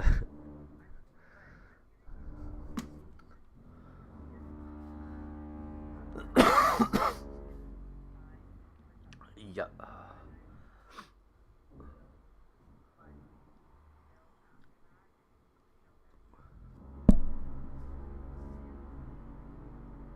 Absolutely.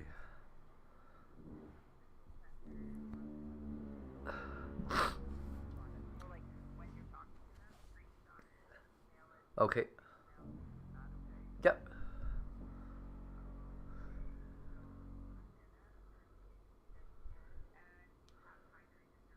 Yes. Yeah. Yeah.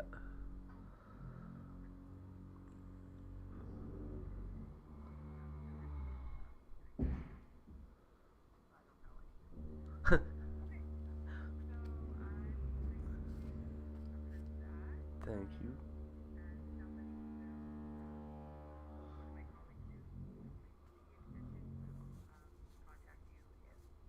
Awesome. Yep. I don't think so. I I'm pretty clear. Thank you. I will too. Thank you. Bye.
buddy.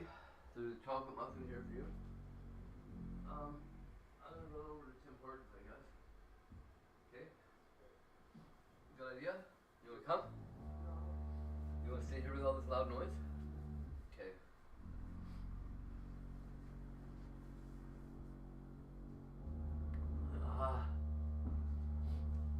Hi, Nicole.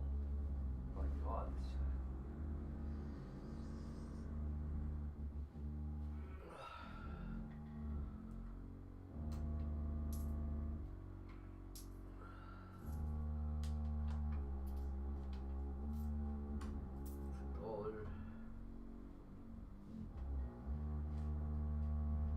$1.06. Maybe I can find a cigarette.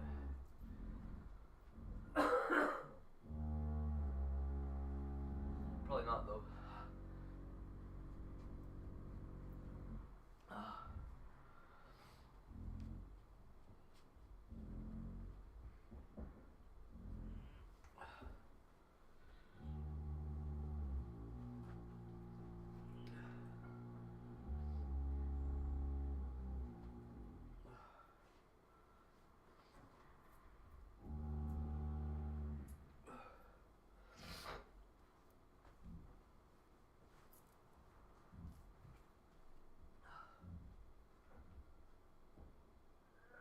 You want anything? No. There's a chocolate muffin right here for you.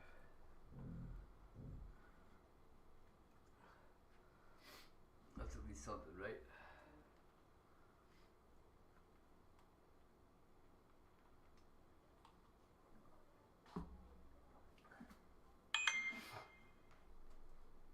Can I put this on the table? Do you want me to open your muffin? Yeah? Okay. Oh. I'm sick, buddy.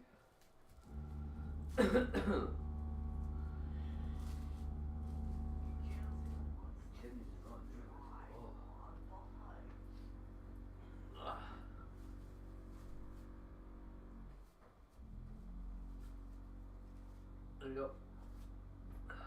It's unwrapped.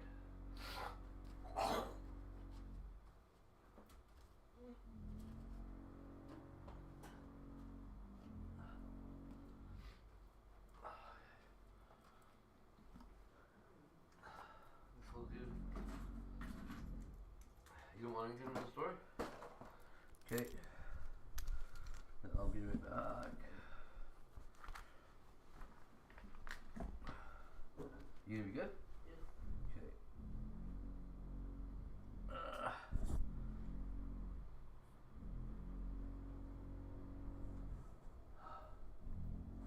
Hi Nicole.